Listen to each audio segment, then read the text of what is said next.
I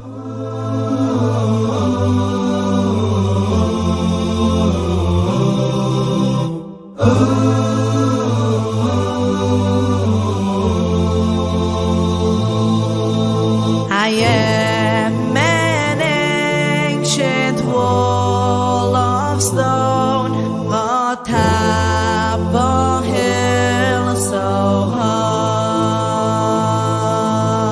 and if you listen with your heart, you just may hear my cry.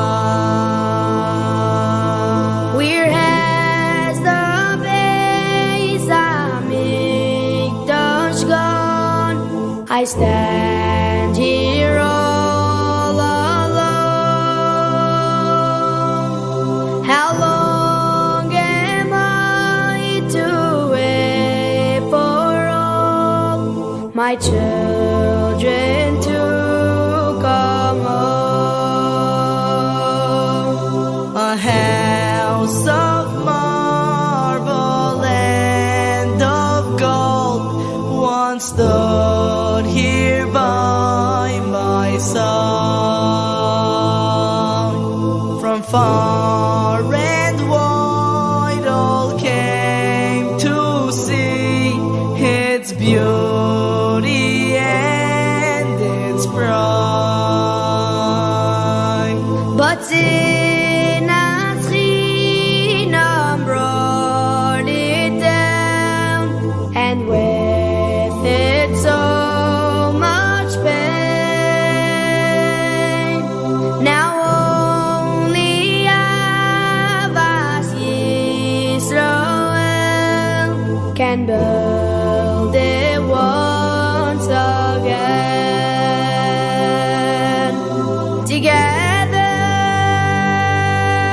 Together,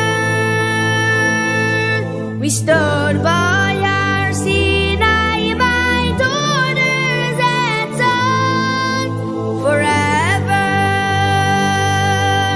forever. We must stand together forever as one.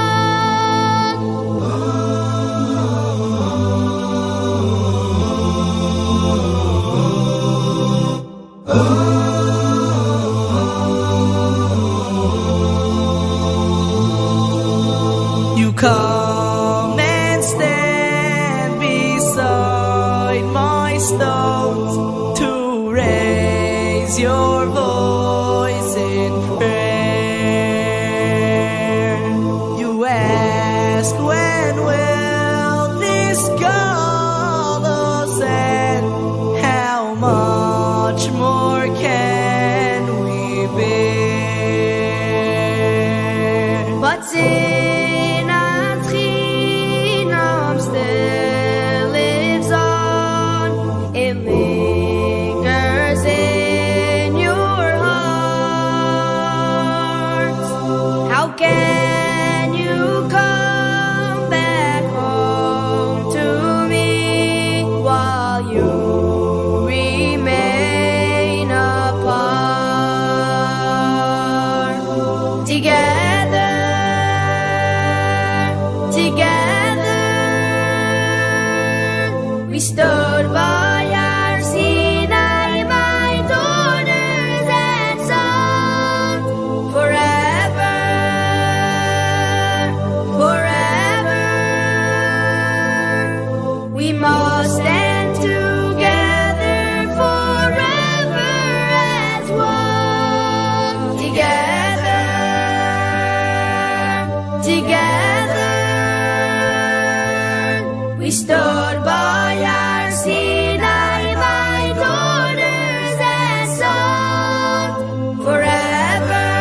Kol Beis Yisrael Hanisunim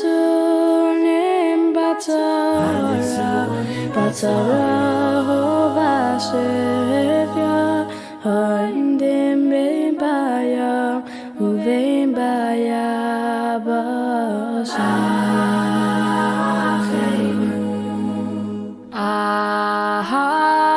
Acheinu Kol Beis Yisrael Acheinu Kol Beis Yisrael Hanisunim Batzara Uvashivya Ha'oimdim Bein Bayam Uvein Bayabashim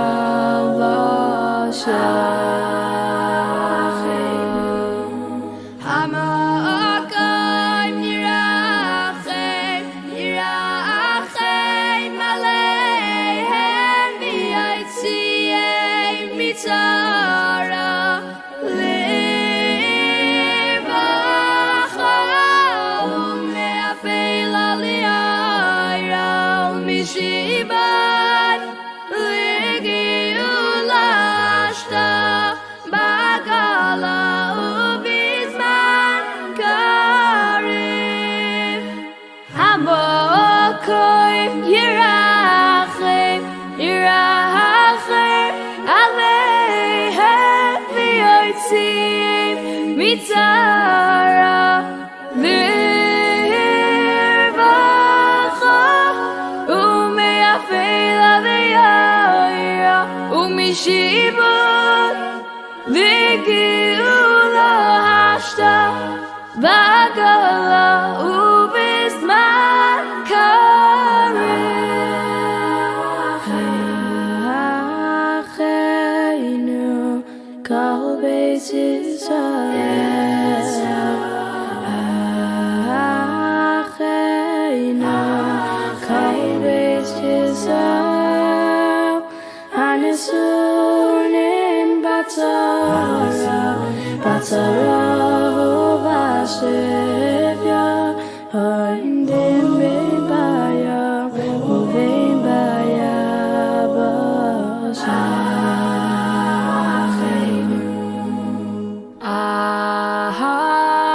Acheinu Kol Beis Yisrael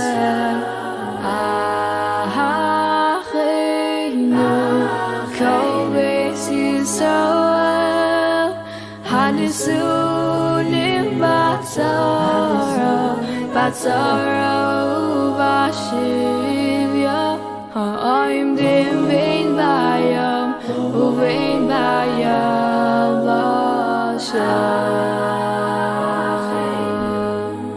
Ha'ma'akayim Yirachem Aleihem V'yaitzi'em Mitzara Lirvacha U'me'afel Aliyah U'mishibat Geula Bagala ubizman karev Hamokoim Yirachem Aleihem V'yaitzi'em Mitzara Lirvacha U'me'afel Aliyah U'mishibat Geula Bagala ubizman karev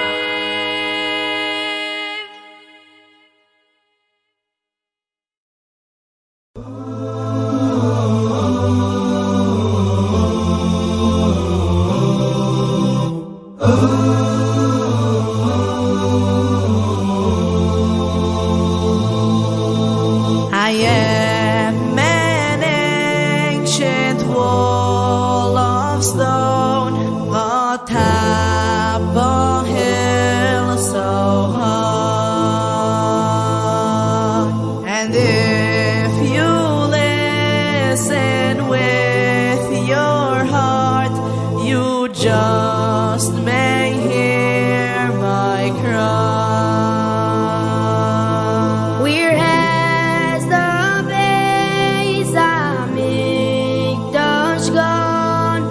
I stand here all alone.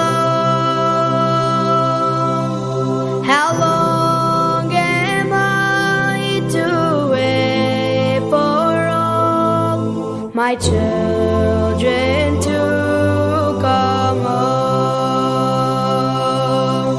A house of marble and of gold once stood here by my side. From far and wide all came to see its beauty and its pride.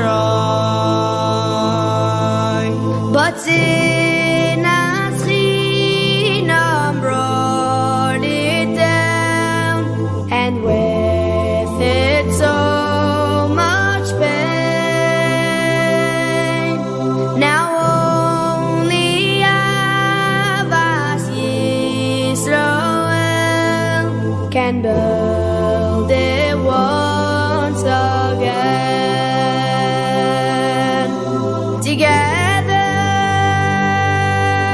Together, we stood by our Sinai, my daughters and sons, forever, forever. We must stand together forever as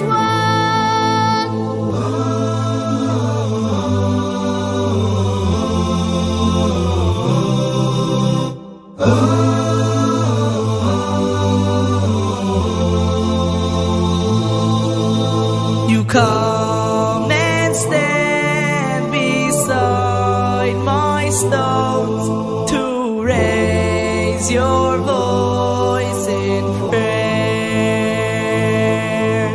You ask, when will this Galus end? How much more can we bear? but sin and Chinam still lives on. It lingers in your hearts. How can you come back home to me while you remain apart? Together,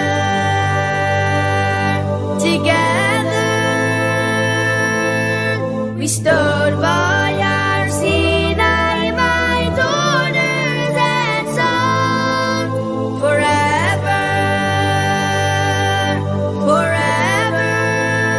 forever. We must stand together forever as one. Together,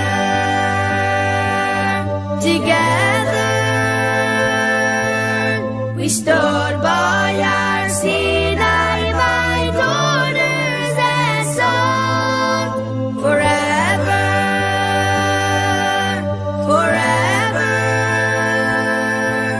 We must stand together forever as one. Together,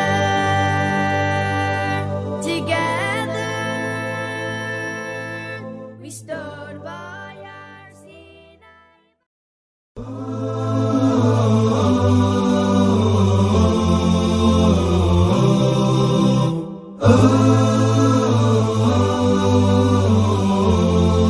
I'm an ancient wall of stone. Good Vach. My name is Ruvain Tarragon. I am the Dean of Overseas Students at Yeshivat Hakotel in Yerushalayim, Ir HaKodesh. And I welcome you to today's Yeshivat Hakotel Vayichan Ahavas Yisroel program. Today we begin Shavua Shechalbo, the week that leads up to Tisha B'Av, during which we intensify our avelut for the Beit HaMikdash and our yearning for our Geula and return to Eretz Yisrael. The fact that this is the first time in most of our lives that we cannot travel to Eretz Yisrael only intensifies this morning and yearning. This is why it is so meaningful for me to be able to speak and learn with you today from this very special place, opposite the Makom HaMikdash, the place where the Beit HaMikdash once stood and will in Mirza Hashem soon stand once again. Today's program is in Mirza Hashem a big step towards realizing this goal. We all know that the Beit HaMikdash was destroyed because of sinat chinam, baseless hatred. Achdut is a basic and central Jewish value. We do not have a right to live in the city that unifies all Jews if we do not see ourselves as brothers, all Hashem's children, one people. Today, though, we are talking about an even higher level, Ahavas Yisroel. We are commanded not only to feel connected to each other, but also to love one another as much as we love ourselves. There is a difference between feeling part of one family and actually loving our family members. This higher level is not just a hiddur mitzvah, an ideal. It is a basic to our Torah and mitzvot. It is not just one of the 613 mitzvot. It is what Rabbi Akiva called the Torah's klal gadol, great principle, and what Hillel called kol haTorah kula, the entirety of our Torah. It is no less than the cause of the Churban HaMikdash and our Galus. All of us consider ourselves Torah Jews. We do our best to fulfill all of the mitzvot and halachot. Ahavas Yisroel, though, is a huge challenge, an area that we all need to improve in. The question, though, is how? How do we improve? I believe that the answer is that love is rooted in appreciation. We love what we like and what we feel enriches us and makes our lives better and more meaningful. If we want to love each other, we need to learn how to learn from each other. And there is so much for us to learn from each other. Ben Zoma teaches us in the Mishnah in Avot that the Chacham is the one who learns mikol adam, from all people.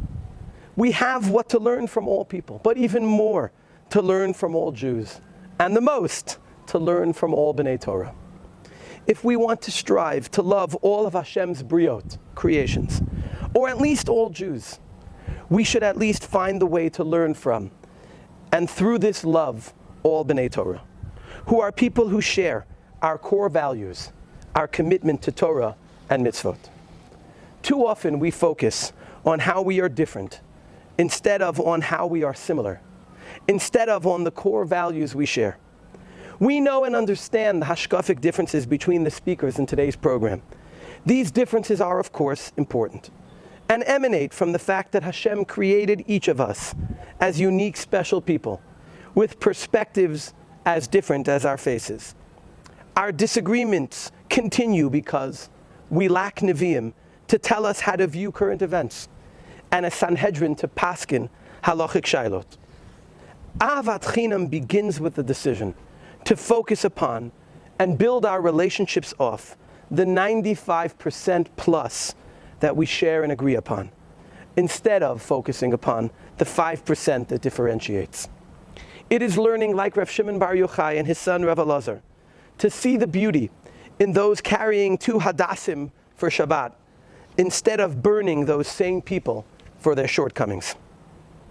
The Vayichan program is an important vehicle to help us accomplish this because it is a platform through which people from across the Torah world, geographically and hashkafically, share Torah together. It is a statement about our being one Torah community and our goal of loving by learning from one another. Baruch Hashem, the Pre-Shavuot program had over 125,000 attendees, which made it the largest learning program since Ma'amad Har Sinai. The thousands of emails and texts I received afterwards expressed tremendous excitement and a sense that an Achdut movement has begun. We at Yeshivat Hakotel have done our best to build upon this.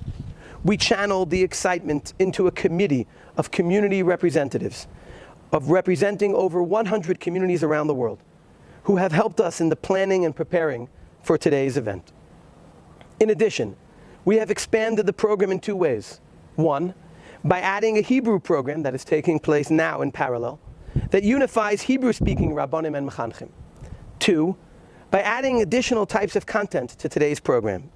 Mental health professionals teaching us how to achieve Ahavas Yisroel, and tour guides taking us to the places connected to the Churban.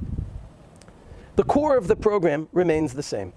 For the first time in 2,000 years, 9 chief rabbis from around the globe, leading Rashi Yeshiva, Rabbanim and Mechanchim from around the world, and of different hashkafot, have joined forces to present Torah to the whole world at once.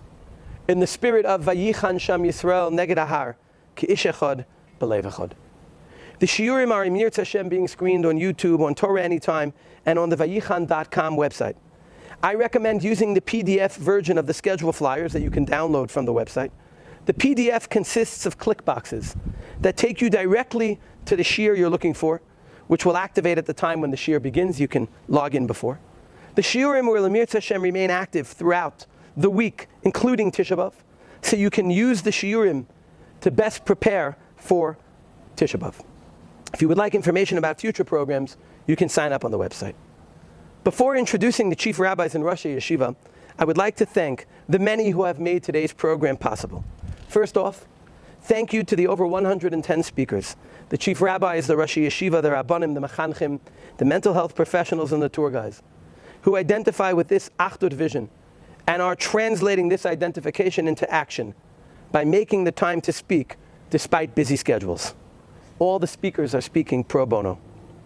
I think it would be appropriate for each of us to thank each of the speakers for the Torah they are sharing and the Achdut they are expressing and helping create. May our letting our leaders know how much we appreciate their support of Achdut initiatives encourage them to continue making the effort. A special thank you to David Lichtenstein and his team for interviewing the parent-children couples. Thank you to Shlomi Dax, Rav Avram Fried, Eitan Freilich, Rav Benny Friedman, Shlomi Gertner, A.B. Rottenberg, Nachum Siegel, and others for their pre-event videos. Thank you to Rav Jonathan Kaller, Rav Daniel Fine, Rav Michael Green, Rav Ariel Shoshan, Rav Gidon Shoshan, Rav Gil Student, and Rav Chanuch Teller for helping develop the program. Thank you to the over 100 representatives from communities around the world who have advised and helped advertise the program. Thank you to Benjamin Klein for building and maintaining the website, and to Leah Rubin for creating the program flyers. Thank you to Adasa Bennett for being our Director of Media. Thank you to our national partners around the world, including the Orthodox Union, Aleinu, the Office of the Chief Rabbi in South Africa. Thank you to the over 150 partner shuls, schools, yeshivas, and other organizations whose names appear on the website. Thank you to our screening partners, Torah Anytime, Yeshiva World, and others. Thank you to Jordan Lustman for coordinating the speaker representatives. Thank you to Elisheva Aduth and Hannah Carbon for producing the weekly Shabbat Ahavat Yisrael Choveret. Thank you to Sam Rothstein for coordinating the shiur summaries. Thank you to Morty Fried for coordinating the social media effort. Thank you to Avery Amster, Yosef Besokow, and Jonathan Kazal, Zev Lafer, Sammy Raskis, and Jonathan Wenger for overseeing the uploading and editing of the videos. Thank you to Noah Diamond, Eliza Mandelbaum, Yoni Panich, Elisheva Raskis, Omet Schmidman, Zach Winkler, and Shoshana Weintraub for editing, uploading, and working on the videos. Special thank you to Shane Safran for working so hard on the promo videos. Thank you to the many volunteers who coordinated with the speakers, including Elisheva Aduth, Geula Allen, Akiva Aryeh, Eitan Aryeh, Lisa Barretz, Rav Ben Baruch, Yonah Berzin, Tzvi Bessler, Yosef Besokow, and Saul Bishop, Gavi Book, Rav Joseph Dana, Eitan Drapkin, Meir Edelstein, Eitan Edinger, Akiva Earlbaum, Rav Nachman Elsant, Rav Meir Finkelstein, Rav Yishai Fleischer, Sophie Frankenthal, Rav Levi Friedman, Rita Fuchs, Aaron Hertz, Rav Tzvi Holland, Rav Ariel Katz, Rav Afram Klugman, Yoni Kram, Rav Yeshaya Korolik, Yoni Laub, Mark Lesnick, Adina Lev, Ariel Lewis, Eli and his son Zev Lowy, Jordan Lustman, Dr. Robert McGuris, Yaakov Martins Morera, Mindy Oren, Henry Orlinsky, Yonadav Rimberg, Yerucham Rosenberg, Daniel Ross, Gideon Schwartz, Morris Smith, Eliana Sohn, Talia Tarzik, Jonah Tripp, Phil Vidal, Talia Wien, Dr. Ari Weintraub, Daniel Yav, Jed Zaslow, and Michal Zamanovich. Lastly, a big thank you to the staff of Yeshivat Hakotel, and especially Eliyahu Klein and Sammy Raskis, who have worked tirelessly on putting out 4 Vayichan programs in the last 2 months. May our efforts to strengthen Ahavat Yisrael help finally turn Tisha B'Av and these days into Yamim Tovim of Sason and Simcha. And as Rav Kook and others said, if the Beit HaMikdash, we, and the entire world were destroyed because of Sinat Chinam, may we be zoche to rebuild all 3 through Ahavat Chinam today and in the future. To open the program, I would now like to introduce the Rosh Yeshiva of Yeshivat Hakotel, Rav Baruch Vider Shlita. עת צרי ליעקב וממנה יבשע. This is difficult time for Am Yisrael and for all the world. זמן בין המיצרים and time of Corona. Am Yisrael knows the secret that ממעמקים קראתיך Hashem. At the time of darkness, we can find HaKadosh Baruch Hu more and more. We can find the lights in the darkness. ממעמקים קראתיך Hashem. את צרי ליעקב וממנה יבשע. Will come the Yeshua. This project, in this day, Hei Be'av, express Ahavat Torah, express Ahavat Hashem, express Ahavat Am Yisrael and Achdut Yisrael in all the parts of Am Yisrael. Rav Kook taught us in his book Orot HaKodesh that as the reason of the Chorban was Sinat Chinam, the main reason for the Geula and the Binyan and the Tikkun will be by Ahavat Chinam. Yeshivat Hakotel, in the front of Bet HaMikdash, in Yerushalayim, at the heart of Am Yisrael, wants in this day to increase Ahavat Chinam, increase Ahavat Torah in Am Yisrael. כי מציון תצא תורה ודבר השם מירושלים. Thank you very much for all the person who made this day. We're טורחים for this day. יברכך השם מציון וראה בטוב ירושלים כל ימי חייך. I would now like to introduce the Ashkenazic Chief Rabbi of the State of Israel, Rav David Lau Shlita. לימדונו חז"ל, אוהב השם שערי ציון, שערים המצוינים בהלכה. ולימדונו חז"ל שמיום שחרב בית המקדש, אין לו לקדוש ברוך הוא בעולמו, אלא 4 אמות של הלכה. After the destroyed of our בית המקדש, this is a time that we need to understand and to feel that Kadosh Baruch Hu, his place is in the Gemara, in the Torah, in the explanations of Rishonim and Achronim. This is a place that Kadosh Baruch Hu found in our world. So this is a time, 1 week before the day, the terrible day of Tisha B'Av, 1 week before, this is a time to strengthen ourselves with Torah, with Dalet Amot Shel Halacha, and to pray to Kadosh Baruch Hu. Please, this is the time that we want to see תחזינה עינינו בשובך לציון ברחמים מתוך לימוד התורה. I would now like to introduce the Sephardic Chief Rabbi of the State of Israel, the Rishon LeZion, Rav Yitzchak Yosef Shlita. לברך ולעודד את רבני ותלמידי הישיבה, ישיבת הכותל, ליד הכותל המערבי. היוזמה הברוכה שהם תפסו, וייחן, אשריהם ואשרי חלקם, שמחברים את כל יהודי התפוצות אל התורה הקדושה בארץ ישראל. אין תורה כתורת ארץ ישראל. ביקרתי בישיבת הכותל כמה פעמים, יש שם בחורים רציניים שיושבים ולומדים לעסוקי שמעתיתה הליבה דהלכתה. יש כמה דיינים ברוך השם שיצאו מישיבה זו. אני מעודד את הרבנים, את הדיינים, את כל בוגרי הישיבה שימשיכו להתחזק בתורה, ביראת שמיים, בהשקפה הנכונה. אני מברך את כל יהודי התפוצות שיהי רצון שהתורה תגן עליהם 1000 המגן, ונזכה שכולכם תעלו לארץ ישראל במהרה בימינו, שכולם יהיו באחדות. אין בעם ישראל שום פירוד, כולנו עם אחד, ספרדים, אשכנזים, צרפתים, אמריקאים, אנגלים, כולם עם אחד, אנחנו עם היהודי. תעלו לארץ ישראל, תחזקו פה את המצב הרוחני בארץ ישראל, נזכה שיבוא משיח צדקנו במהרה, נזכה לגאולה שלמה, אמן ואמן. I would now like to introduce the Chief Rabbi of Tel Aviv and former Chief Rabbi of the State of Israel, Rav Yisroel Meir Lau Shlita.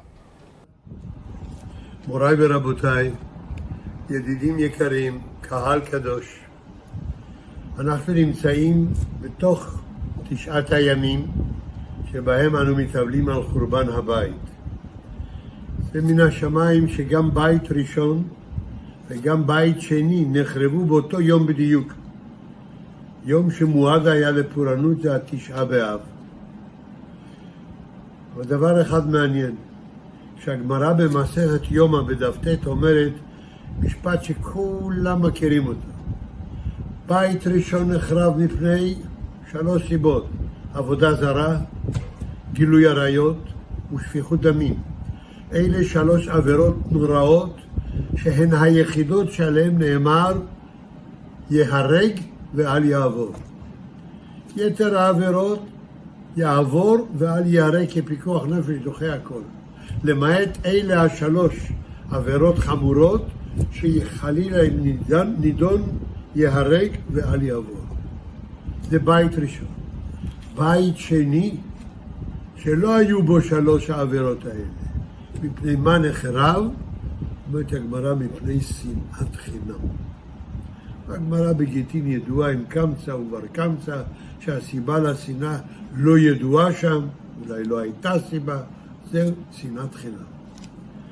בדור האחרון, אולי כבר כמה דורות, יש רבים בעם ישראל, אחיי ואחיותיי, שהם אוהבים את המשפט, אם הבית השני נחרב על שנאת חינם, איך ייבנה הבית השלישי במהרה בימינו?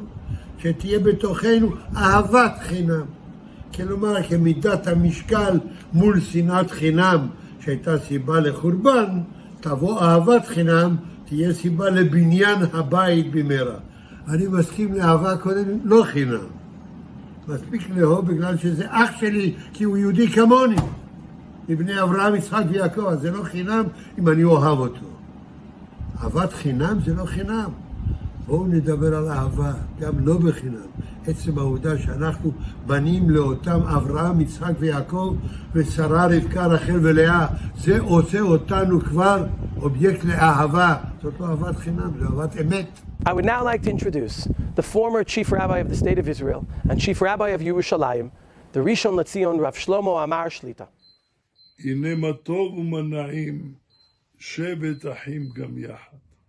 מה טוב ומה נעים מה שהישיבה, ישיבת הכותל, מכנסת דבריהם של רבנים מהארץ ומהעולם, כדי להתחזק ולחזק איש את רעהו יעזורו, ולחיב יאמר חזק.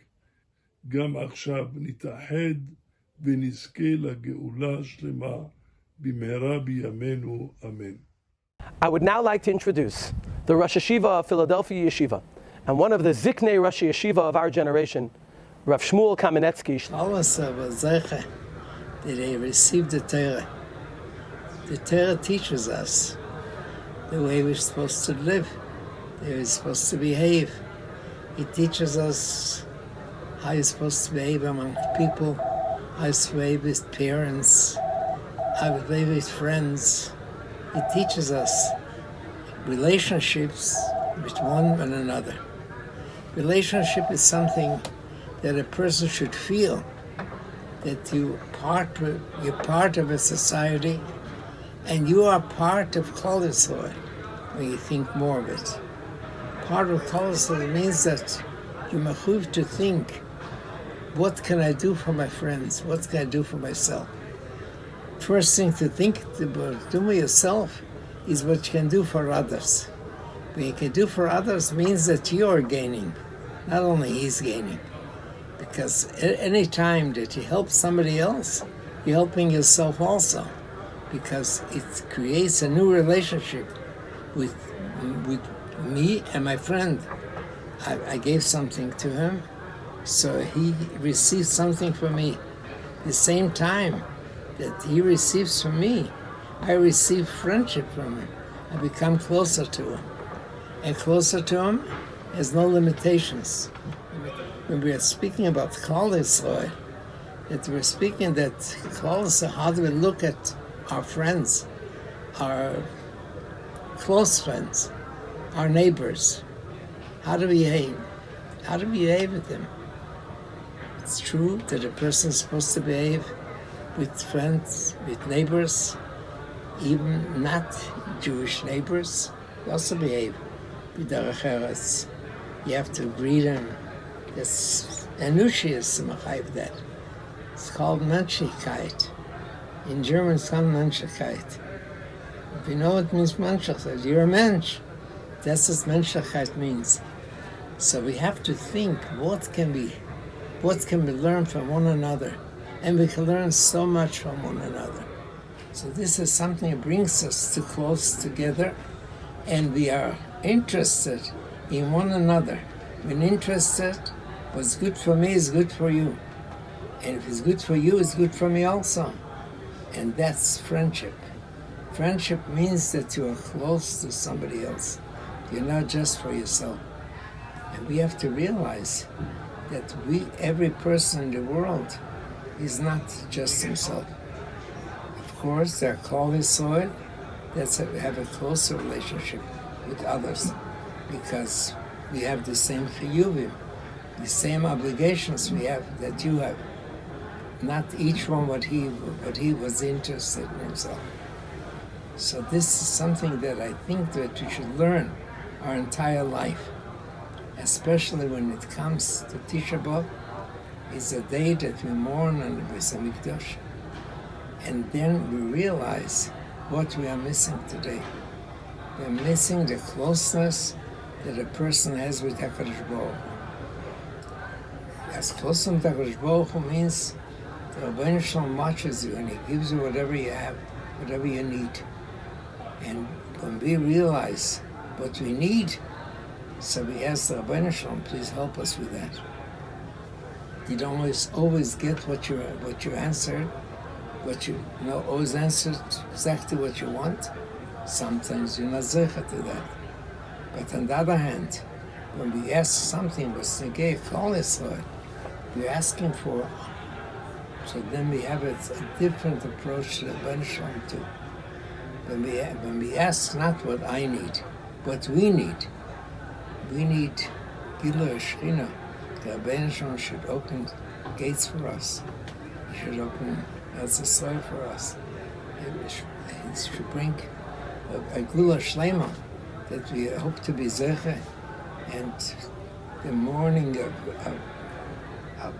Beis Hamikdash means that we're torn away from the Rebbeinu Shalom. But the Rebbeinu Shalom was Mizakeas that we are Zeche, that we can be, and we are hoping in this session the Rebbeinu Shalom, the Galus, and the Source to us, and bring us back to Eretz Yisrael with Mashiach Tzidkenu Amen. Amen. I'd like to introduce the Rosh Yeshiva and Rosh Kollel of Yeshivas Minchas Asher, Rav Asher Weiss Shlita. So it's a great schus for me to address this virtual gathering. In normal days, in normal circumstances, we would bring thousands of people together. These are not normal days, nor are they normal circumstances. So we take advantage of modern technology to address the people, to address the multitudes, and it's a big schus and a big privilege for me to be part of this great endeavor. We are in the midst of the 3 weeks, starting off Shavuos B'Tammuz and reaching a tragic climax on Tisha B'Av. 3 weeks of mourning of Avelis, remembering the destruction, Churban Beis Mikdosheinu V'Sifarteinu. It will be rebuilt by Ahavas Yisroel. Talmidei Chachamim Marabim Shalom B'Yolam. It is our challenge in this generation to bring people together, to bring them all into the same tent. Every Jewish soul, every Jew is precious, and there's a spark in every Jewish heart that will never be extinguished. We need to love them all and try to do our best to bring them all together. The great Hasidic master, the Noam Elimelech, Rebbe Melech Melechensky, in his very famous prayer, Tefillah, damens to HaKadosh Baruch Hu, Tein b'libeinu shenir'eh kol echad maris chavereinu v'lo chisronam. We should always see the beauty of every fellow Jew, the beauty of his character, the beauty of his neshama, v'lo chisronam. That's my tefillah, and that's my bracha to all of us. I would now like to introduce Senior Rebbe at Yeshivat Hakotel and Rav of the Old City, Rav Avigdor Nevensal Shlita. Good morning. We are nearing Tisha B'Av. First comes the 3 weeks of mourning, and then comes Tisha B'Av. Why are we mourning? We're sitting, Baruch Hashem, in Eretz Yisrael. Many Jews come to Eretz Yisrael. Why are we mourning? But we take the Kedusha of Beis HaMikdash. Beis HaMikdash was a place for the Shechina. Akadosh Baruch Hu wanted us to make a place for the Shechina, for the Luchos which Moshe Rabbeinu brought Sinai, for the Shechina, in order that we get from the Kedusha that we be holy. We are holy, we are a holy nation, but we must become still more holy. Moshe Rabbeinu said, "Is Kadishtem v'yisem Kadishim." We must be always more holy. And in the Mikdash we had the Shechina. It gave us a place to become holy. So we had to bring our sacrifices there and come on Yontif there. And the Mikdash was not only a place for sacrifices and for praying, but there said the Sanhedrin, we had Ruach HaKodesh. After the Sanhedrin left Beis HaMikdash, there was no such Ruach HaKodesh. He couldn't pass clean din and Foshas after they didn't sit in Beis HaMikdash. The whole Kedusha of the Torah from Yisrael, place from the Halakha, clear Halakha comes, nobody can pass clean against the Sanhedrin. This was Beis HaMikdash. And the people came to see Kohanim b'Avodah. We in Betuchosam, this gave them Kedusha. They saw the Melech Beis David sitting there, eating Klal Yisrael with Kedusha, with Ruach HaKodesh, and judging with Ruach HaKodesh. All this we lack. We have other sort of judges, and we lack the Sanhedrin, we lack everything. We have no prophets who should lead us with Ruach HaKodesh. Therefore, we have to sit and mourn the Beis HaMikdash on Tisha B'Av and wait for all these good things to come. Together,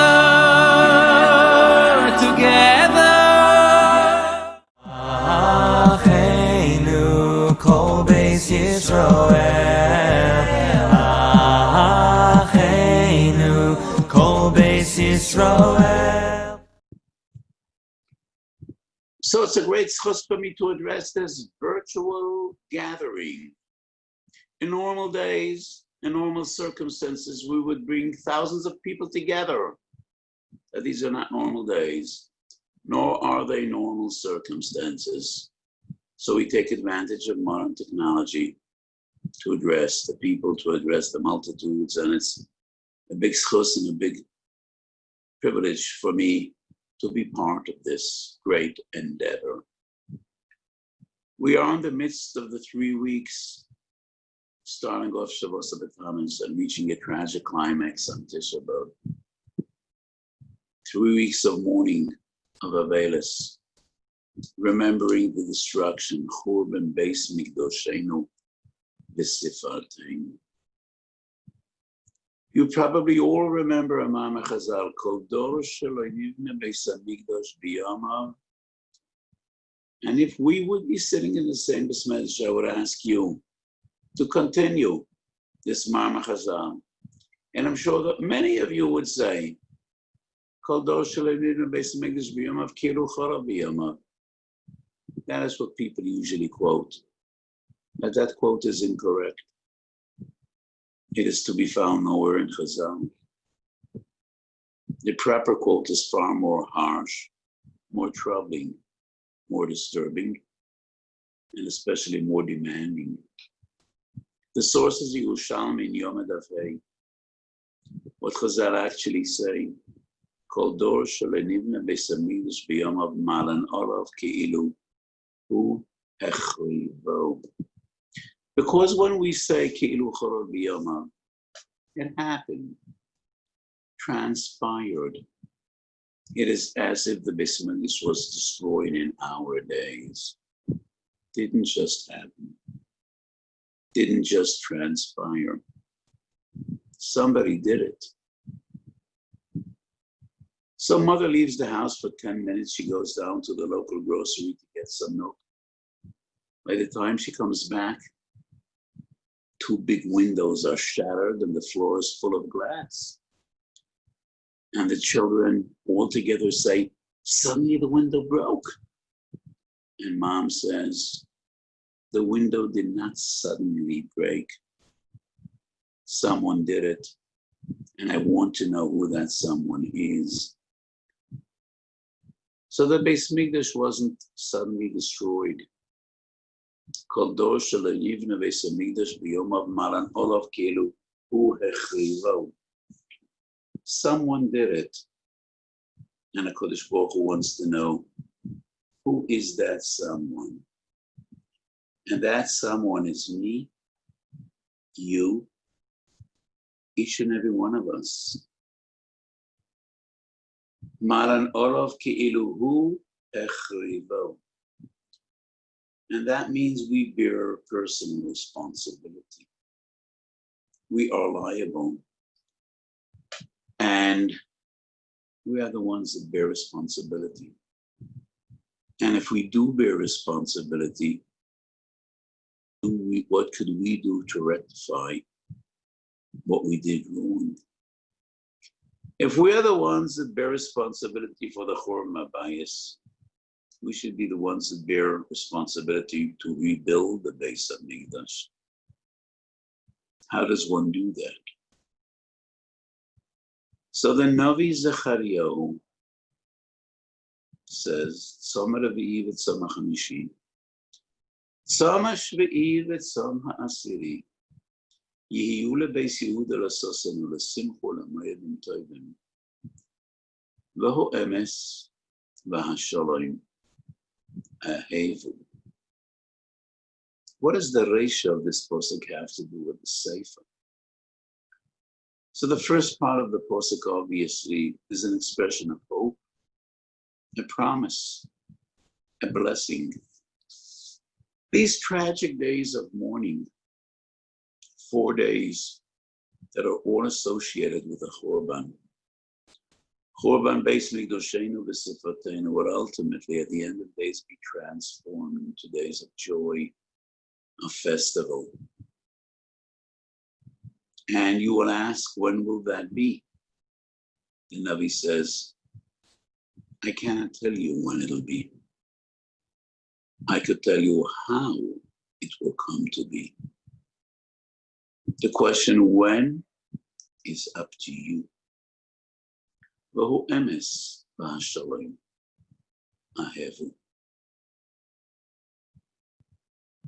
In order to bring forth the Geula and rebuild the Beis Hamikdash, we must understand what caused the Churban. What were the origins? What brought about the destruction of the Beis Hamikdash? And only by this understanding the Churban could we understand and appreciate the future binyan of the Beis Hamikdash. So there are two Gemaras. One is in Adoram Pei Aleph, and we find this Gemara in Bava Metzia as well. Alma of the Haaretz. Why was the land lost? There was a Nishalach HaChomim Neneviim L'Malachi Yeshoros V'lo T'Shuva. Ad she'Kodesh Baruch Hu, till HaKodesh Baruch Hu himself explained. Al Azbo Mis Teirosi, Shalei Baruch Hu B'Teirot Tchila. And the great Rabbeinu Nissim Daran, Nedoram Pei Aleph, explains Torah wasn't enough precious in their eyes. They didn't love Torah. They lacked passion for Talmud Torah. And ultimately that brought about Churban Beis Hamikdash. That pasuk refers to Churban Bayis Rishon, what brought about the destruction of the Bayis Sheni. So that's a Gemara, Yom Edav Tes in Bavli, Yom Edav Daled in Yerushalmi. In the times of the second Beis Hamikdash, they were diligent in their observance of mitzvahs. They all learned Torah. It was Sinas Chinam that brought about the destruction of the Beis Hamikdash. So when we sit and mourn in the 3 weeks, we must understand that these are days not only of remembrance, of mourning, but also of cheshbon nefesh, because Chazal say in Malan Orov Ki'ilu Hu Echrivo. And if we are the ones that bear responsibility, it is upon us to do our utmost to rebuild the Beis Hamikdash that we destroyed. And how is that to be done? By redevoting every fiber of our being to Talmud Torah, to Arbatzas Torah, to Kviyas Item LeTorah, to the love of Torah. And we must understand that it's only Torah study that can guarantee our future. Going back to the days of the Churban, the Gemara Masechet Gittin tells the story when Rabbi Yochanan ben Zakkai, the greatest leader of that generation, when he finally got to meet Aspasianus Caesar, the Roman general, the Roman warrior and commander. And Aspasianus develops a liking of Rabbi Yochanan ben Zakkai. Kodesh Baruch Hu gave him Chaim. And Aspasianus tells Rabbi Yochanan ben Zakkai, make a wish and it will be granted. Make a request and it'll be given. Rabbi Yochanan ben Zakkai asks for one thing, Tembi Yavna v'chachameo. With this profound wisdom, Rabbi Yochanan ben Zakkai knows that the Beis Hamikdash is not to be. It will be destroyed. The Kahuna will lose most of its relevance.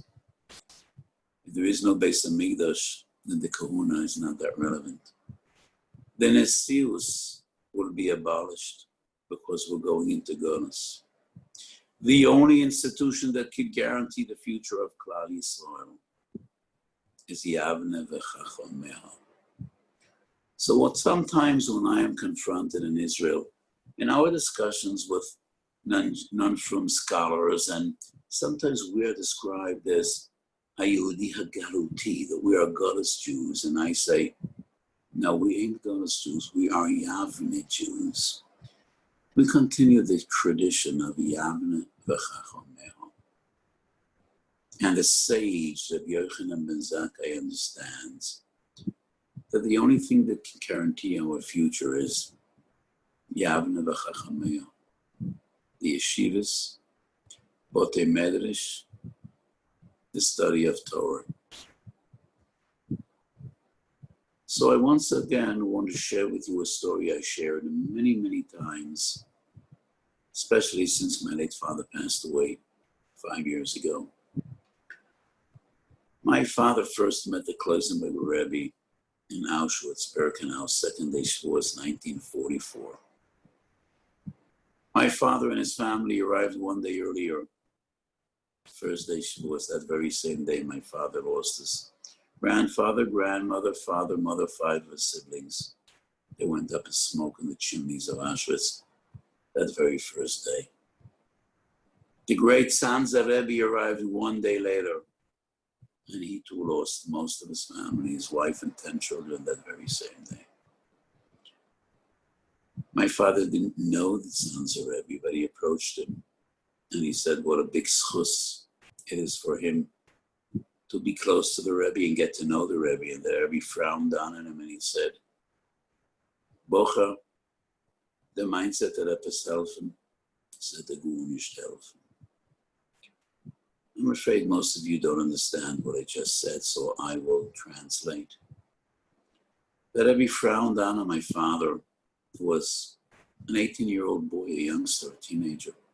And he said, young boy, if you think it's going to do you any good, it's not going to do you any good. To which my father responded, of course it's going to do me good. We could talk and learning. And the Rebbe was taken aback.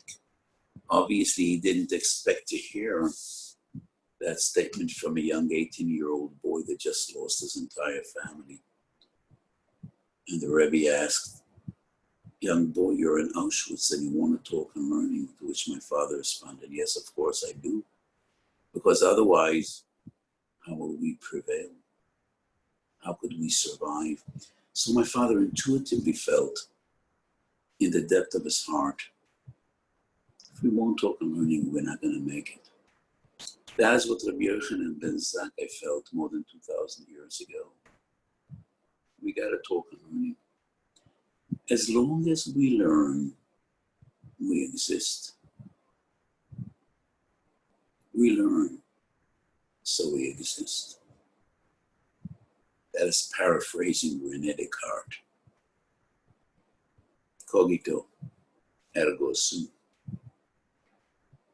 That is our nature. As long as we stick to Torah, we will make it. So the first Beis Hamikdash was lost for lack of passion for Torah. It will be rebuilt by redevoting and rededicating our efforts to Ahavas Torah, and to teach Torah and to study Torah. The second Beis Hamikdash was lost for sinas chinam. It will be rebuilt by Ahavas chinam. Talmidei Chachamim Marabim Sholem B'Yolam. It is our challenge in this generation to bring people together, to bring them all into the same tent. Every Jewish soul, every Jew is precious, and there's a spark in every Jewish heart that will never be extinguished. We need to love them all and try to do our best to bring them all together.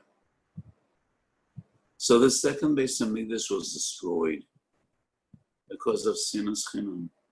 They learned Torah. They were extremely diligent in their observance.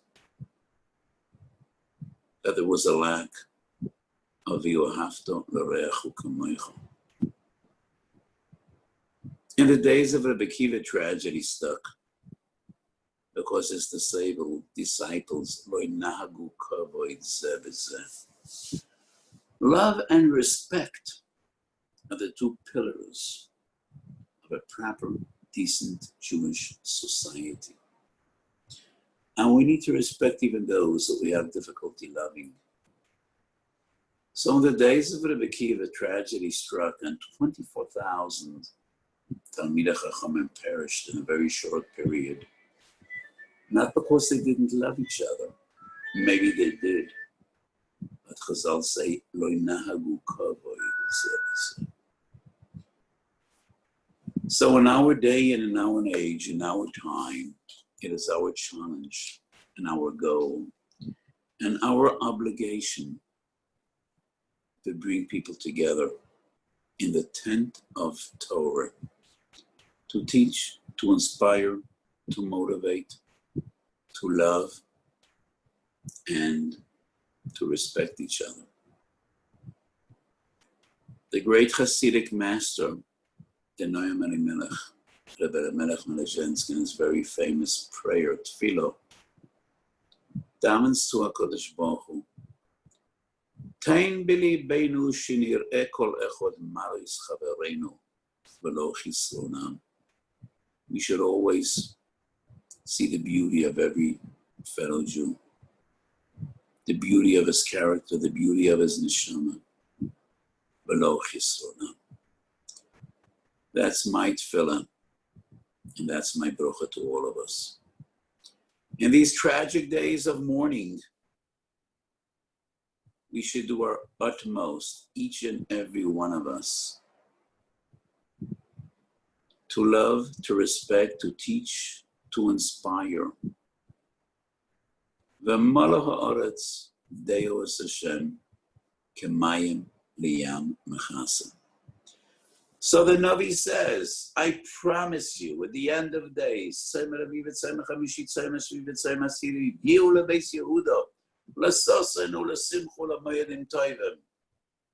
will it be? Emes Emes is Torah. Ein emes elo Torah. And the Torah is Torah's emes. And that is Chisamei Shel HaKadosh Baruch Hu. When you will love Torah, and you will love peace, and you will be of those Talmidei Chachamim Amar B'Shalom B'Yolam. It is then, and only then, that you will be blessed, and we will be Zaycha all together. Tzayim HaRavi, v'Tzayim HaChamishi, Tzayim HaShvi, v'Tzayim HaAsiri, Geula Beis Yehuda, l'Sasoin u'leSimcha, ולמיידים טובים בביאס משיח צדקנו במהרה ויומנו אמן. Mokoim yirachim aleihem v'yotziem mitzvara lirvacha.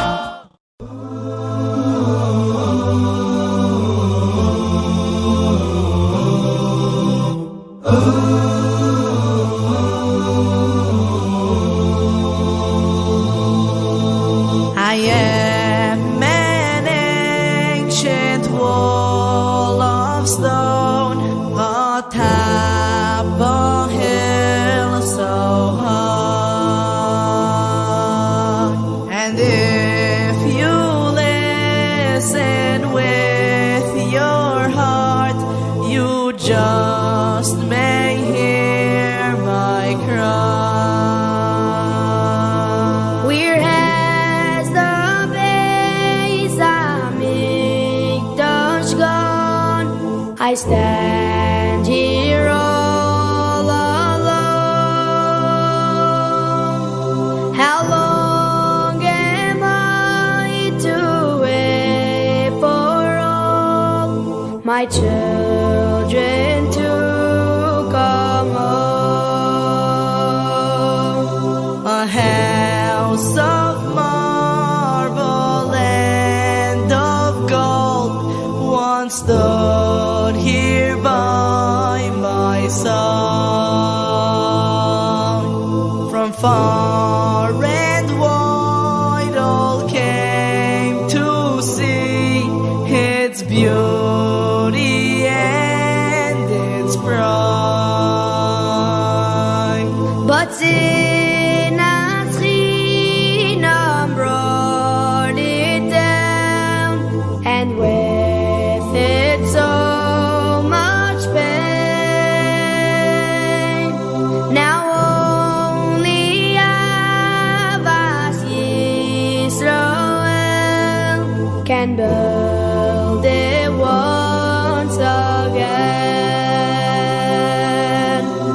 together, together, we stood by our Sinai, my daughters and sons, forever, forever,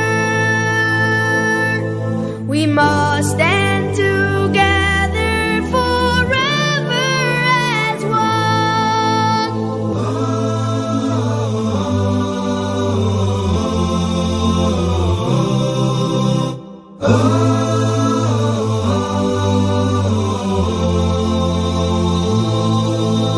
You come and stand beside my stones to raise your voice in prayer. You ask, when will this Galus end? How much more can we bear? But sin and Acheinu still lives on. It lingers in your heart. How can you come back home to me while you remain apart? Together, together, we stood by our Sinai, my daughters and sons, forever, forever, we must stand together forever as one. Together, together, we stood by our Sinai, my daughters and sons, forever, forever, we must stand together forever as one. Together, together, we stood by our Sinai.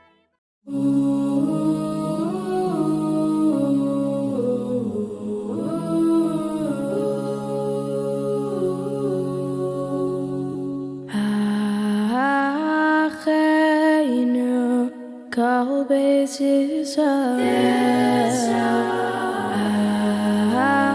Acheinu, kol beis Yisrael.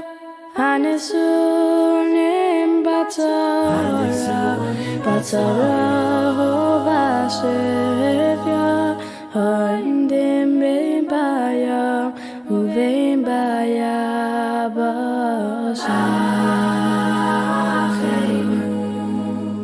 Acheinu, kol beis Yisrael. Acheinu, kol beis Yisrael. Hanisunim batzara, batzara uvashivya. Ha'oimdim bein bayam, uvein bayabashim.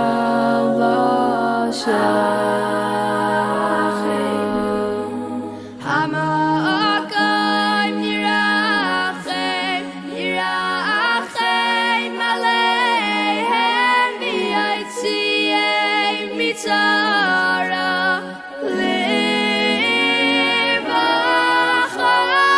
u'me'afel aliyah, mishibat, l'geula ashta, bagala ubizman karev. Hamokoim yirachem, yirachem aleihem, v'yotziim mitzara, lirvacha,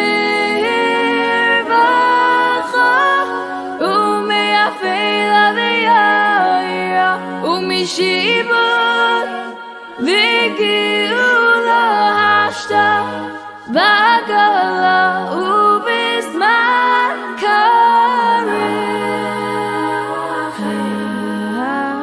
Acheinu kol beis Yisrael Acheinu kol beis Yisrael Hanisunim batzara Vashivya Harindim bein baya Uvein baya Acheinu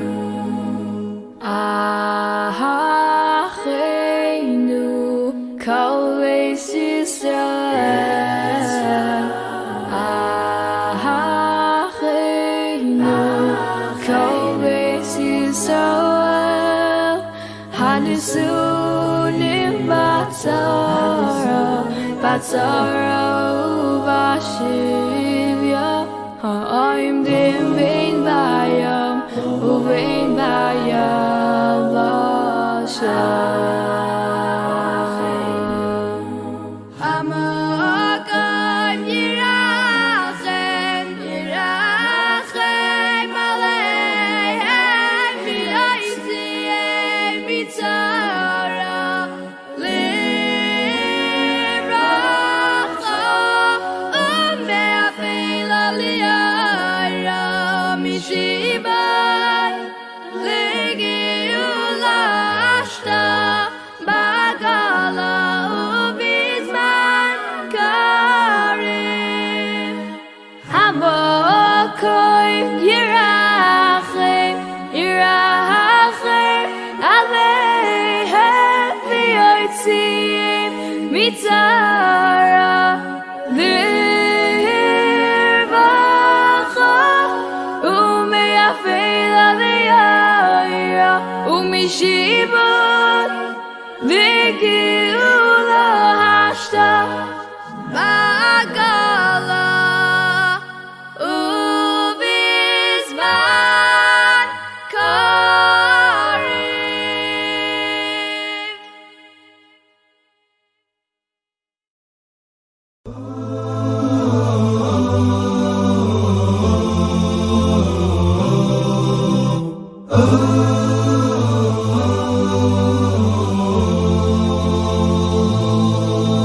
I am an ancient wall of stone atop a hill so high, and if you listen with your heart, you just may hear my cry.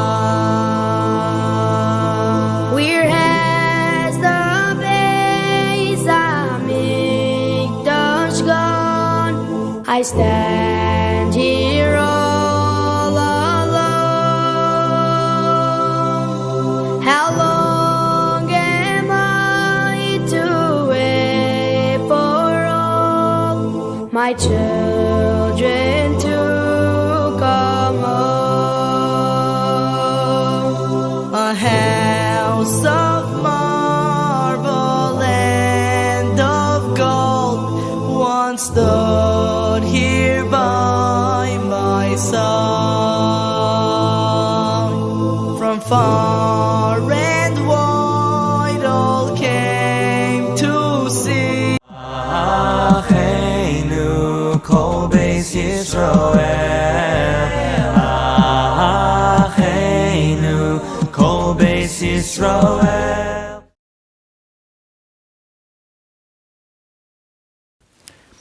Faith, for me, is an intensely personal experience. And clearly there are many responses to that question. But all I can do is tell you mine. The first time I went to Auschwitz, I was simply overwhelmed. I stood in Auschwitz-Birkenau on the train tracks that brought Jews from all over Europe to be gas burned and turned to ash. The Nazis actually endangered their own war effort in order to divert trains to this relentless evil for evil's sake.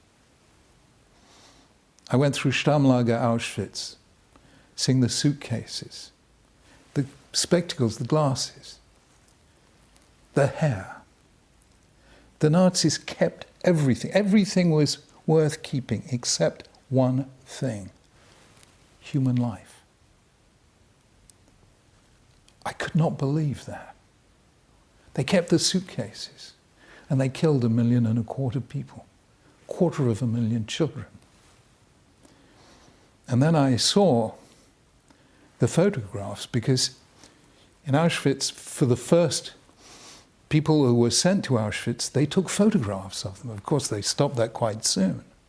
But there were photographs of 4, 5, 6-year-old children. I just broke down, I wept. And I asked myself, God, where were you? And words came into my mind. I'm not claiming they were any kind of revelation. And this is what they said. I was in the words, you shall not murder. I was in the words, you shall not oppress a stranger. I was in the words that were said to Cain when he killed Abel, the first murder in the Bible.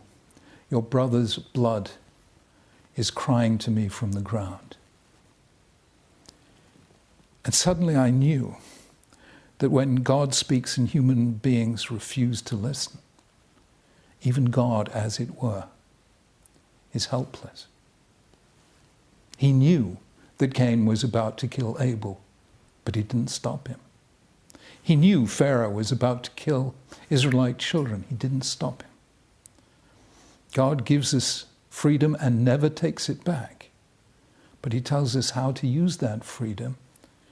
And when human beings refuse to listen, even God is powerless. And then there was the second answer that came to me from Holocaust survivors, many of whom told me they felt that God was personally with them, giving them the strength and courage to survive. There were people who lost their faith at Auschwitz. There were people who kept their faith. And there were people who found faith in Auschwitz. To my mind, one of the most moving stories is the one Viktor Frankl told about himself. When he first came to Auschwitz, they stripped him of everything, of his clothes, his identity, the one thing that was most precious to him, apart from his wife and family, which was the book he'd written. He said that when they took that from me, my life was over.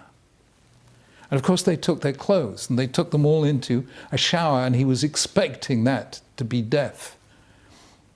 But he was one of the lucky ones. It was just a shower. And afterwards they gave him clothes of people who'd been killed. And he put on these clothes and he felt in one of the pockets, and there was something in one of the pockets.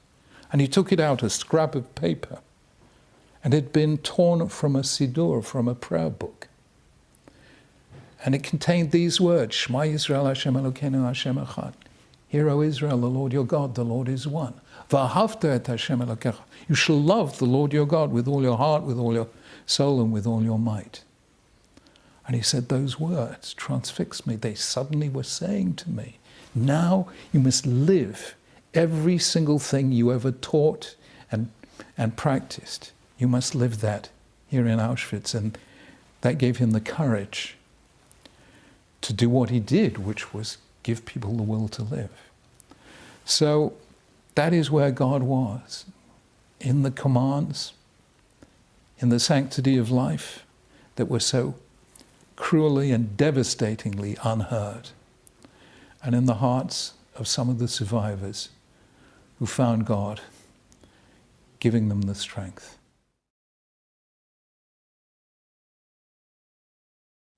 Speaking personally, the most profound Jewish response to the Holocaust I know is Sefer Echa, the Book of Lamentations, the book written after the destruction of the first temple. the poetry of lament, bitter lament, lament unto death. It is one of the most searing pieces of literature ever written. And we said it in memory of the loss of the first and second temples, on Tisha B'Av, on the 9th of Av, on the saddest day of the Jewish year. I know of no more profound theological response. In Judaism, the most profound theological response is not an answer. It's not a theology. It's a cry. I heard of a rabbi who went through the Holocaust, this is a true story, and lost his wife and all 11 children, and was asked afterwards, "Do you have no questions of God?" And he replied, "Of course I have questions of God. My questions of God are so powerful that were I to ask them, God himself would invite me up to heaven to give me the answers. And I prefer to be down here on earth with the questions than up there in heaven with the answers." Now, that sounds clever, but actually it's very profound. I have said many times, faith is not certainty. Faith is the courage to live with uncertainty. And after the Holocaust, uncertainty is where we live. Our response to the Holocaust involves justice, absolutely. But justice is universal, and it's a phenomenon of every crime. It has nothing specifically to do with the Holocaust. What interests me is something quite different, and that is what I call tikkun. Tikkun is a Jewish mystical concept developed by Isaac Luria in the 16th century, which speaks about mending the tears in the fabric of creation. And in the case of the Holocaust, three individuals speak to me very, very much. Number one was the Lubavitcher Rebbe, Rabbi Menachem Mendel Schneerson, whom I knew. He was the first Jew ever, really, to engage in outreach, to reach out to Jews who had been distant from the tradition in the most remote places. He did this all over the world. He never explained why. I mean, why had it never been done before? Why was he the first to do it? And of course, it would have changed every Jewish community in the world. And I once suggested this: he had lived through the Holocaust. And he had seen hate for hatred's sake. And he was a mystic, and he did believe in tikkun. And therefore I believe that what he was doing is reaching out to every Jew in love, as once the Nazis searched out every Jew in hate. That was his tikkun. And as I say, it changed the whole tenor of the Jewish world. The second was an extraordinary story which I was unaware of until the London Olympics of 2012. And it was then the BBC showed a very moving film about somebody I'd never heard of before, Dr. Ludwig Guttmann. Dr. Guttmann was in 1933 the leading neurosurgeon in Germany. But in 1933, Jews were removed from all the professions. He was thrown out of the hospital. He was able to work for the next 5 years in a Jewish hospital, but then in 1938 it just became too dangerous for him, and he left and he came to London. Realizing the genius they had in their midst, the British government asked him in 1944 to set up the first ever dedicated unit for the treatment of paraplegics, which he did. And he was horrified by what he saw, because these paraplegics, all suffering war injuries, were young people, 20, 21 years old, and their life expectancy was between 3 and 6 months. They were being kept heavily sedated, horizontal in hospital beds. And he realized there was no need for this. These were young men who had a life in front of them. And he set about giving them new life. And it was very difficult. The first thing he did was reduce their sedation, their painkillers, which hurt. Then he started throwing balls at them so they would catch them, and that hurt. And then he got them out of their beds into wheelchairs, and that hurt. And the doctors accused him of cruelty. And he took him to a tribunal. And one of his fellow doctors said, "Who do you think these men are? They are moribund cripples." And he said, "Who do I think they are? The best of men." Eventually, he got them out into the garden, playing games, and he put the doctors and nurses into wheelchairs. And the paraplegics, because they were used to wheelchairs, beat the doctors. And he gave them, for the first time, a sign of life. So he began to organize more competitions, and then not just national, but international. And then he started, I think it was 1948, a parallel Olympics. And of course, by the time 2012 came along, they were there from 140 different countries, 4,000 of them, and the whole attitude of the world to them and them to themselves had changed.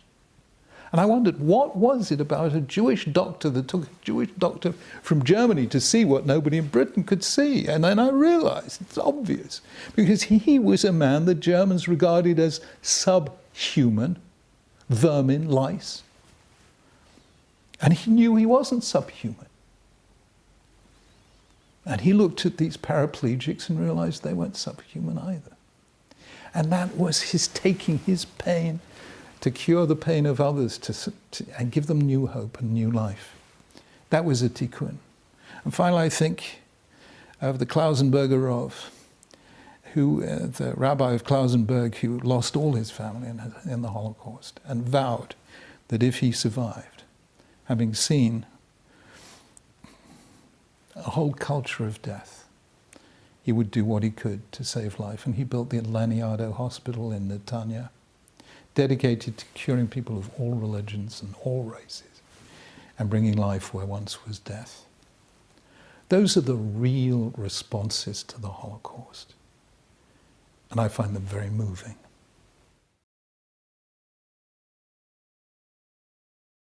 How did the Holocaust affect my personal faith? Well, firstly, it hugely strengthened my Jewish identity, because I just felt the weight of all these ghosts. And I knew that what they died for, I had to live for. I could not let their Jewish story end with me. I just couldn't. But it did completely transform my understanding of faith. And here I want to speak about a midrash, a rabbinic exegesis, which dates from 4th, 5th century. And it's commentary on Abraham leaving his land, his home, his father's house. And the midrash was very enigmatic, says the following. What was the matter like? It was like a traveler who is going through a desert and sees a palace in flames. And he says, is it possible that the palace has no owner? Just then, the owner of the palace appeared over the parapet and said, I am the owner of the palace. Now, that's a very enigmatic midrash. But once I had been to Auschwitz, I really understood what it meant. And it is a rather dramatic thing. Abraham saw the universe. It's a palace. This vast universe, this vast law-abiding universe, the laws of chemistry, physics, you name it. It's a universe that is pretty predictable for the most part, and it obeys its laws. It's a palace. Somebody made it. It has design. But it's in flames. I see a world full of violence, war, injustice, exploitation, cruelty. Now, somebody builds a palace, doesn't leave it to the flames. You try and put the flames out. So how can I understand that on the one hand, the universe is a palace, and on the other hand, people are ruining it and killing one another? And that's when God appears to Abraham and says, I'm the owner of the palace. I need you to help me put out the flames. I need you to help me put out the flames. God, who made the entire universe, can't put out the flames of violence and injustice? Yes, there is only one thing God cannot do without help from us, and that is live within the human heart. And that is what God was calling on Abraham to do. I need you to help me put out the flames, because I cannot do it myself without destroying this very thing I created, the only thing I created in my image, human beings with freedom of will. I can't take that away without taking everything human away. I would turn humanity into a bunch of 7 billion robots programmed to sing my praises all day long. I'm sorry, that's not what I created in human beings. And I suddenly realized that that is what makes Jewish faith very unusual. Most faith is born in a simple, consistent view of the universe. Judaism is born in cognitive dissonance. On the one hand, we believe in a God of justice. On the other hand, we see a world full of injustice. And it was not the people at the fringes, the disbelievers, the atheists, who raised this challenge. It was the heroes of faith themselves. Abraham said, "Shall the judge of all the earth not do justice?" Moses said, "Why have you done evil to this people?" Jeremiah said, "You always win when I argue with you about justice, but still I want to know, why do the wicked prosper?" Job is an entire book dedicated to it. But when you find that cognitive dissonance between the world that is and the world that ought to be, there's only one way of solving it. And that's not by thought, it's by deed. You have to help God put out the flames.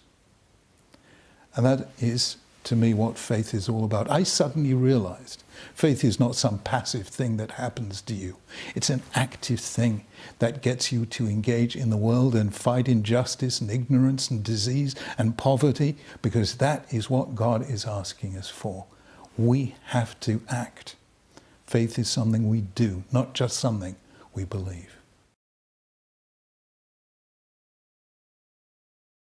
The connection between the state of Israel and the Holocaust is a subtle and delicate one, and we have to distinguish certain things. Number one, the state of Israel does not owe its existence to the Holocaust. That is extremely important. The connection between Jews and the land of Israel goes all the way back, goes back longer than any other connection between a people and a land in the entire West. It goes back to Abraham 38 centuries ago. It goes back to Moses 32 centuries ago. It goes back to King David 30 centuries ago. Israel was the land where our people was born, where David built the temple, where the land, the language, the landscape, all of these are written in the Bible, in the book of Psalms. Going to Israel is coming home. Even the modern state of Israel long antedates the Holocaust. It owes its existence to the collapse of the Ottoman Empire during the First World War, to the Balfour Declaration of 1917, ratified by the League of Nations in 1922. So the Holocaust was not used as an excuse to create the State of Israel. The State of Israel had already been created long before then. And Israel remains the only country. The Jews are the only people ever to have built a nation state in that land. At all other times, it was an administrative district of an empire, and there were many empires. But Jews are the only people who have ever built a nation state there, and our whole history is saturated with it. Secondly, however, there is a fundamental connection between Israel and the Holocaust, and this goes back to July 1938 and the French Spa town of Evian. As a result of that conference, not one of the 32 countries opened their doors to any Jews. Not one. And that includes Britain, America, Canada, Australia. Not one. And it was at that moment that Jews knew that there was not 1 square foot of the entire surface of the earth that they could call home in the sense given by the poet Robert Frost as the place where if you have to go there, they have to let you in. After the Holocaust, Jews cannot be without a home. They simply cannot be without a home.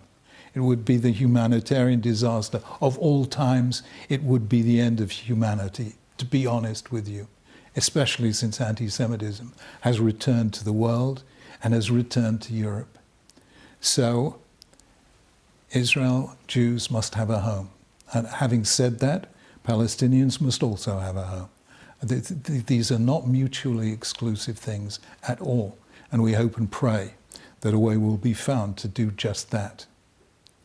And the third sense is quite simply this. During the Holocaust, the Jewish people came eyeball to eyeball with the angel of death. 3 years after the war was over, in proclaiming the state of Israel, the Jewish people said collectively, in the words of the psalm, I will not die, but I will live and give testimony to the God of life. Israel represents the greatest affirmation of life of the Jewish people in the last 2,000 years.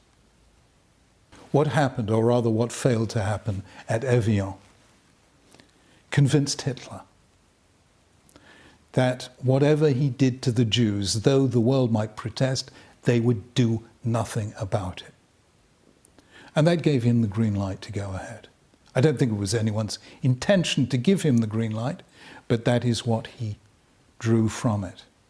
Had Jews had the slightest ability to fight for themselves, had they had a home, however small, then he would not have done such a thing.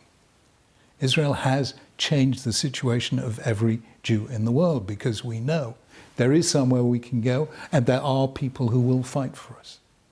So had Israel existed then, yes, history would have been very different. In the most uncanny evocation of the Holocaust, Ezekiel the prophet, 26 centuries ago, saw the Jewish people as a valley of dry bones. And God says to Ezekiel, the people say our hope is lost. And he says, but it is not lost, because I am going to take them out of their graves and bring them to the land of Israel. So I see 3 signs of hope today, and they're remarkable. Number 1, the fulfillment of Ezekiel's prophecy. We have come back to the state of Israel.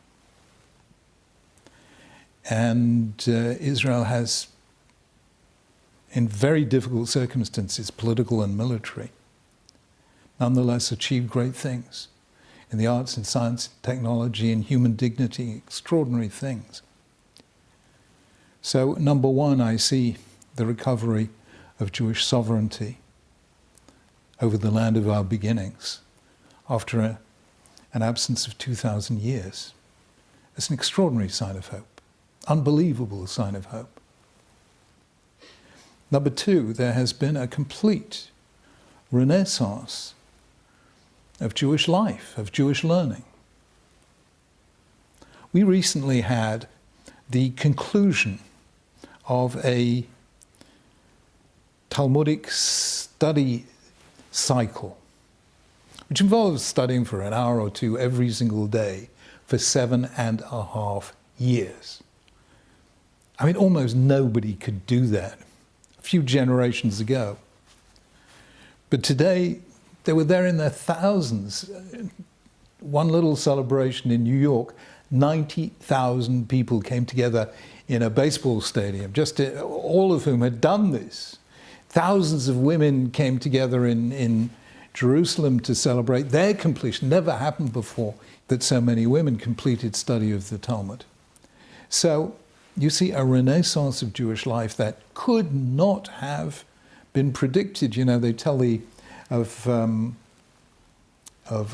Leopold Zunz, the 19th century German Jewish scholar, who believed that you could have an accurate history of Jewish culture because it was now dead and could be studied as a museum artifact.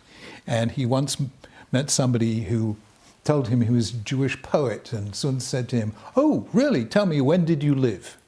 So, you know, they regarded that as dead. Today it's vibrant. And thirdly, the Jewish people. You know, in August, 8th of August 2019, a lady celebrated a birthday. Her name was Shoshana Ovitz. She was 104 years old. She was a survivor of Auschwitz. She asked her eldest granddaughter, "Please, could you compile a list of the names of all my grandchildren and great-grandchildren, because I want to pray for them all on my birthday." Unbeknown to her, they decided they would all come together and be with her for her 104th birthday and pray together with her at the Western Wall in Jerusalem. They were photographed together. There were 400 of them. One woman's children, grandchildren, and great-grandchildren. If ever there was a triumph of life over death, I don't know. I can't think of a better example. So you have Israel, you have Judaism, you have the Jewish people, all three of them stronger than they ever were before. And I don't need any more grounds for hope than that. Our hope is not destroyed.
I am an ancient wall of stone atop a hill so high.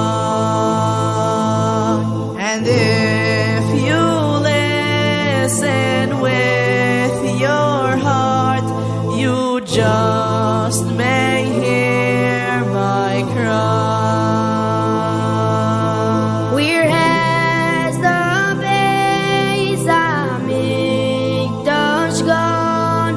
I stand here all alone. How long am I to wait for all my children to come home? A house of marble and Acheinu kol beis Yisroel,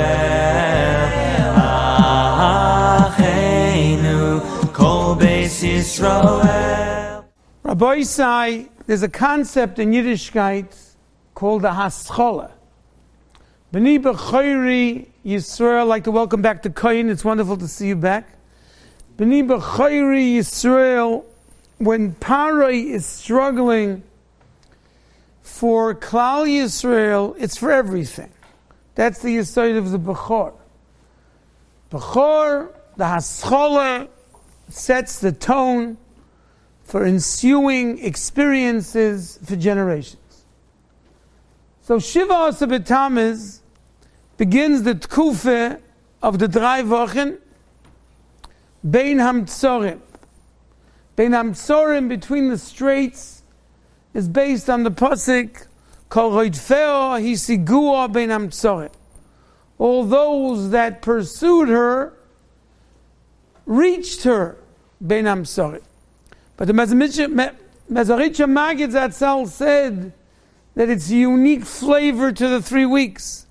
There's a koich of the 3 weeks that you don't have on Rosh Hashanah, you don't have on Yom Kippur, you don't have Bein Milah, Shchinta Begalusa.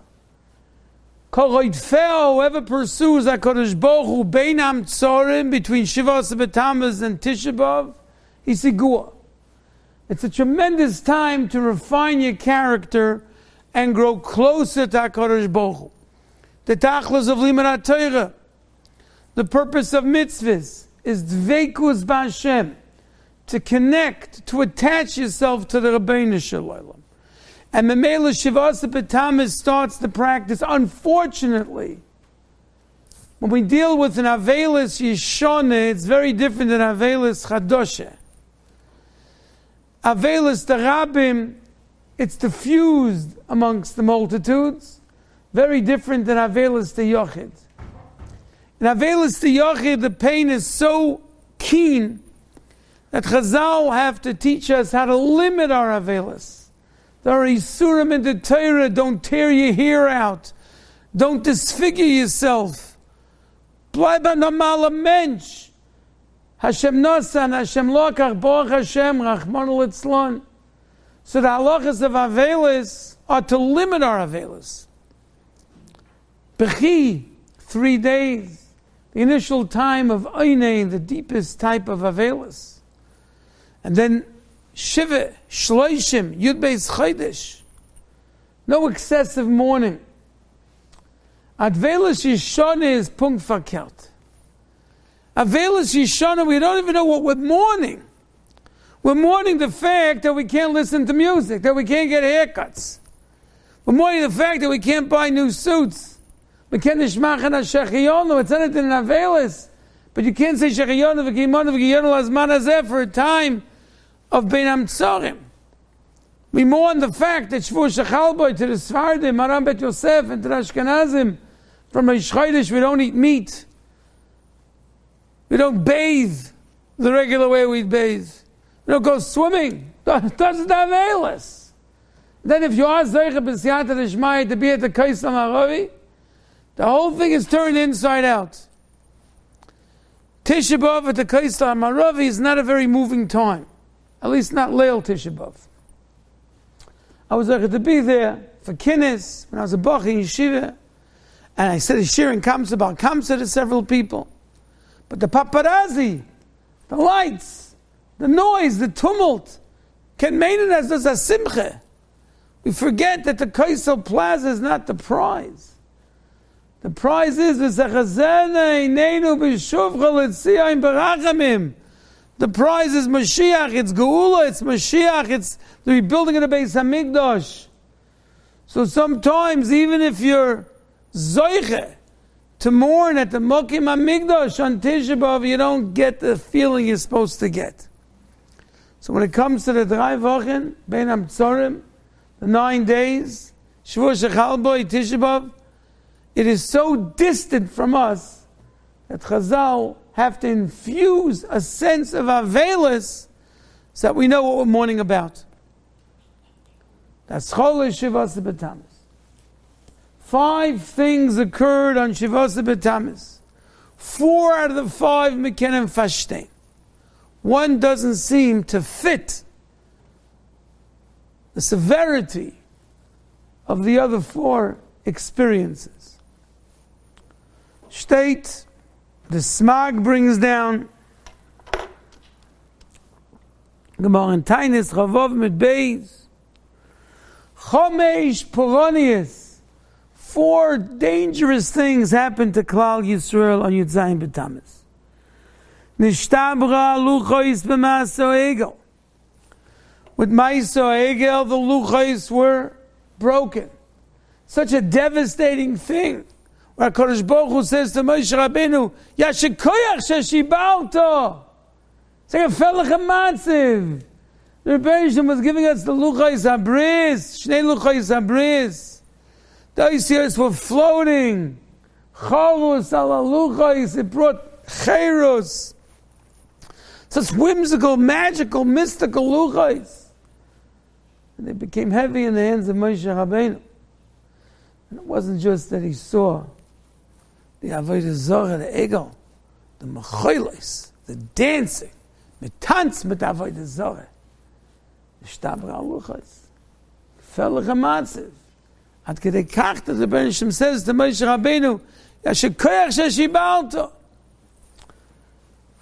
On Shivas B'Tamuz, Butal Koben HaTomid, during the siege in the time of the first Beis HaMikdash.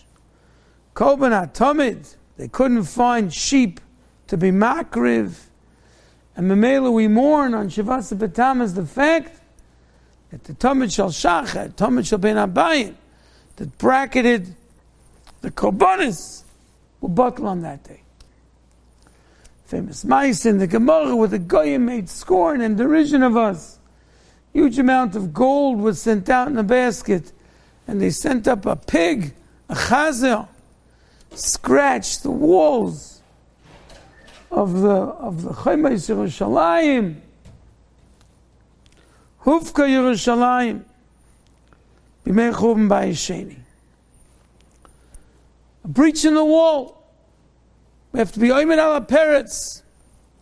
The Nes of Chanukah commemorates Ufoltzu Chaimas Migdolai. So it's a gewaltige kashe. If the Yevonim, the Assyrian Greeks, wanted to destroy the Jewish way of life, then out with the old and in with the new. What's the pshat? Foltzu Chaimas Migdolai. They broke through the Chaimas, destroy the whole Beis HaMikdash. But the Yisoid in Yadus Shekelim Raglayim. If it was completely false, there would have been no kiyum. The Misyavin until this very day, the Hellenists, it's a gewaltige mahalech, Havana Shabbos, but only half a day. And you could drive to shul. Start something else. There was some in the Reform movement that wanted to make the day of rest on Sunday. That makes sense. It was Kritzitz Yom Kippur, it's a dos. Many years ago in Minneapolis, Minnesota, in a show of brotherhood, the leading Reform temple with over 1,400 families decided that the Ramadan Havel comes out with Yom Kippur. Es fassen zusammen! Es fassen zusammen! Das ist Yom Kippur! Nach Yom HaKodesh! So the Olam, they sent out the emails of the day. We're going to break our fast together with our brethren, the Muslims in the mosque. Essen zusammen. No hayois. They break their fast on dates and water. The Olam was told, get ready to break your fast on Yom Kippur, bread and water. And even though some in this stream of so-called Yiddishkeit only fast a half a day, da fasten the ganze Tag bis sunset, also wie die Ende Ramadan. Aber einer hat mir gesagt, Yeshua Eliezer told me, he had insight, he learned with some fellows who attended this thing, that the Gol Choshev mentioned from the alt, from the temple, das is music. The Gol Choshev, Hel Shmuel, you're not going to believe this. The Gol Choshev, they went and had chicken. They first broke their fast on chicken. Die kamen aushalten an den Stickel Dates and water. Und nachdem wir begangen, Peveli Vayichan, zusammen mit unserer Cousine, abfasst Ramadan. You can't make this stuff up. That's voll zu Choymeis Migdolai. Alle Gdolim verstehen das. Either knock it out, but what are you leaving? That was the hufka here, the breach in the wall. You have to be Omer ala Peretz. How careful we have to be. That's for a whole shmuz b'fanatzmai. Not allow a breach in the wall. Noch dem. Is a davar mushar ad lemoid. Soraf, apestumis, the Netziv Roimi, the Sefer Torah. We don't know who he was, when it happened, but he burnt the Sefer Torah. And I'm going to telegraph what we're talking about tonight in this shir. Or does he does? How many Sifrei Torah were burnt during the course of Jewish history? Tens of thousands. The Nazis, Yimach Shemam, the Spanish Inquisition, Yimach Shemam. Bayis Rishon, Bayis Sheni. Khmelnytsky, pogroms, all those pictures we saw when we were kids of what happened in 1907 with the pogroms in Kiev, and you had the Grace of Taylor Yedidim in the Ukraine. They had the bodies and they had the Sifrei Torah. Every time make a tinus every time a Sifrei Torah burns. It's for 2,000 years. Apostomus, we don't even know when he lived. He burnt the Sefer Torah. Okay. The Sefer Torah, Ezra's Sefer Torah, what's the pshat? Seems out of context with anything else. And versteht sich, wer mit Selim, of the Vayizar, behechel the Beis HaMikdash. So 4 to 5 we understand, gefährlich et Zorres, but wie versteht man, Soraf apostumas harosha, the Sefer Torah, Shtabra Luchas. Steht, in the Gemara Eruvin, Nun Dalid, Ilmolei, lo nishtabru haluchos, lo nishtakro Torah mi Yisrael, vein kol umma v'loshen yochel lishloit bahem. Ilmolei lo nishtabru haluchos, steht in Tanchume, lo yamalach hamoves shoylet bahem, v'lo yisurim sholtem bahem, shekemalach yashoretz. That's something we can relate to. No virus. No ventilators, Rahman Zamalechem, no illness, no machalis. No nation could have touched us. Das kämen gut verstehen. No Torah be forgotten. Steht in Yerushalmi, a dove noisif to Ben Sera Mer. And kedei kach, the credentials to Ben Sera Mer are so hard to fathom. The Gemara Zaklahev al Nivr. It's just as a parable. It's not possible. Doesn't listen to Kalav of Kalima, it's impossible, the same voice. Zel v'sayveh. V'zok to Bavli. He's going to use up his father's money. He's going to stand Parshas Drachim. Last him as a Brias. He's going to be a renegade. He's going to kill people. He's going to mug people. He's going to shoot people. How many get shot in Chicago over Shabbos? Anybody knows the number? I don't know, 70 people. It's going to be like that every day of the year with this Ben Seramer. So Yom Muzaka Evelem Eschayev. The Torah is Yored L'Seif Daita. Kommt again Yerushalmi und aus Moisef und Mishpachas Gunsberg versteht da Isofe. Der Chaim Bolinis verstehen da Isofe. Soifoi lishkach talmudoi.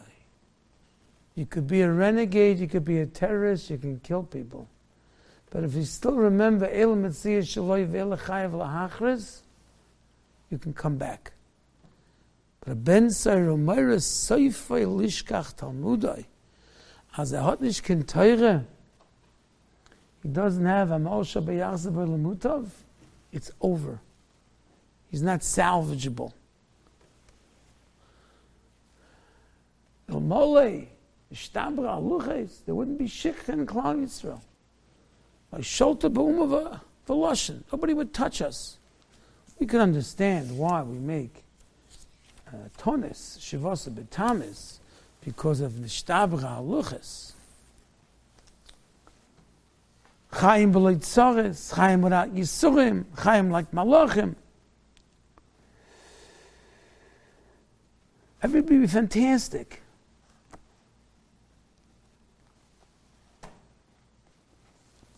We don't understand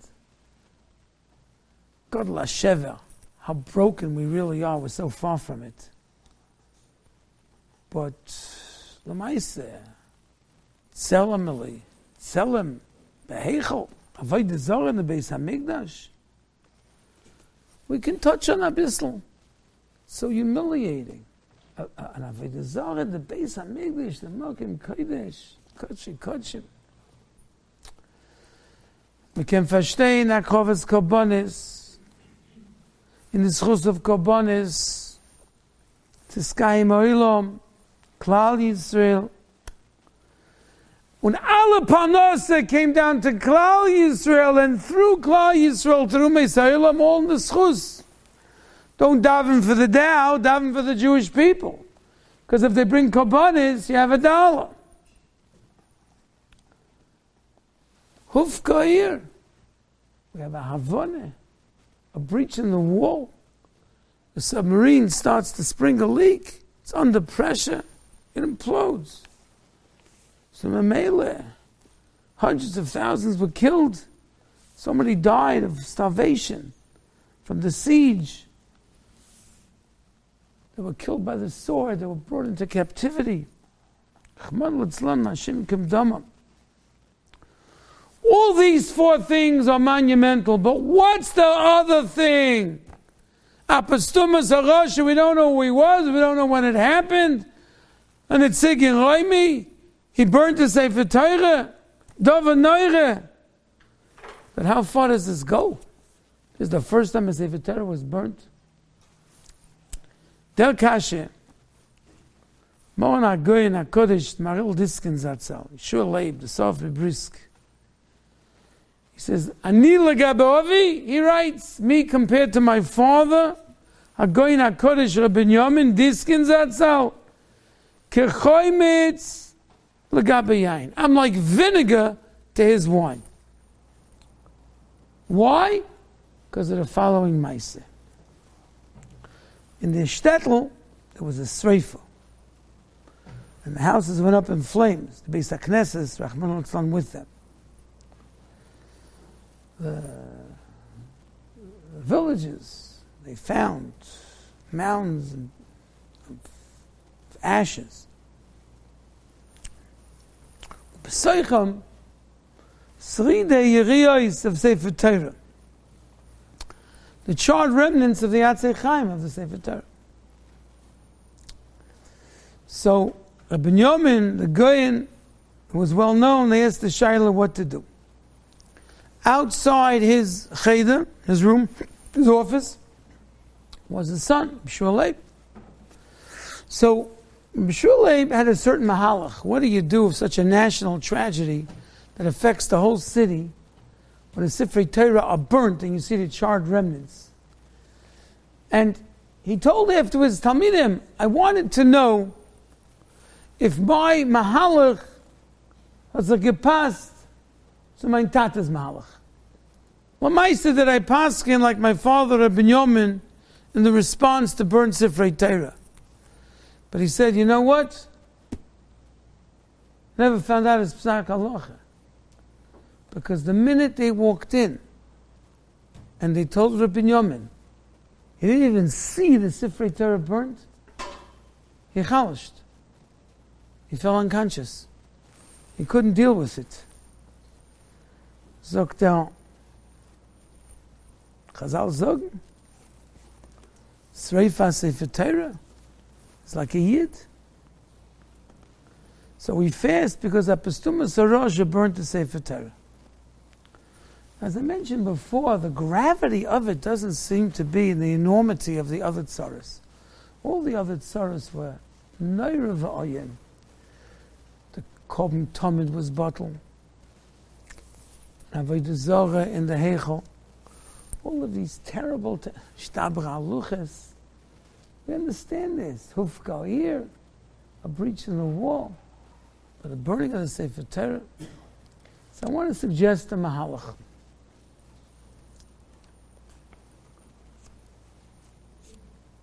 You know, in Eretz Yisrael, Rachmana litzlan, when there's a pigua, Rachmana litzlan, there's a bombing. Then they talk about the wounded. Then, Chesed Hashem Pitzua Kal. You know what Pitzua Kal means? The man's going to live. He just lost, Rachmana litzlan, an eye. He lost a leg, an arm, 2 arms. That's Pitzua Kal.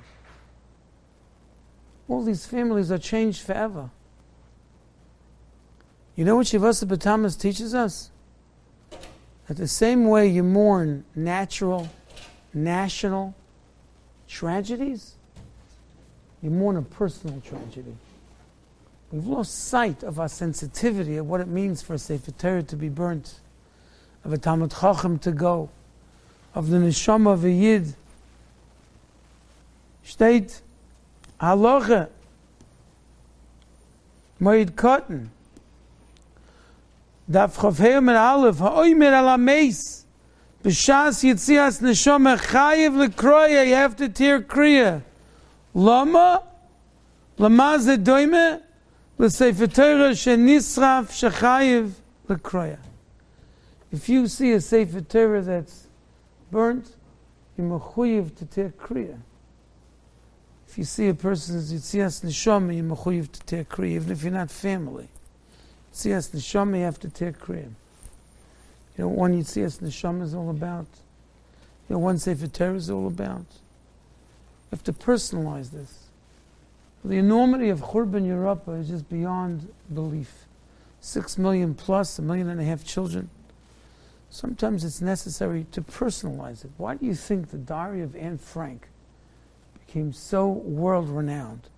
Because one young girl's story. You talk about one person. You're not talking about 6 million. You're talking about 6 million individuals. That was Churban Europa. 6 million Kedoshim. From the Gerach Hasidim, from Alexander Hasidim. Rabbi Chonon Zatzal Hashem Yikom Damoi. Mashgiach in Slabodke. Heilige Rebbes, Heilige Yidden. Each one a Churban, a Sreifa, b'fnei Atzmai. But we get so carried away with numbers, we become desensitized. Let me end on a good note. A Talmud of mine told this to me, and he doesn't know who it's from, but it's Moridik in the Welt. How do you deal with Saras? How do you deal with Saras? The Chavetz Chaim says, a Yisoid, sagt the Chavetz Chaim, Habiteach b'Hashem chesed yisayvivenu. The person has betochen HaKadosh Baruch Hu, then chesed surrounds him. The pros pashut pshat is, if you biteach b'Hashem, Hashem's going to protect you. Don't worry about the tzoras, don't worry about the virus, don't worry about the Dow, don't worry about Shidduchim. Chesed yisayvivenu. Sveltz alts and betochen. That's the pashut pshat. Now the Chavetz Chaim says, let's say you have a medicine, and it's extremely bitter. There's no way you can swallow this vile, bitter medicine. So they encapsulate it with a sweeter coating. And now it goes down. Now you can swallow it, tolerate it, deal with it. The Chavetz Chaim gesagt, Habiteach b'Hashem. If someone has betochen HaKadosh Baruch Hu, chesed yisayvivenu. It's like a sweet capsule. It's takeat tzara. But you'll be able to deal with it and swallow it and live with it because chesed yisayvivenu. Doesn't mean that everything is going to be perfect. There are going to be ups and downs in life. Beret wegen Chaim Berlin, Morgen auf Yisroel Hakotel Zatzal Fleck sagen, Yiddishkeit is like an EKG. Peaks and valleys, ups and downs, in your learning, in your asmode, in your chavrusis, in your panose, in your shalom bayis, peaks and valleys. I timed it an addendum that when the patient flatlines, he's gone. You flatline? Everybody wants flatline. There's no such thing as flatline. Flatline means you're gone, Chalil Rahman Litzlan. There's got to be peaks and valleys. That's Yiddishkeit. But Sholem gesagt heint nicht von der Welt. He doesn't know from whom it's from. Could be that Magid from Shalayim. What's his name again? Who? Nishab Shalom Shadron. Another. Not Rabbi Yanka Galinsky. Nishab Si Yadla. He's alive, Baruch Hashem. Who? Oh, Rabbi Biderman. What's his first name? Meilach Biderman. So could be he heard it from Meilach Biderman, but if he did, he didn't say who it was from. He doesn't know who it's from. Never in the world. You're going to say everybody's Shabbos table. Kohen, you're not going to need your pen and paper because you're going to remember it. When there's a tzorah, what do people ask? Lama! Lama! Lama! Lama! Lama! Why did this happen? Why the virus? Why was Minsky gone? Lama! What's the gematria of Lama? No, mathematicians, the gematria of Lama? 35. Sehr gut, sehr gut. Klugel Yidden. 75, good? 75, apologies, I didn't hear you. 75 is Lama. 75 Lama. We go weiter. When people clap their chests, they don't know what's happening. Ma yeh. Ma yeh. Was wird sein? Ma yeh gematria? 75. Come on, you don't get where I'm going over here. Everything's going to have to equal 75, okay? So it's not such a mathematics test. Lama, why did it happen? 75. Ma yeh, 75. Bitachon, 75. If you have bitachon, you don't ask lama and you don't ask ma yeh, because you don't got to worry about it. There's a Bein Shalom. We're entering now the 3 weeks. Ma yeh. With the mask, without the mask, social distancing, open the coffee, which I'm thinking of doing, not open the coffee. Have the catering hall, groise shilas. You go in the street with a mask, you go to a chasna, you don't go to a chasna, you hunk it down. Baruch Hashem, Alta Ben Sion is back now with us, the Kohen is with us. But Ma'iyeh, nobody knows. Anybody that tells you he knows is a Meshuggah or he's a liar, because nobody knows. The biggest infectious disease from guy that I know lives in Cleveland, Ohio. He's a PhD from Case Reserve University, and he don't know. Everybody's going on the internet, every guy, and they're coming up with grace. I don't know. They know in Eretz Yisrael. Ain't that Kadosh Baruch Hu? I don't know. But I don't have to know. You know why? Because my yeh is all Tolim B'tachin. If you have B'tachin, don't worry about the lama, don't worry about the ma'iyeh. It's going to be gavaldik. Yeh tov. Beishim results helping. We stay healthy and well. And we to the greatest simcha. B'vias ha'gol merav yameinu. Amen.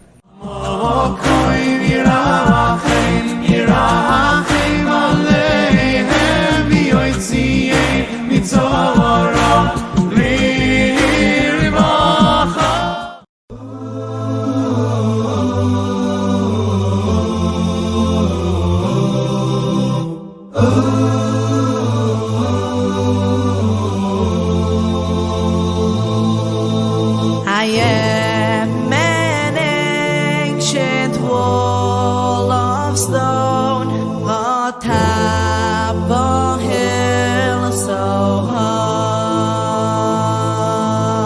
And if you listen with your heart, you just may hear my cry.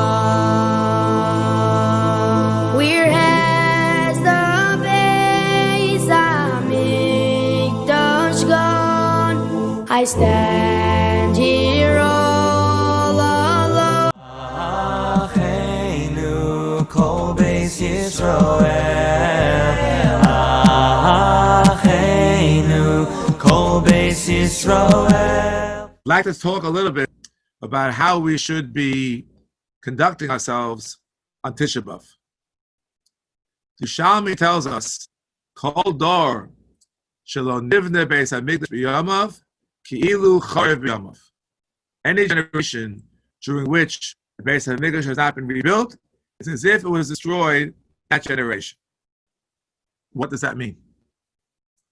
What that means is, if we would correct the mistakes, the sins, which caused the Churban in the first place, then the Beis HaMikdash would have already been rebuilt.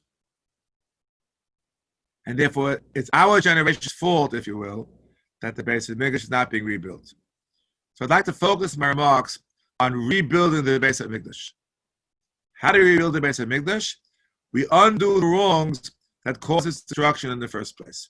I'm sure that everybody here knows what the rabbis teach us in Masechta, Yuma, Daf Tes and Beis. The reason for the destruction of the second Beis HaMikdash was sinas chinam, baseless hatred. And therefore, in order to reverse the tide of history, we have to have what we call Ahavas Yisroel, to certainly eliminate any sinas chinam from our midst. And I would like to tell you the question of a Tosfos in Masechta Bava Metzia, Daf Lamed Amud Aleph. The Gemara has a different take. Lo chor Yerushalayim ela al shemidu dineim al din Torah lo avdu lifnei shuras hadin. That the people insisted on all their perceived legalistic Torah rights, and they refused to compromise. Refuse. Tosfos asks an obvious question. It's a contradiction. In Yuma it says sinas chinam, and here it says because they did insist on the Torah. Which one is it? You know what Tosfos answers? Both. This and this, two separate reasons, in combination, to cause the destruction of the Beis HaMikdash. Permit me to offer an alternative. My alternative is as follows. They're not two totally separate reasons. Oh no. It's really one reason. Sinas chinam. But sinas chinam, literally, baseless hatred, hatred for no purpose and reason whatsoever.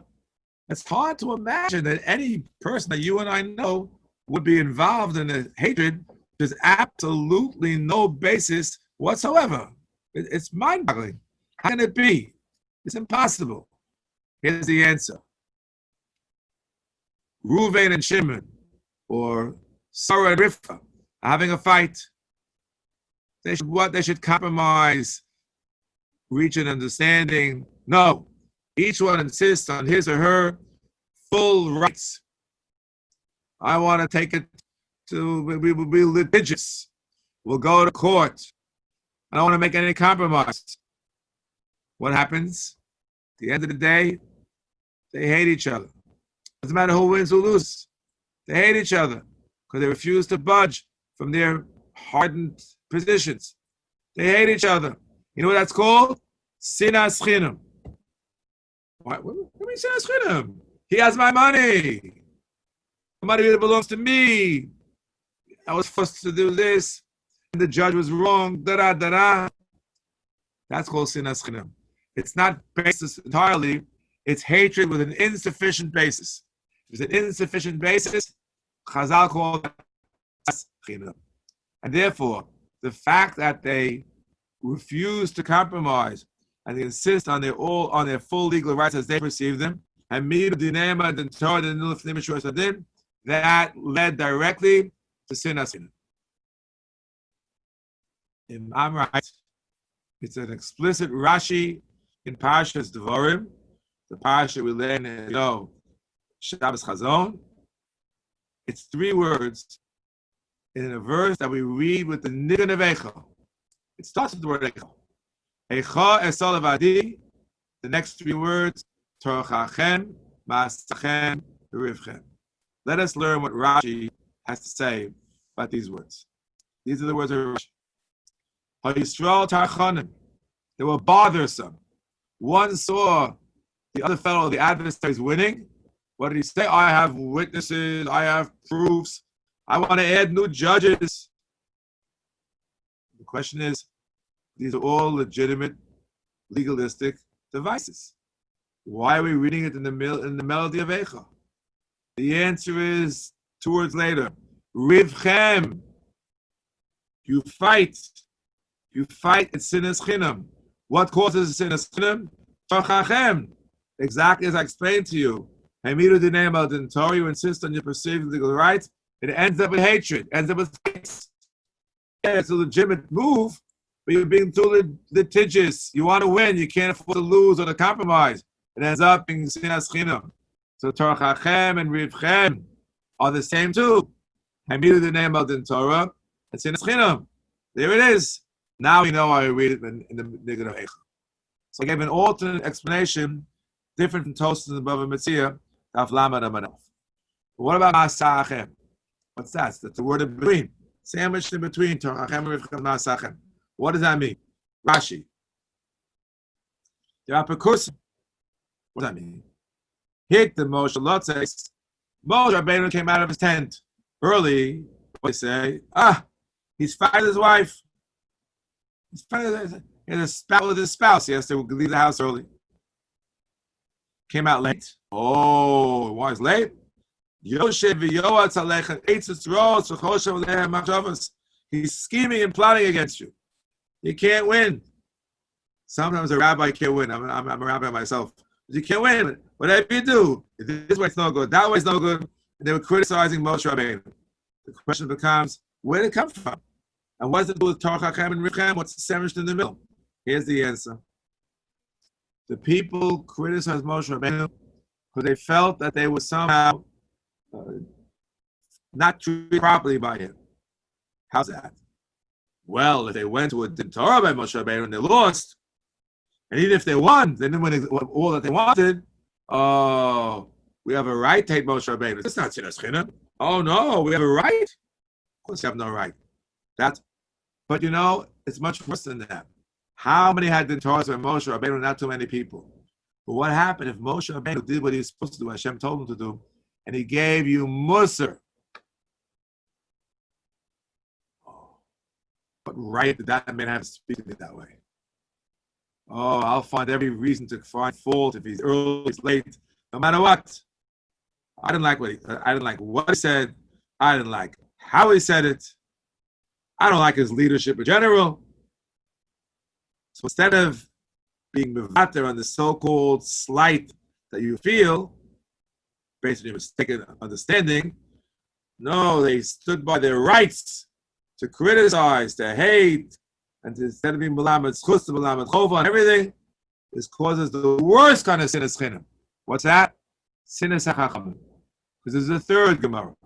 We started with Yuma Daf Tes, Bava Metzia Daf Lamed. The third Gemara is Shabbos Kuf Yutes.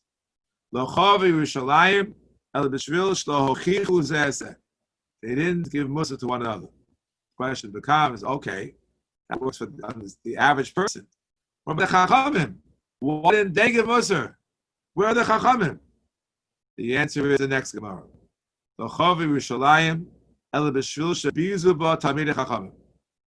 They degraded Talmidei Chachamim, which is not only in and of itself terrible, but what it does is it silences the Talmidei Chachamim.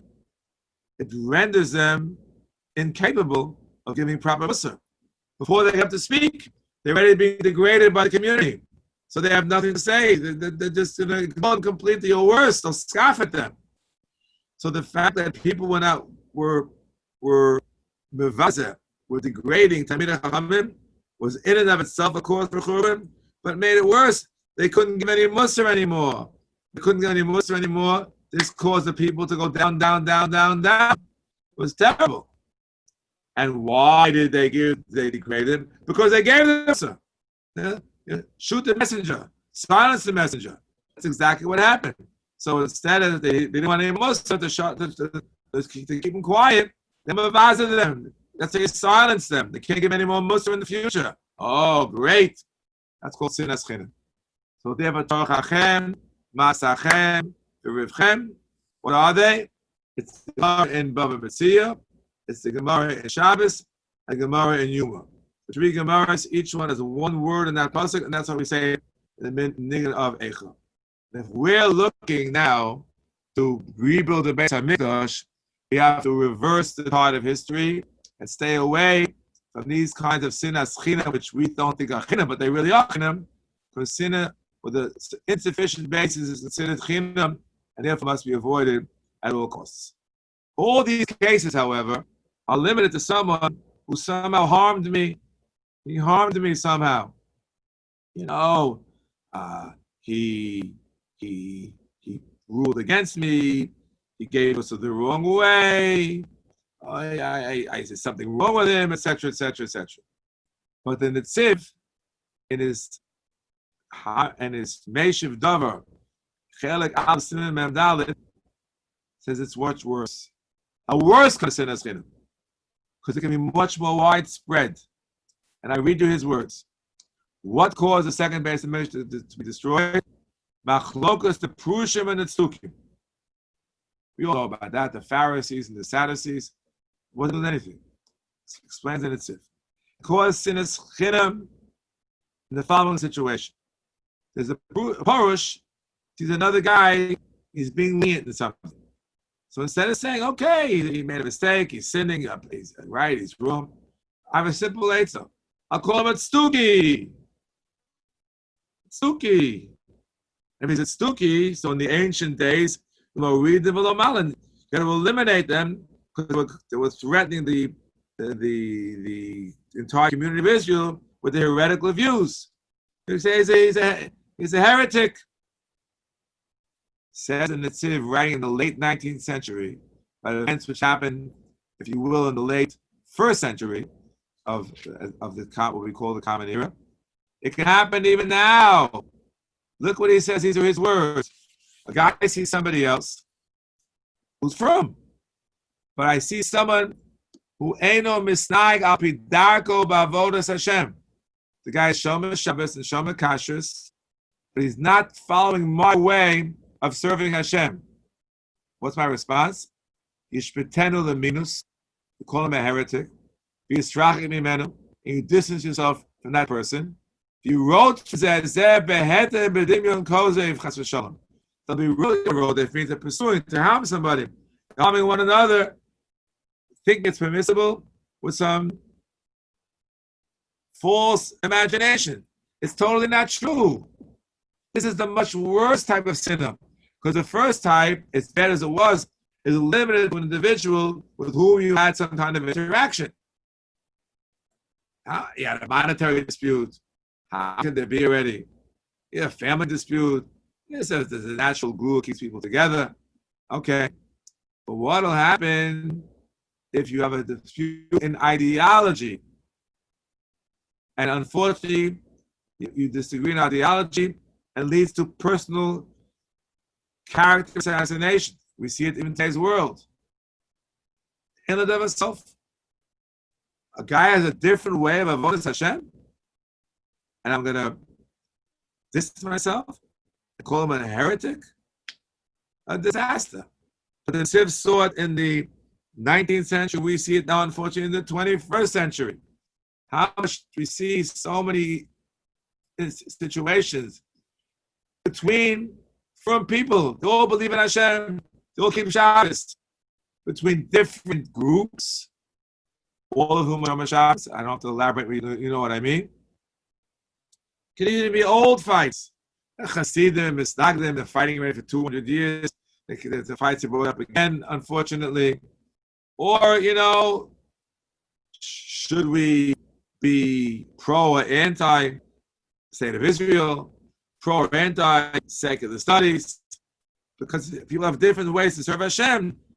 They call it apokoris, and they distance themselves.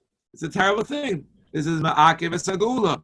It's preventing the Beis Hamikdash from being rebuilt. Sure, in the rare case of a heretic, there's what to say. We can't be chas v'shalom, do anything physical, chalil chas, but we should be somewhat distant from heretics. But that's only the first generation heretic. The Rambam writes, the second generation heretic, what are we supposed to do? We're supposed to bring him close. We're supposed to bring him close and love him. So it's terrible. We should be roar lachzir l'tshuva, l'moshchem b'divrei shalom. So that's what we should do. So therefore, it's such an important thing not to create machlokas. You know what? There's people who are not only arguing about fundamentals of faith, about halacha. I'll give you an example. An eruv. Yes, eruv, no eruv. It's a purely halachic question. It doesn't do hashkafa. People are fighting. It's crazy. Let live. It's a terrible thing. It's really a terrible thing. It really is terrible. And therefore, it seems that a person has to be so careful to avoid this kind of conduct. You have to be so careful. And here's my biggest question for everyone on the Zoom. There may be individuals or groups that, unfortunately there are divisions and subdivisions. We all know about yeshivas that's split in half, Hasidic courts that's split in half. We're not part of either of those worlds. But in our world, sometimes we may find individuals who are intolerant towards us. So number one, we have to be understanding that if people who are so-called more to the right, use this expression loosely, are intolerant of us, we shouldn't be intolerant of those when we're more to the right. If you disagree with somebody, you should certainly disagree, for sure. But don't demean, don't involve yourself in character assassination. And most important, don't fight fire with fire. If someone is intolerant of you, you still have to be tolerant of them. That's the hardest of all. They call you all kinds of names, you still love them, that's all. They make a mistake, no matter what. No matter what. It's hard, I agree. That's called Hamaver Amidosa Mavin Wal Kol Pshav. If someone, you get insulted, you don't respond, Hashem will forgive you and bring Beis HaMikdash close. And therefore, I would like to conclude these remarks with one final point.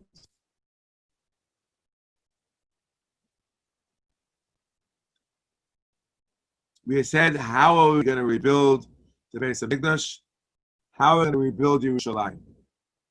Chazal tell us that Yerushalayim is a compound word. It's a combination of the word Yireh, that Avraham Avinu called the city Hashem Yireh, and Sholem, Malki Tzedek, Shem and Noah called it Sholem. And Medrash Rabbah in Parshas Vayera says something incredible. That Hashem Yisbarach Kavayochel said, if I call the city Sholem, Avraham Avinu will complain. And if I call it Yireh, Shem and Noah will complain. So I'll call it Yerushalayim. It sounds like a bunch of words. So the Medrash Chachma in Vayera on that pasuk of Hashem Yireh explains as follows. These two giants had a goal in life. Shem lived through Dor HaMabul. The Dor lived through the terrible immoralities of promiscuity, immoralities of theft, brought the whole world down. The whole world collapsed, the Mabul. He set out to make shleimus. People should be ethical and moral and intact and universally. Peace, that's his goal. Shalom, shalom. That's his goal in life. He was very successful. Avraham Avinu took it to the next level. Hashem Yireh. By the time Avraham Avinu came on the scene, the Rambam explains to us in the Chos Avodah Zarah, God had been almost forgotten. And he brought God's existence back into the world. Hashem Yireh. So each one called his capital city after his most important goal in life. Sholem for Hashem ben Noach Malki Tzedek, and Yireh for Hashem Yireh for Avraham Avinu. And Hashem said, I call it Sholem. Avraham Avinu said, what about my goal in life? That everyone should recognize you, God. And if I call it Yireh, Shem will say, but what about ethics and morality and peace? All right, we'll call it Yerushalayim. It seems to me, therefore, that if either prong is missing, either the Yireh prong or the Sholem prong, Yerushalayim goes down. The first place we're missing the Yireh. With Avodah Zarah, Yerushalayim went down. In the second, Gemara the Yumadav test, no, there was no Avodah Zarah. Chazal got rid of the Avodah Zarah. Why did it go down? Sinas Chidin. In order for us to rebuild Yerushalayim, rebuild the Beis HaMikdash, we have to have both. We have to have the Yireh and the Sholem. We have to have the Bein Ono L'Amam, if you will, and Bein Ono L'Chaver. Both are necessary. And therefore, permit me to conclude by quoting a pasuk in Zechariah. The pasuk in Zechariah, Perek Ches, I believe it's pasuk Yutes, says as follows: Tzom HaRevi, V'Tzom HaChamishi, V'Tzom HaShvi, V'Tzom HaSiri, Yeh LeBeis Yehuda, V'Sasun U'Simcha L'Madam Tovim. The fasts we're experiencing right now, Tisha B'Av, and those before or after, Shiva Sabbatamuz and Sabbat Tevis, Sabbat will one day become holidays. Yes, holidays, days of joy, Sasan and Simcha Moadim Tovim. But there's a precondition. 3 words. Ha'emes v'shalom ehavu. As the Radak and the Malbim both say, it's a condition. If you want it to become a holiday, you want to bring back the Beis Hamikdash in Yerushalayim, ha'emes v'shalom ehavu. What are emes and shalom if not the 2 things that we spoke about? Emes is Torah. Torah is emes.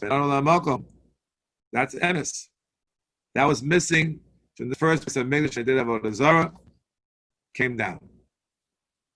What's this? The next word, shalom. Shalom is clearly related to shalem, the opposite of sinas chinam. And when they missed the shalom, it went down a second time. And for us, in order to rebuild the Beis Hamikdash, we have to restore emes and restore shalom. Then and only then, if emes v'shalom ahavu, can there be a Tisha B'Av becoming a Yom Tov? Can there be a rebuilding of the Beis Hamikdash? And as the rabbis have put in that same Gemara in Yuma, which is worse? Bira Tochiach, which means the first Beis Hamikdash, as terrible as the sins were, after 70 years, was rebuilt. But now, it's almost 2,000 years, and still hasn't been rebuilt. We see that sinas chinam in certain sense is worse. It's hard to believe. Worse than Avodah Zarah. That's what the Chazal tell us, in effect, in Yuma. And I repeat one more time. Kol dor shanivne beis hamikdash b'yamav kilu chorei b'yamav. If we would only do better than our ancestors and eliminate the sinas chinam, Hashem would immediately give us the Beis Hamikdash.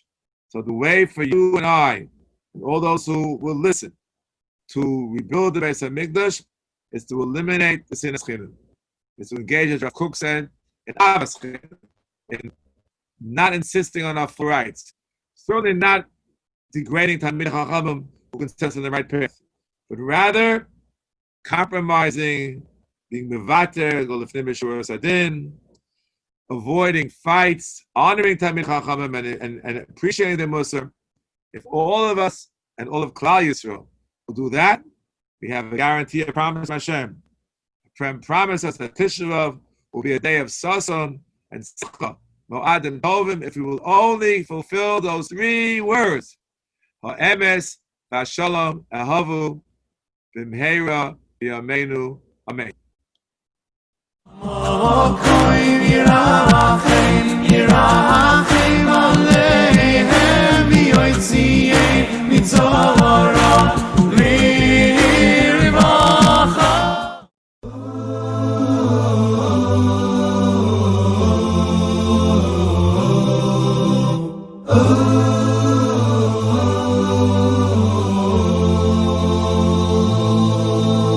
I am an ancient wall of stone atop a hill so high. And if you listen with your heart, you just may hear my cry. We're as the Beis Hamikdash gone, I stand here all alone. How long am I to wait for all my children to come home? A house of marble and of gold once stood here by my side. From far and wide all came to see its beauty and its pride. But sinas chinam brought it down, and with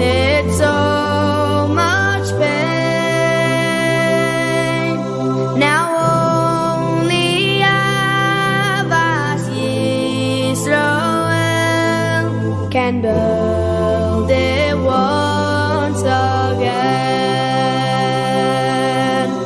Together, together, we stood by our Sinai, my daughters and sons, forever, forever. We must stand together forever as one.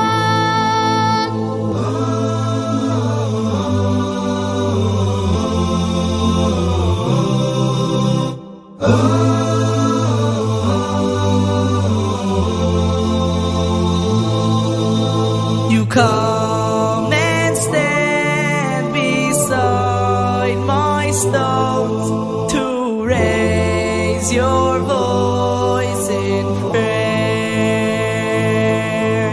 You ask, when will this Galus end? How much more can we bear? But sin and chinam still lives on. It lingers in your hearts.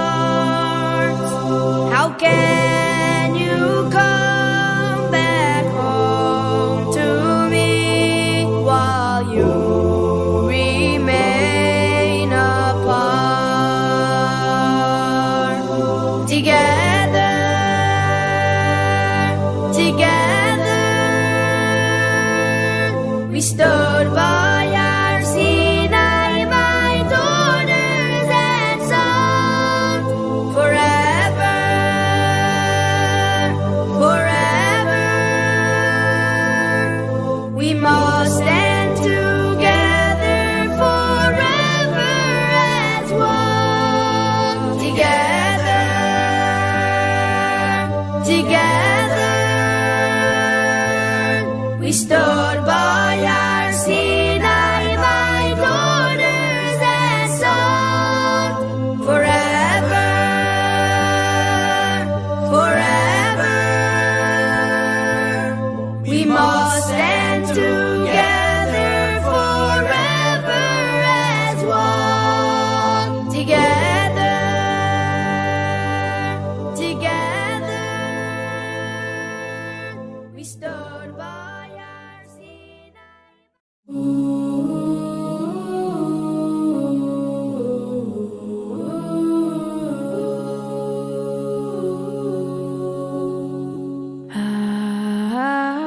Acheinu, kol beis Yisrael. Acheinu, kol beis Yisrael. Hanisunim batzara, batzara hovashivya, ha'imdim bein bayam uvein bayabashim.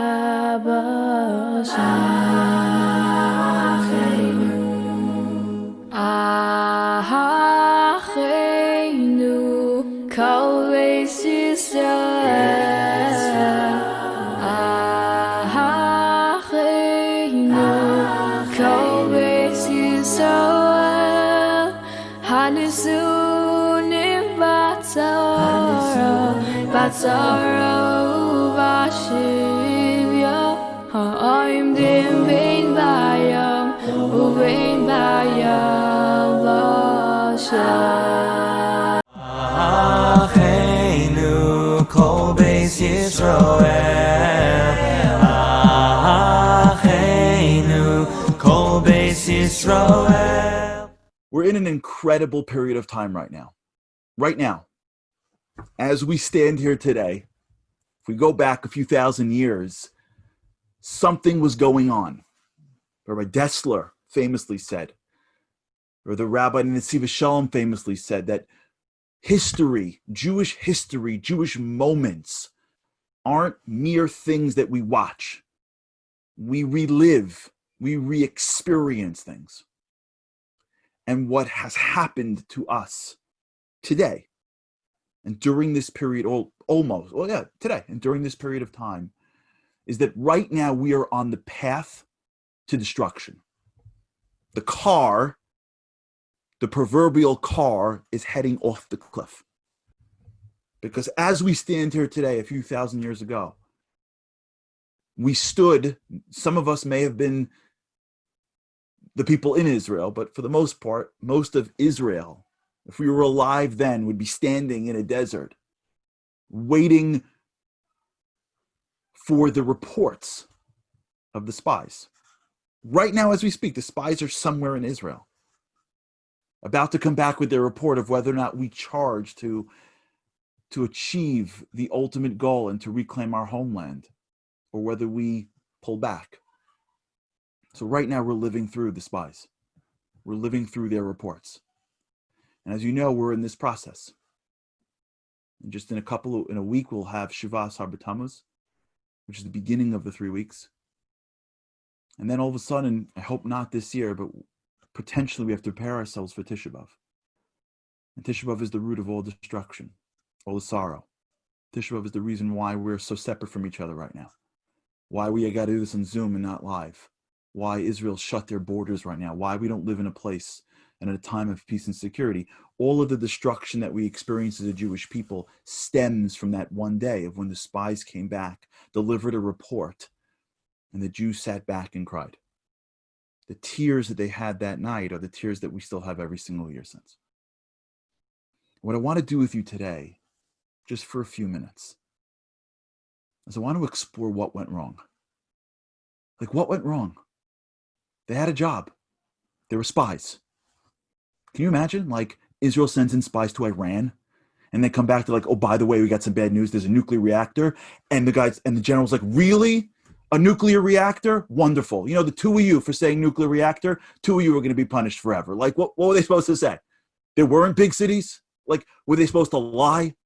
Were they supposed to come back to Moshe and be like, by the way, things are amazing. They're already building condos in Yerushalayim. You can go to Har Nof if you want. Rampe Shemesh almost built up. The Mamila Mall looks awesome, and I had a cafe hafuch, and it's amazing. Were they supposed to do that? Or are they not supposed to come back and be like, by the way, it's going to be terrible. We're going to get rocked. They delivered the report that they were asked to deliver. They editorialized a little bit. Okay, they're Jews. How many Jews do you know that deliver reports with just facts? Have you ever been in a conversation with a Jew and he's like, this is the facts? This is what we do for a living. We editorialize. We throw a little drama in. It's a spice of Jewish life. For this, we just served an egel a couple of weeks earlier. We just finished getting over idol worship at the foot of Mount Sinai. That we sort of got over. This, a true report with a little bit of emotion, that's destruction forever. How could that be? So I want to go into the report with you and share that what they delivered wasn't the point. There was something much deeper going on. And what's going on, what went on then during the times of the spies, in my opinion, is actually going on every single year since. Because Geula is not just a communal thing. It's not just what we all get together. Geula is also personal.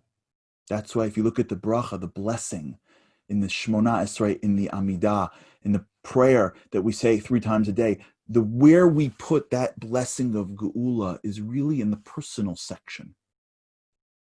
Because Geula takes place personally for our families, for our communities, and for our nation. So what went wrong? So let's go into it together. Let's jump in to the spies. When the spies come out, they use very specific reasons for why they think we're going to fail. And there were 2 major reasons that stood out. The first one was where people were living. Back then, most of antiquity lived behind walls. The world wasn't filled with peace. Even now, as we talk about the craziness of the world, we're living at a time that is exponentially greater than it was back in the old days, where some force can show up, knock on the door, and destroy everybody. So they live behind these fortified cities with gates and walls so that they can protect themselves from neighboring kings coming to attack them. So when the Jews walked into Israel and they went around, they looked up and they saw these massive walled cities. Now, there was no F-16s back then. There were no drones. They were fighting with rocks, scissors, and papers. I don't know. They're fighting with swords. When you go up against the wall and you've got a sword, I don't care how much you sharpen that thing, you got no chance. And these Jews are looking up and going, that's a pretty big wall. They're sitting on top throwing things down. We have no shot. And they're looking around at all these cities that are fortified cities, and they're going, fortified cities? How are we going to beat fortified cities? The second major bit of information that they have is that everywhere they went, somebody was dying. The Medrash teaches us that when they went to a community, there was a commotion. They said, what's everyone doing? And they go, well, the really important person, the mayor of the town, the head priest, the woman who took care, died. And we're all going to a funeral. They're like, whoa, okay. Next town, where's everyone going? Oh, that person died. They're like, oh, okay. Next person, okay. Before you know it, everywhere they go, somebody's dying. And they come back and they deliver bits of information. And two of these bits of information form their view of how that we have no chance. We're going to go up against these giants. They're standing behind fortified cities, they say. We're going up against people that have walls. But more importantly, they say, Eretz Ocheles Yoshveh. This is a land that eats its inhabitants. It devours people. Everywhere we go, everyone's dying. Why would we go there? And these two bits of information form, amongst other things, their position. And they lead the crowd in tears and in basically defeat. So what went wrong? There were fortified cities. And there are funerals everywhere. So I want to share with you a story. I don't know if it's true, but it's informative. When we understand this piece, we'll be able to understand exactly what went wrong. I read this one. I don't know if this ever happened or not, but it doesn't matter. I read a story once about a woman who was flying from New York to the Midwest of America. New York is known of being a little bit of a rough place. I'm from New York. Some of our airports are tougher than others. So she goes to the store as she comes in. She walks into the airport. She's a little early. And she walks into the store and she buys a magazine to read, maybe a book. And she sees, it catches her eyes, a bag of cookies. And she goes, you know what? Let me treat myself. I got an hour before the plane takes off. I got this great book I can read. Why not? She buys the bag of cookies. She goes to sit by her gate. She sits down at the gate. She opens up her book and she starts to eat her cookies. And she puts her hand in her cookies. And as she puts the hand in her cookies to take a bite, she looks over. And right across there's the chair where she has her stuff. Right next to that is a man. And the man puts his hand in the bag and takes a cookie. And she's like, what? He just put his hands in my cookie bag? Like, where am I? What is going on here? So she takes a cookie. She pretends like she doesn't see. Maybe he just, I don't know, wanted a cookie. She takes cookie, then he takes cookie. She's like, what is it with these New Yorkers? I mean, this is a jungle out here. What kind of manners? So she takes another cookie. You know what he does? He takes another cookie. And she's like, are you out of your mind? And she doesn't want to say anything. She doesn't know if the guy's dangerous. Like, what kind of human being just walks up to a stranger and takes their cookies? So she takes a cookie, then he takes a cookie, then she takes a cookie, and now it's like a cold cookie war. And she's taking and he's taking, and as he's taking cookies, he's just smiling the whole time, like giving her like a smirk. And as he gives her a smirk, she's getting angrier and angrier and angrier. And she takes it and he takes it and she takes it. And before you know it, there's one cookie left and she looks at it and he looks at it. And all of a sudden, before she could put her hand in, he puts his hand in the bag first. He pulls out the last cookie. Can you imagine? And he breaks it in half and he smiles and goes, here. And that was the straw that broke the camel's back. She grabs the cookie and goes, the nerve of some people. Brutes, how could you? And she storms up and she walks to her gate and she just can barely contain herself. What kind of chutzpah? Some random stranger eats her cookies and then has the chutzpah to break it off as if like he's doing her the favor. And she waits online. And finally her gate is called, her boarding gate and her zone. And she gets on that plane and she can't even compose herself. She's got fear and anger and frustration and disgust all going through her head. And she sits down at her chair, and as she sits down, the guy boards. And as the guy boards, he's like, hi. And like, she's like, what? And she gives him like a look, like, really? And he sits down in, a bunch of rows behind her, and she's like, deep breathing. And as she finishes deep breathing, she comes to him, she goes, you know what, I got to calm myself down.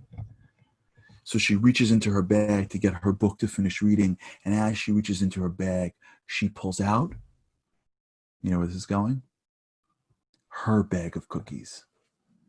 For those that didn't get it, she was eating from his bag of cookies the whole time. Her bag was still in her bag. Now let me ask you a question. That woman, before she reaches into her bag to realize that her bag of cookies was there, and as opposed to this guy being a guy who was disgusting, taking her cookies, she was actually mistakenly taking his cookies. And he was being great about it. Before she realized that, as she turns down the rows and sees him, what she's seeing, the emotion that she feels, is disgust, is anger. How could you just eat my cookies? Just randomly take it from somebody else? But something strange happened. The minute she touches it and realizes that it's her bag of cookies in her bag, and he was actually giving it from his bag of cookies, she turns around, her same eyes now look at the same guy, but totally differently. Same woman, same man. What changed? What changed? For the first time, before she reached into her bag, when she looked at him, she was filled with anger. And the next time she reached into her bag, she was filled with embarrassment. She was filled with pride that he was such a good guy about it. You know what changed? She didn't. She's still her. He's still him. The cookies are still eaten. You know what changed? Her perspective. We walk around in our lives and we think that the reason why we feel the way we feel is because what we're all experiencing is reality. And what we think we're doing is gauging an actual perspective of reality. I know reality. This is supposed to be like this and like this and like this. And the way we feel and the way we find strength, the things that make us angry or upset, optimistic or pessimistic, we think are based on what's happening outside. But that's not true. Our emotions are not based on reality. Our emotions are based on our perspective of reality. None of us have ever actually experienced reality. What we experience is a perspective, because what we have in our minds is this thing called a schema, which what it does is it basically takes out most of reality. We can't take in all of reality. We can't know everything out there.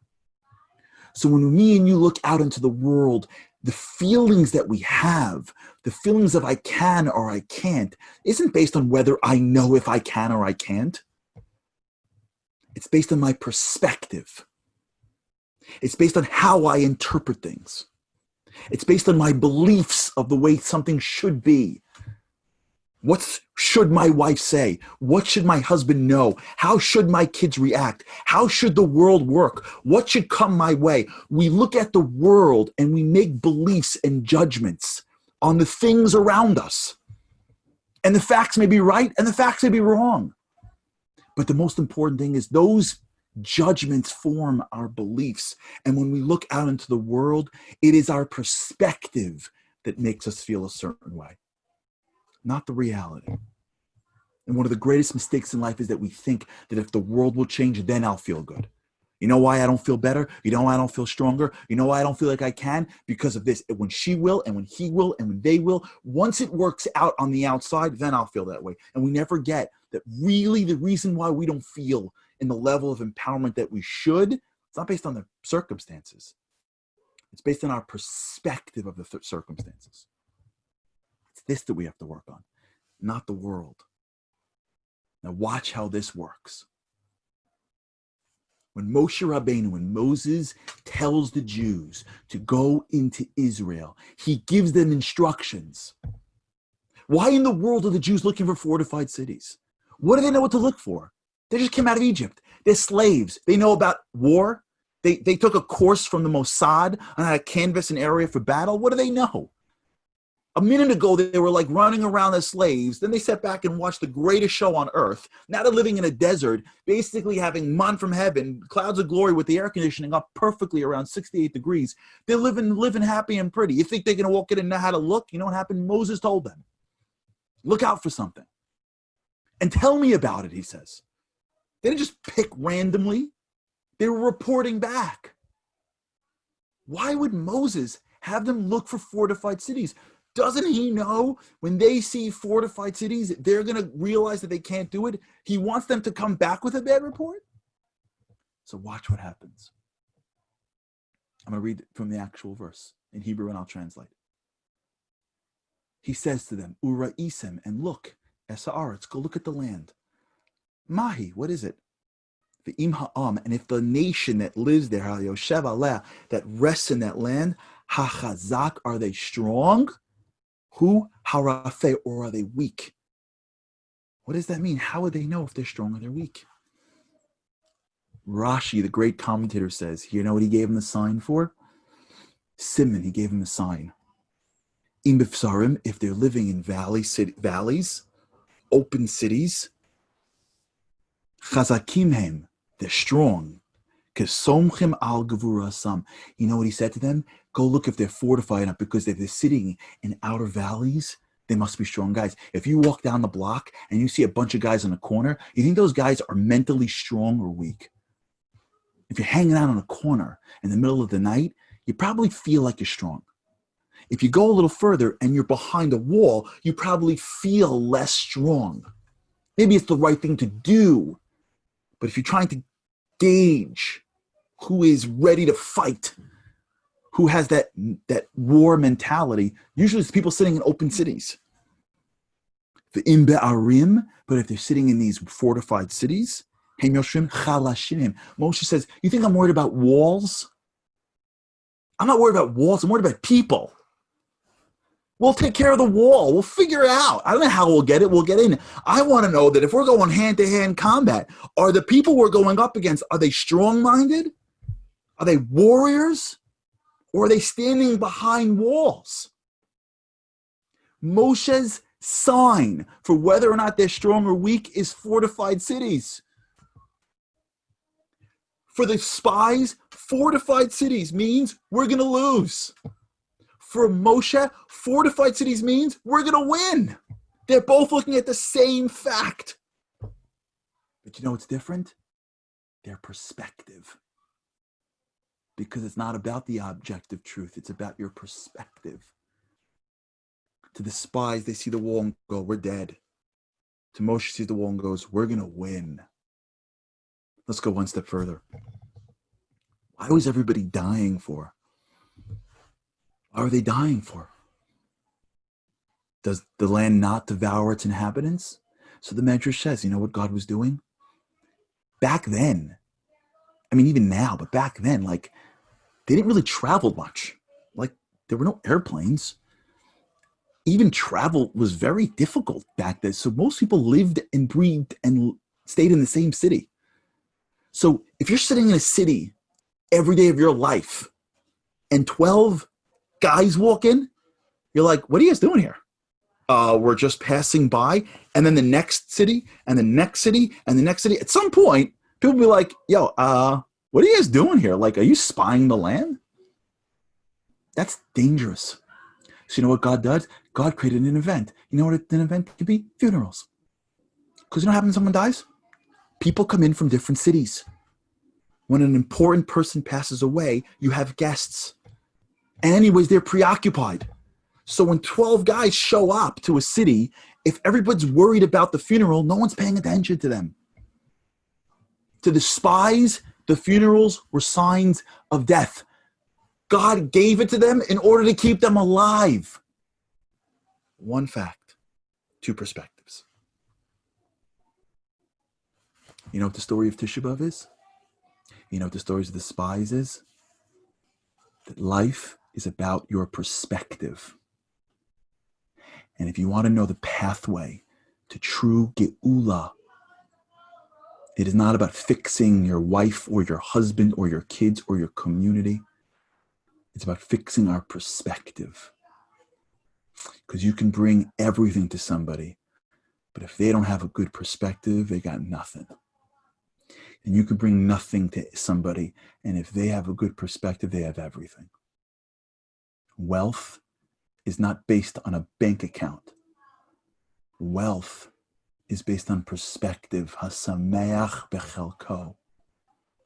Strength, relationships, community, the foundation of our lives is when our perspective is clear. So what was their perspective and how do we change ours? So there's a little clue. And the clue that takes place, actually there's two clues. I don't have that much time left. Just give me 5 more minutes. Watch this. In Devarim, Moses recounts all the story of the Meraglim. The great part about Devarim, if you ever want to understand Torah, go to Devarim, because Devarim is Moses' interpretation. So he gives you his perspective, so you're seeing it from a different, the story that took place in Bamidbar is the events. The story that took place in Devarim is the color commentary. Watch what he says to them. He's telling the Jews about the story of the spies. Remember, the story of Devarim doesn't take place in actual time. It takes place 40 years later. So Moses is telling the story to the kids 40 years or 38 years after this happened. And here's what he says. V'targinenu be'oaleim. You grumbled in your tent. V'tomru, and they said, or you said, B'sinas Hashem hotzianu mi'eretz Mitzrayim. You know what the problem was, Moses says? It wasn't that we were going to lose. It was that the Jews said to themselves that, you know why we're doing this? Because God hates us. You know what the Jews thought? That God hates them. They're nobodies. They're nothing. God's not taking care of us. This is some game he's playing. And he brought us to the banks to have us killed off. When they walked in, Moses is telling them the perspective that they had was God's killing us.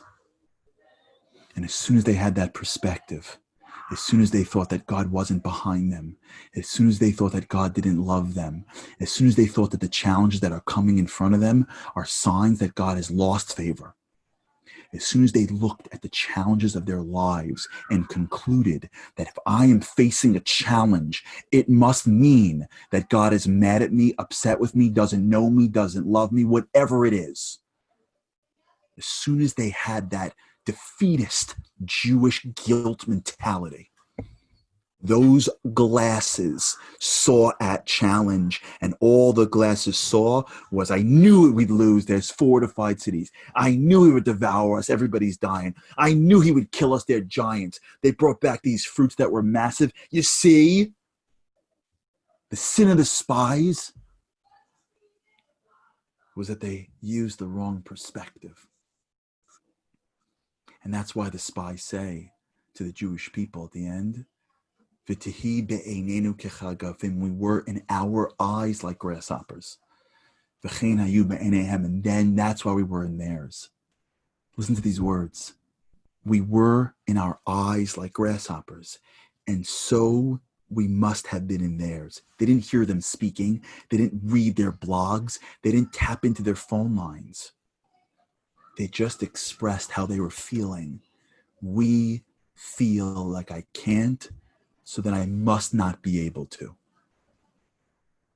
This defeatism is the core of our destruction.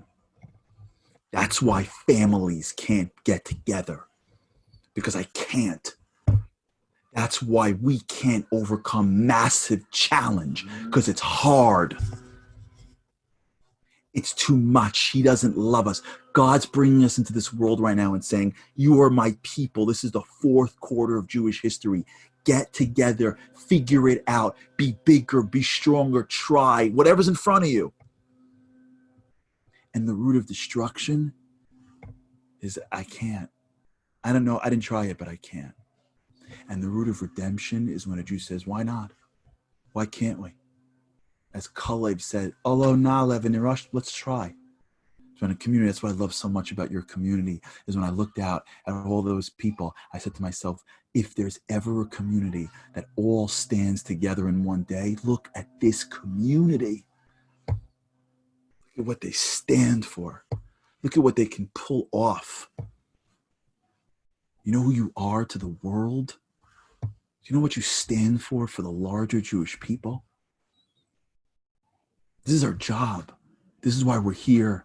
This is the fight that we're going through right now. We can't reach redemption if our brains aren't looking for it. If our minds aren't geared in being strong and overcoming challenge and reaching out to the person across the street. If our spirituality was what our spirituality was 5 years earlier because we just conditioned ourselves and we're not waking up in the morning and saying, how do I get stronger? How do I get closer? How do I learn more? If we're having the same fights, this is all not us. It's that mentality that was brought to the forefront by those spies that is keeping us where we are. This is the root of destruction. How do we get out of it? Well, this I'll end. There's 2 words. These are the 2 words in Hebrew, 1 word in English. It sounds like it's not related. But if you practice this every day, you will see it's related. The number 1 way to get out of any negative mentality, in Hebrew it's called hakarat hatov. In English it's called gratitude. There's a concept in life called thank you Hashem. We thank Hashem for things, and we think gratitude is what you do when someone gives you a good thing. That is gratitude. It's just level 1 gratitude. That's called being a mensch. When someone gives you a gift, if you don't say thank you, that's not really, you don't get a sticker for that, you know? That's called being a human being.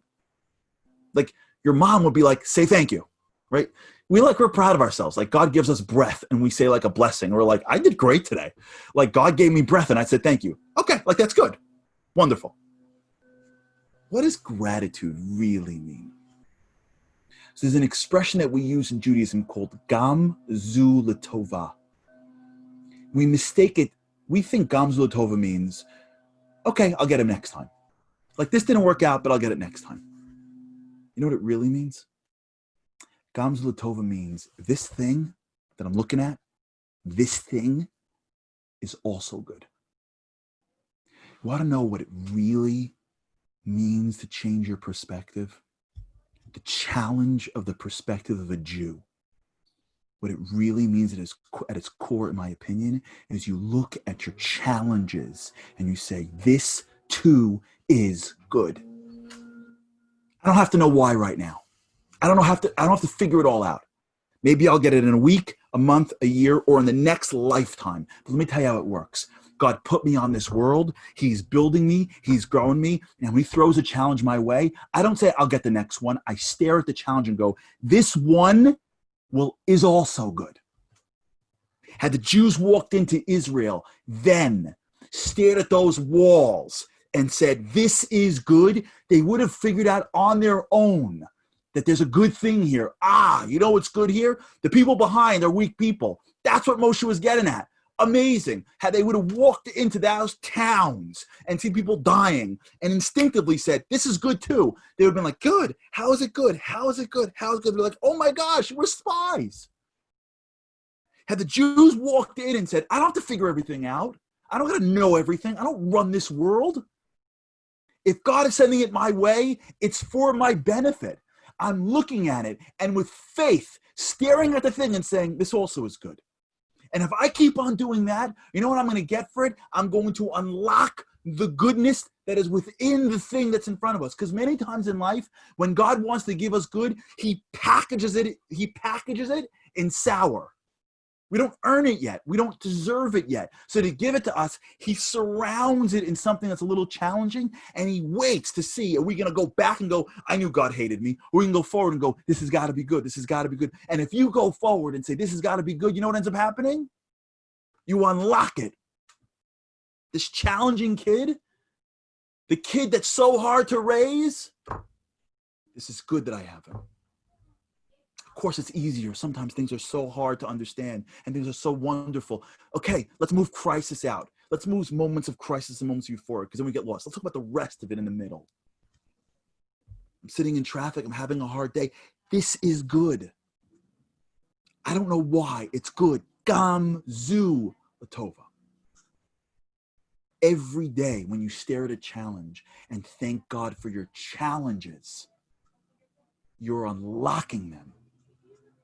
You're achieving Geula.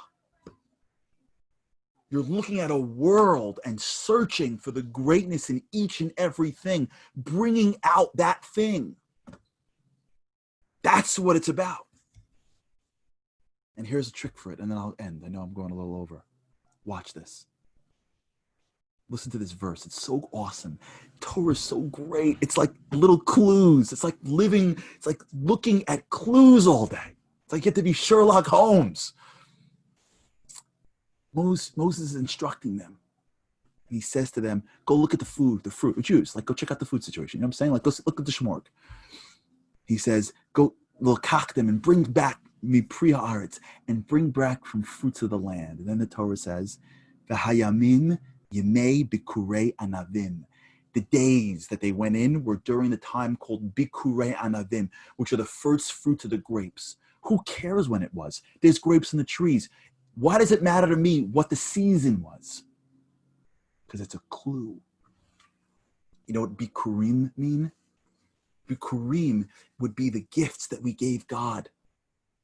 It was the sacrifice or the gifts we brought to the temple to say thank you. It's the part of our service that symbolizes gratitude.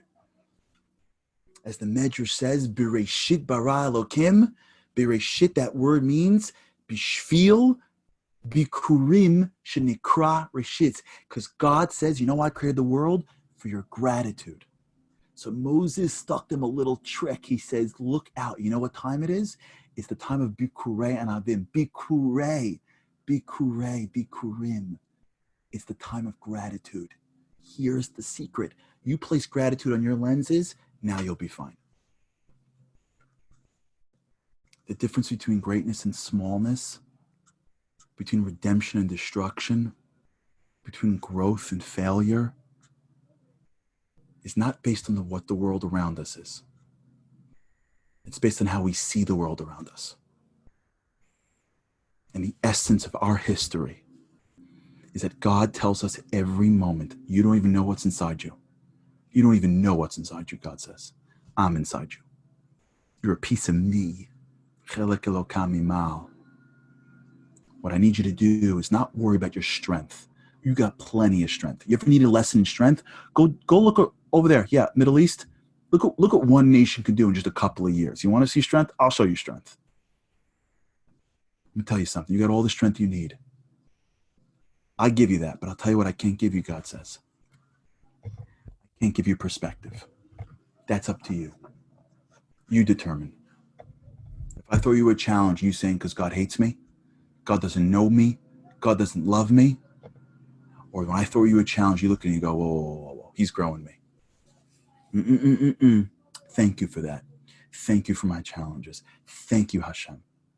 Because if that's your mentality, you're going to unlock Geula in your families, in your communities, and maybe, just maybe, in the entire world. The fix during this period of time is to double up our gratitude. And my blessing to this incredible, wonderful, awesome community, which I fell in love with from the moment I touched down. That we should be zoche to do this again, but the Indarba should be moved to Yerushalayim, Waldorf Astoria, overlooking the temple. We'll get a great Israeli breakfast in the morning. We'll get the afternoon by the Korbanos, we'll have a barbecue, and we'll hang out where we're supposed to. And we'll know that I got here because I learned the lessons of the spies. May we be that generation. May you be that community. May we be zoche this year to not have to fast, to sit on the floor. May we be zoche to stand tall, stand proud, climb on airplanes, and see the rebuilding of the temple. May it come soon in our days. Thank you for having me. B'mehera b'yameinu amen.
stone atop a hill so high, and if you listen with your heart, you just may hear my cry. We're as the Beis Hamikdash gone, I stand here all alone. How long am I to wait for all my children to come home? A house of marble and of gold once stood here by my side. From far and wide all came to see its beauty and its pride. But Sinat Chinam brought it down, and with it so much pain. Now only Ahavas Yisroel can build it once again. Together,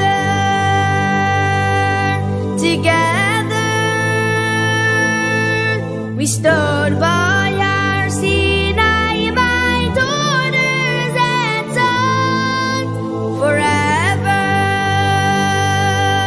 forever. We must stand together forever as one.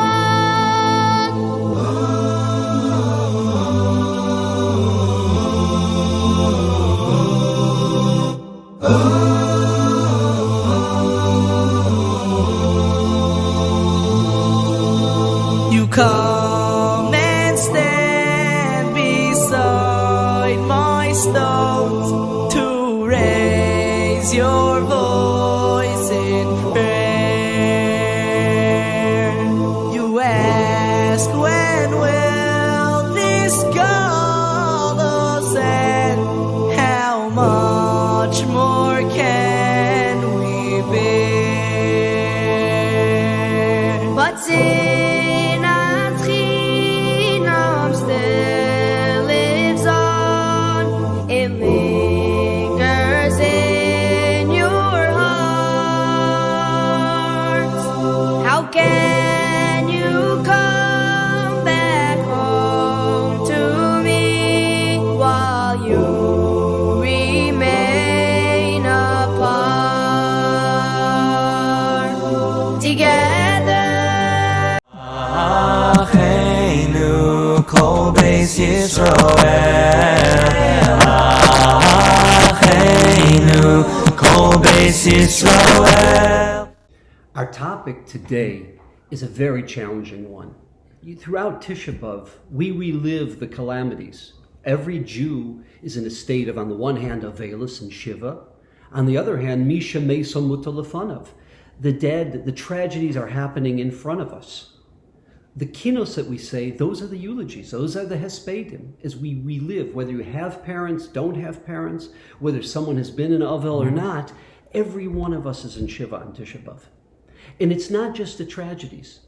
Those who died al Kiddush Hashem, the Churban Beis Hamikdash, the annihilation of German Jewry in 1096, the events throughout the millennia. But there's something else that we mourn. And that is the terrible Chilul Hashem, the terrible desecration of God's name with the attack on Judaism, the attack on the Torah Shebaal Peh, on everything that we cherish in our Masorah.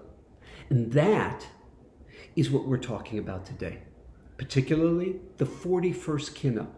It was written by the famous Maharam of Rothenburg, of Meir of Rothenburg. At the time, he was 25 years old at the time of the tragedy we're going to discuss.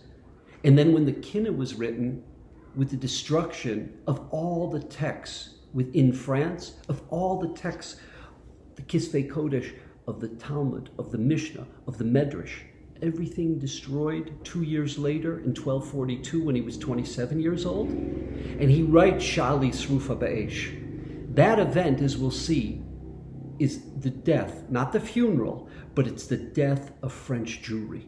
It's the death of 150 years of maybe one of the most important 150-year periods, the period of the Balei Tosfos, when the Masorah that had traveled from Israel to Bavel, that had migrated into the German Rhineland, then was destroyed in 1096, reestablished itself through Rabbeinu Tam, Rashi's grandson, through the Rashbam, Rashi's grandson, through Rashi's great-grandson, the Ri of Dampierre, and all the schools in Evreux and Paris.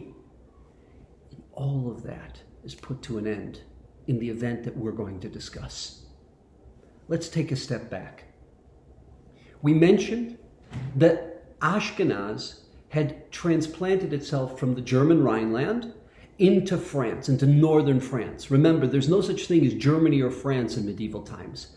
Tsarfas, under King Louis IX, which, by the way, he was, for the event that we're going to be speaking about, he was turned into a saint, and many of you know the famous city, St. Louis. Many places have been named across the globe in memory of this Russia. Well, he controls northern France, what in Hebrew we call Tsarfat, okay? Provence, Languedoc, southern France, the French Riviera, that's a different territory. But these Jewish communities in Paris, in Paris, in Evreux, in Dampierre, in Orléans, northeastern through northwestern France is controlled. And the Jews had been flourishing there. We were rebuilding Ashkenazic Jewry, and in the period of the Balei Tosfos, people from all over the world came to study with these great mentors. What happened? 32 years earlier, in 1208, there was an attack on Aristotle. The screen just went black. There was an attack on Aristotle, and all of the books of Aristotle in the universities everywhere burnt, destroyed. 1232, not in northern France, but in Provence, there was an attack against the Rambam's Moreh Nevuchim, his philosophical guide that articulated Jewish principles in a language, in a context of Neoplatonic and Neo-Aristotelian thought that people could appreciate, especially Jews living in the Arabic lands and the Muslim lands.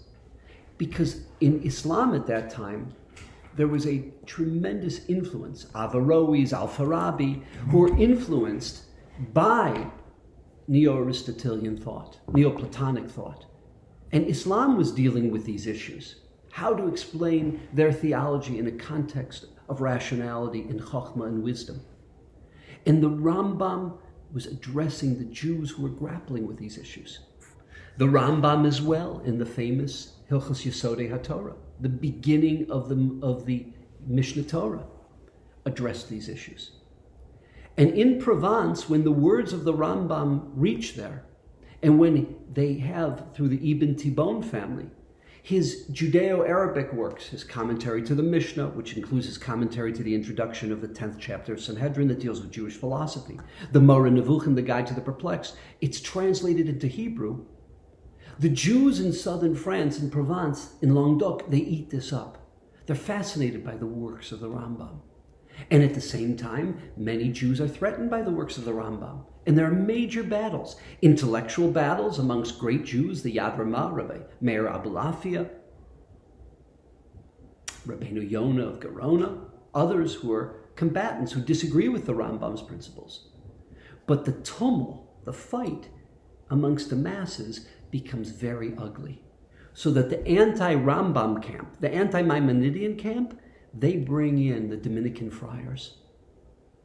And the Dominican friars, they show the works of the Rambam. They show the sections from Hilchos Malachim that are anti-Christological. These Dominican friars, they convey and they collect all the manuscripts of the Rambam and burn them. There's a burning of the Rambam in 1232. In this, the catalyst for this was Jew against Jew. It was Jews who were the catalyst who brought in the Dominican friars. Who are the Dominican friars? In medieval Europe, not just in the 12th century, but before and after, the Vatican, the church, controls everything. Yes, there are feudal lords. Yes, there are governments. But those governments are under the influence of the church. And the Dominican and the Frederican friars have terrible, terrible sway over governments. Now, St. Louis IX, who wants to ingratiate himself to the Pope at the time, Pope Gregory IX, when these Dominican friars, who are they're licking their chops, they've gotten a taste of destroying Judaism, of destroying Torah Shabbal Peh through the works of the Rambam, they attack all of Judaism. The very Jews who were the catalyst for the anti-Rambam works now become the object of the scorn, the wrath, the fury of the Dominican friars. And there's a terrible Jew who goes shmad, who becomes a Dominican friar, who he converts, a self-hating Jew by the name of Nicholas Donin. And he becomes the accuser. And at the behest of Pope Gregory IX, Louis IX demands a vikuach, a disputation. We're going to put the Talmud on trial. Who's chosen to defend the Talmud? They chose the great head of the yeshiva in Paris, Rabbi Yechiel of Paris. Rabbi Yechiel was such an outstanding Talmud Chacham that people like Mayor of Rothenburg from Germany and others they migrated to Paris to learn in this yeshiva. And Rabbi Yechiel of Paris leads a group that defends the Talmud, that defends our theology in a scenario where the prosecutor, the judge, and the jury are all the Dominican friars. It's a foregone conclusion before the debate ever happens. What's the attack? First and foremost, the Talmud is anti-Christological. And many of you are familiar because today we have access to the Vatican archives. There are very few manuscripts that survived medieval Europe. The famous München document, the Gemara, the Munich Ksav Yad. It has those Christological references. They're not particularly complementary in any way, shape, or form. Mary Magdalene, who is the female role model, the female mentor to all Christian women. What the Talmud says about who she was. How did she get the name Magdalene? Megadol Seir. She was a hairdresser who happened to engage in improprieties with Roman soldiers. It's very critical, it's very harsh. And it's called a blasphemous, attacking, vile, disgusting document on those accounts. The Aggadas. You and I know the methodology of the Aggadata. You take abstract conceptual ideas and you concretize them. You concretize them in a very tangible, concrete mashal, analogy, or story. Now, if you take this story literally, it looks silly, it looks ridiculous. But anyone who knows the derech of the Torah Shabbal Peh, the methodology, knows what? Those ideas are meant to do what? Those ideas are meant to take very difficult, abstract ideas and hook you emotionally and get you thinking and get you analyzing. And they're the most difficult Gemaras we have are those Aggadas. But if you take them literally, it looks like silly stories. And he attacked the Talmud. And the Medrash is being nonsensical. Jews are fools. The reason they have such a sick religion and they don't see the truth and accept our Lord is because they're being told rubbish and nonsense and stories. And it was also attacked as being a discriminating, racist type of document. Meaning what? There are many categories of halacha where someone who's a member of the covenant is entitled to certain benefits, someone who's not, isn't. God forbid, never anywhere in the Talmud is there anything discriminatory against a non-Jew. Every human being is B'Tselem Elokim. But there are certain benefits the Jew has being a member of the family. Priorities in charity. Prohibition against usury, rivus. If it was your mother, if it was your brother, you're not going to charge your mother or brother interest. That's your family. A stranger, you charge interest. And interest is not immoral. For the same reason you can charge rent when you rent an apartment, when you rent an automobile, when you rent a piece of equipment. You have a right. There's what's called the opportunity cost. You have every right. It's totally moral to charge interest, which is why a Gentile can charge a Jew interest and a Jew can charge a Gentile interest. But for family, the Torah is inculcating us the mentality that you treat your fellow Jew not as a stranger. They're not an other. They're your brother. Achicha. But they took and they twisted that. And there are a number of Gemaras that allude to something known as the minim. What is a min? Literally, a min is a heretic. But the min is not a generic heretic. It's referring to the Judeo-Christians. It's referring to some of the things that the Apostle Paul, Shaul of Tarshish, said, that other church fathers said, Justin Martyr, others. And it's very critical of that theology. So the Talmud was put on trial. And as we said, it was a foregone conclusion. That took place in the year 1240. And it was condemned to be burnt. And it took them 2 years. They went from Jewish community to Jewish community throughout every village, every town, and every city in France. And they seized all manuscripts. There were no printing press. This is pre the printing press. Think about how much time it took to write one Amud of Gemara. One Amud with the Gemara, the Rashi, the Bali Tosfos on the side. Think about how long it would take you and I if we were a scribe to write one Amud. Can you imagine what it took to write a whole Masechta? Can you imagine what it took to write a whole Shas? There were very few manuscripts.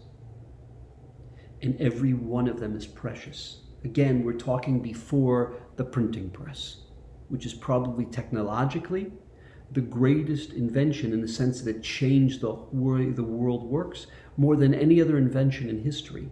That which changed humanity was the printing press. Actually, Gutenberg's changeable type. Now, once they burn in La Place de Grave, it's not far from Notre Dame. They took 24 cartloads. It was Parshas Chukas, I believe it was the 20th of Sivan. Parshas Chukas, it was a Friday. Burnt them all. And it was a public showing, a public demonstration. With no Torah Shabbal Peh, with no Svarim, with no commentaries, no Rashi, no Rabbeinu Gershom. What did the Jews do? We're an orphaned people. Look at American Jewry. With 50 years of no Jewish education for the majority of American Jews, or minimal Jewish education for the majority of American Jews, today we're looking at close to 65% intermarriage rate. If you pull the Orthodox out, we're looking at way over 70% intermarriage rate. We know what happens when there is no Jewish education. Okay? We know what happens. And French Jewry couldn't remain. Rabbi Yechiel of Paris himself, he took a number of his students and they traveled across the Mediterranean and they came to Akko. Many of you have been to the famous Crusader fortress in Akko. And the Christians there let them have a yeshiva. They lived with the Christians in the Crusader fortress. But he was forced to leave Paris. And most French Jews left. The expulsion of Jews from France didn't take place in 1242. It took place a couple of decades later. That was the funeral. The death was 1242 with the burning of all texts, with all manuscripts in La Place de Grave in Paris. Most of these Jews moved north, back into Germany, which was the seat of Ashkenaz and Mainz and Worms before the First Crusade, before 1096. That's where most went. And they started to repopulate Germany. Mayor of Rothenburg, who we said was 27 years old when he wrote the 41st Kinnah, when he wrote Sha'ali Sarufa Ba'esh.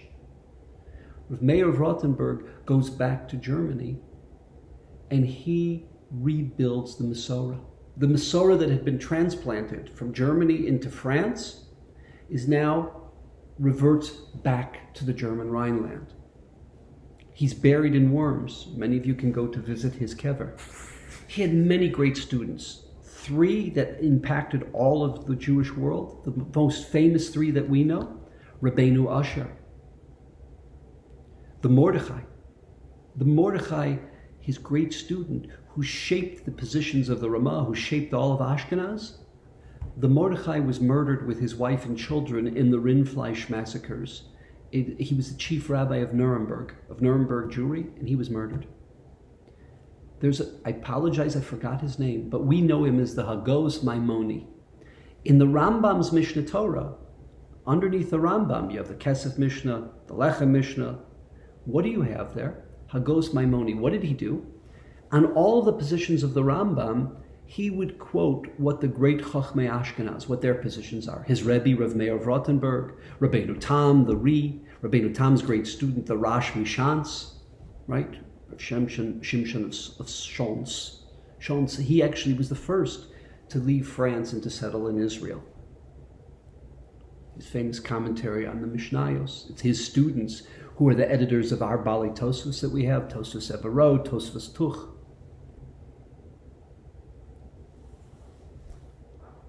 The Rosh, Rabbeinu Asher, who was involved in trying to raise, and they did raise money to redeem their Rebbe, Rav Meir of Rothenburg. He was the leader of German Jewry. And the feudal lord in that area of the German Rhineland abducted him and held him ransom. And the Jewish community raised a fortune of money, and he prohibited them. Absolutely not! He prohibited them from redeeming him. He says, if this happens with me, doesn't matter who I am, this is just the beginning. They're going to do the next one, and the prices will go up, and it will destroy our community. You may not redeem me. And he lived, Rav Meir of Rothenburg, the last years of his life, in the fortress, in the Migdal, in incarceration, and many of the tshuvos of Rabbeinu Asher, and many of the tshuvos of the Maharam of Rothenburg that his students wrote after they communicated with him, many of them were written in incarceration. Rabbeinu Asher speaks in the Sheilus Tshuvos Harash about how he would go to visit him. But Meir of Rothenburg took upon himself the responsibility of rebuilding the Masorah and continuing the Masorah in Germany, where it lasted till after the Black Death, when eventually the whole Masorah of Ashkenaz then starts moving east into Galicia, further east into Poland, further east into Lita, into Eastern Poland, White Russia, the Baltic states, Lithuania, Latvia. But that's later in history. After France, most Jews moved north to Germany. Some moved into Spain. They crossed the Pyrenees and they went into northern Spain. It's an oxymoron, but all of us know Sephardic Jews with the last name Tsarfati. How can you be a Spanish Jew, a Sephardic Jew with the last name Frenchman? How can you do that? The way you do that is what? Is because these were French Jews after the burning of the Talmud that settled there. Some went to northern Italy, and they established communities throughout northern Italy, and then eventually into southern Italy. But most went back to Germany. But what this did was, this vikuach set the tone for hatred and animosity and a war, because Nicholas Donin opened things up, that the church, they viewed the Talmud, they viewed the Medrash as a closed book. They have the Bible because they have the translation into Greek and Septuagint. They have the translation from the Greek into Latin, the Vulgate. Okay, so they're studying in Latin the Vulgate. But the Talmud and the Medrash was a closed book. And they could never get anywhere with Jews because the Jews looked at them as like, you're corrupting, you don't even have the right translation of the Bible, of the Tanakh. And then with your corrupt translation, you pervert it. You don't understand that the Tanakh is the shorthand notes of a whole theology, of the axioms, of the postulates, of everything that we value, what we call the Torah Shebaal Peh, which has its own methodology. Well, Nicholas Donin, the former Jew, the self-hating Jew, what does Nicholas Donin do? He, quote unquote, exposes the Talmud. From that point on in history, Jews self-censor the Talmud. I'll give you a simple example. In Brachos Daf Yud Aleph, you have the Gemara that says our prayer service, our shacharis in the morning, had what? Psukei de Zimra, Baruch Hu, the Birkas Kriya Shema, and then in the middle of Birkas Kriya Shema, you had two things. You had Shema and the Aseres HaDibros. Every Jew said the Aseres HaDibros. But that was, the Gemara says, Kfar Bitlum. It was nullified. They took it out of davening. They took it out of the Siddur. They took it out of Shacharis and Mariv. Says, why? Mipnei Taromos Ha'akum. Because of the provocations of the primitive pagans, of the star worshippers. What does that mean? Well, we have the manuscripts from the Vatican. We have manuscripts, the Munich document. It's Mipnei Taromis Haminim. It's the Shaul of Tarshish, the Apostle Paul, that says that after Jesus, after the carpenter of Nazareth, there's been a, God forbid, there's going to been a revocation. There's going to been a rejection of what? There's been a break of the covenant. There's a filthy word that no Jew should ever say, Old Testament. That's the Old Testament. Before that covenant was revoked. Now there's a New Testament. There's a new covenant. Chas v'shalom. You're only bound by that what God told us. Everything else is man-made. Since Jesus is a successor to Moses and surpasses Moses, you only have to follow what God said, the 10 Commandments. That's it. And you and I know it's 14 Commandments, but they call it the 10 Commandments, okay? So what happened? I apologize about the bell. So what happened?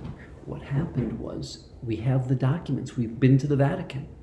It was mipnei taromes haminim, because of the provocations of the Judeo-Christians. They said, look, the Jews themselves admit this is the only thing from God. Everything else is man-made. They admit it themselves. Because what do? They put it in the heart of their prayer service. And they say it as the way we say dogma, the way we say the catechism. They say their catechism, the 10 Commandments.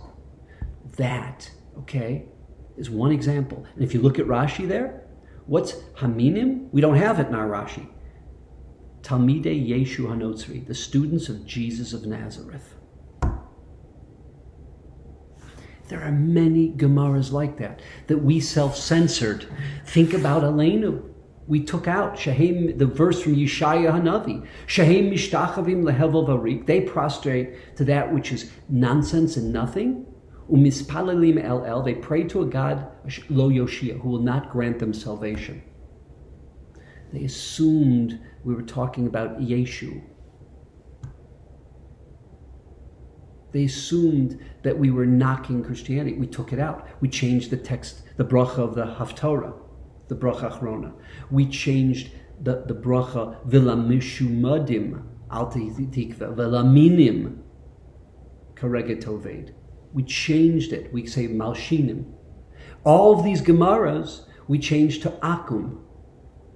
And we exercised, we self-censored all the Christological references, all the references to Mary Magdalene, took it all out. Because we did not want to suffer what we suffered at the hands of the Judeo-Christians. That is the story and the aftermath of this tragedy. And this was the beginning. Is it possible to get the door? This was the beginning of what? Of a tragedy. Of a tragedy that's gone on now, not so much in Christian Europe, but that has gone throughout Islamic world. The attack, guys, I'm recording. The attack against what? The attack against the Torah Shebaal Peh, against our theology. The Chil Shem Shamayim, the desecration of God's name, the desecration of everything we cherish and we treasure as holy, there's an attack against it. It's taking Judaism and turning it into a gutter religion. It's taking Judaism and turning it into a racist, vile source of evil. That's what started in 1240 with Nicholas Donin, with the Dominican friars, with King Louis IX, with Pope Gregory IX. And that tragedy, unfortunately, has repeated itself multiple times. You go to Rome, you go to Venice where there were burnings of the Talmud during post-Renaissance, and you see it today. You go to the White Aryan Nation's website and see how they quote the Talmud out of context. You go to Islamic documents, you listen to the clerics of the Shia and the Sunni. This is all a repetition of that which started and that which we mourn on Tisha B'Av in Sha'ali Srufa Ba'esh. And do you know how many Jewish communities have been overturned by this? How many Jews have not only been attacked and killed by this, but how many Jews have been lost? Because when every time there's an upheaval in a Jewish world, you can't just turn around and restart it in 6 months. It takes generations and decades. That is the story of Sha'ali Srufa Ba'esh in the 41st Kina. And that is the attack against our Masorah and the Torah Shebaal Peh. I want to wish everyone, please God, if we go through Tisha B'Av, it should be a cathartic, transformative, meaningful Tisha B'Av. And ultimately the transformation that we experience should lead to our tshuva, which ultimately will lead to the transformation of the Jewish nation and the Geula. If not, the black screen went.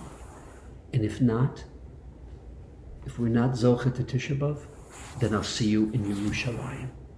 Thank you.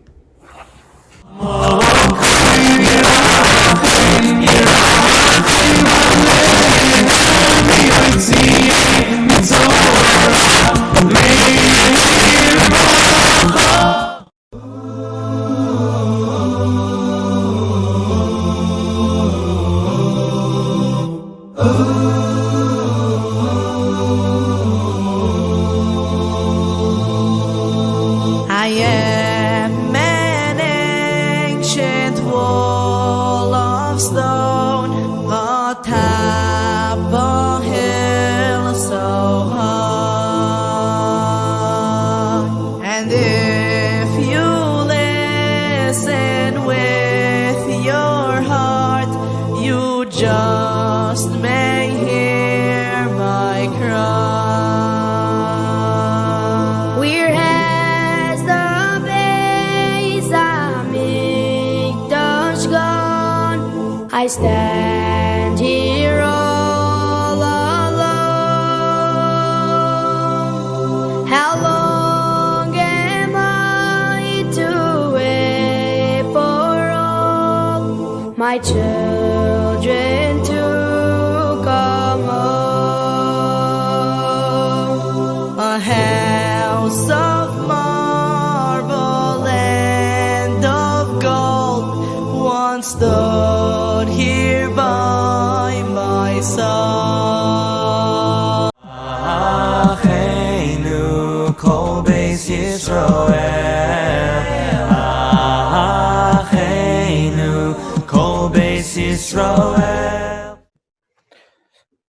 Okay, we find ourselves in Bein HaMitzarim, in the times between the straits, when the Jewish people collectively and personally find themselves constrained within themselves, no longer experiencing the expanses of spirituality that we hope to find during the rest of the year.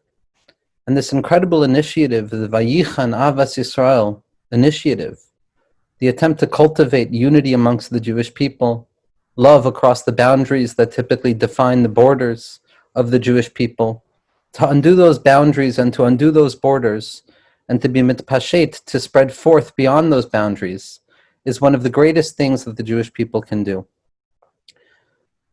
When it comes to Bein HaMitzarim, when it comes to the concept of being constricted, of finding oneself in a Meitzar, it's sometimes difficult to find our historical placement within the past story of the Jewish people.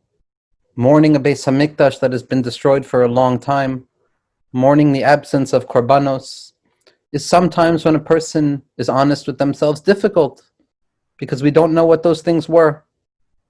And as we look at the news on a daily basis and we look at the world outside, for many people it might not be the first thing that pops into their mind. Korbanos returning might not be the answer that they're looking for to the questions that emerge within the heart and within the anxious soul, living in a time of difficulty, of upheaval. And thankfully, our tzaddikim, throughout the various strains of Torah, have given us insight into how to confront this problem, how to confront the basic fact that for many of us to mourn over the destruction of the Beis HaMikdash, over the absence of the temple, of no longer being in Yerushalayim, is something difficult for the modern consciousness to conceive. But what we do have the ability to do is to find that Galus within ourselves, to find that Churban within ourselves, that destruction within ourselves. And when we allow ourselves to gaze at it, to think about it, to be mitbonein on it, as our Sadiqim and our Svarim HaKadoshim tell us is our job in Bein HaMitzarim, we come out with the ability to mourn and to desire something in a new way that we didn't have previously. Chazal tell us that any person who lives in a generation when the Beis HaMikdash is not rebuilt, that person must see to it as if they are personally responsible for the lack of the rebuilding of the temple. Almost as if to say that although we are not responsible, and although we don't find ourselves in that historical moment, nevertheless, within the depth of the soul, within the depth of the Jewish mind, there is a certain responsibility to look at these experiences, to look at the historical process that the Jewish people have gone through, and to say that I play a role in this as well. Furthermore, our tzaddikim tell us that each and every one of us in our own lives undergoes a Galus on a daily basis. The Baal Shem Tov HaKadosh points out, and this is a teaching brought down by his Talmud Muvhak, the Maggid of Mezrich, that when we say Karve el Nafshi Geula on Friday night, that salvation should be brought forth and close to my soul, we're not simply talking about the collective redemption that the Jewish people so desperately yearn for, and that we, as people of a nation, of a unified nation, so desperately yearn towards. But rather, what we're speaking about is our personal exiles. The exile of the weak, the exile of being thrown into the mundane spaces of anxiety, of worry, of not knowing which way to turn, up, down, right, left. No longer seeing the Yad Hashem as explicitly in our lives. No longer finding as much chayus or excitement in our Torah learning, with the absence of the communal aspect of Jewish prayer, which so many of us have been missing for so long. Many of us have grown cold to the idea of the collective of the Jewish people. And it's these existential burdens, these painful memories that each and every individual has in their own private lives that represent the Galus hapnimi, that inner exile that we all experience. Furthermore, to move away from those macro systems of the community and the city and the country of origin where we experience our Judaism, on a microscopic level, we also experience exile. We experience exile in our own homes, with our children, with our spouses, with our friends, with ourselves. Each and every one of us, when we're honest and vulnerable enough to admit to the maras nafsho, to the bitterness that each person feels in their soul, understands deeply that we're in exile, that there's an exile of my true self from what I am right now, an exile from the calmness that I desire to live with and the anger that I actually live with. That there's a disparity, there's a distance placed between how I would like to be and how I am.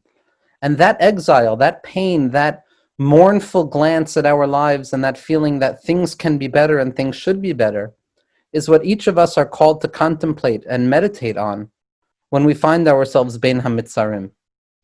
The Vilna Gaon has an incredible teaching that I think can really help shed light on this concentration or this meditation on the fact that all of us have what to mourn.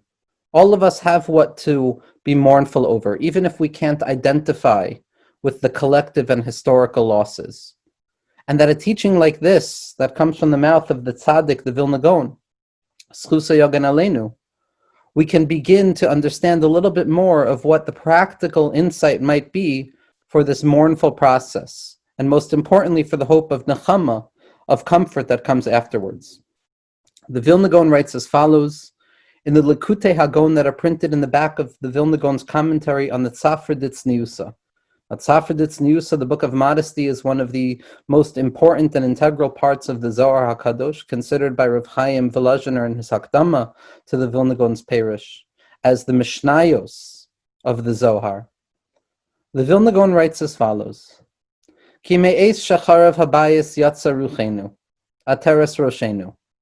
When the Beis HaMikdash was destroyed, the collective spirit of the Jewish people expired. The Jewish people died. V'nish'arnu rak anachnu hu haguf shala below nefesh. And at that point, once the Beis HaMikdash was destroyed, there was a collective death that fell upon the Jewish people, so that all we were was a body without a soul. V'yitzia l'chutz la'aretz hu hakever. And being pushed out into exile, out of Yerushalayim, out of Eretz Yisrael, is like being buried in the grave. The rima miseveves aleinu, and the worms and all of those creatures that attack the body in the kever surround us. Ve'ein biyadeinu lahatzil min ha'akum, ha'oichlim basreinu. And we don't have the ability to fight against our enemies. We don't have the ability to push them away. Umikol makom hayu chaburos v'yeshibos gadolos. But even though we were buried, even though we were already dead, we still had the big batei midrashos, we still had the big yeshivos. Ad shenikrav habasar v'ha'atzmos nisparzu pizar achar pizar. Until even then, the body disintegrated and the bones began to decay, as happens to a person in the kever. Umikol makom, nevertheless, hayu adayan ha'atzmos kayamos, sheheina talmidei chachamim shebi Yisrael ma'amidei haguf. But our bones in the grave were still sturdy because we had our Talmidei Chachamim, that they upheld the body. Ad shenirkavu ha'atzmos v'lo nishar ella tervad rekev meitanu. But lo aleinu, we've also lost that. We've lost leadership. We've lost the Talmidei Chachamim. We've lost those Nevi'im that we could go to, as the Vilna Gaon writes in his Perush on Mishlei, to ask what we need to be doing at this present moment. We've lost that, and we've become dust and ashes. And our souls have become tethered to the dust. V'anachnu, says the Vilna Gaon, mekaven ata l'tchiyas hamesim, hisna'ari me'afar kumi. We, as the Jewish people at this present moment, are awaiting salvation. We are awaiting the reanimation of the dead. We're already dead. On a certain level, the Jewish people died when the Beis HaMikdash was destroyed. V'yara ruach mimarom aleinu. And the Vilna Gaon says that we desire and we daven to HaKadosh Baruch Hu as bodies in a kever that are davening for redemption to arrive to us. What the Vilna Gaon is saying, and this is explicit in the Zohar HaKadosh as well, is that on a small level, we're all dead. We've all lost that chayus. We've all lost that kesher to ruchnius. We've all lost that direct line, access to HaKadosh Baruch Hu. That deep belief that wherever I am, HaKadosh Baruch Hu is there. And so it's not so much of a question of, do I have what to mourn, but rather, am I aware enough that I need to mourn? Because on a certain level, our neshamos are already dead. Our neshamos in Galus have already suffered so much that we're still just anticipating Tchiyas HaMesim.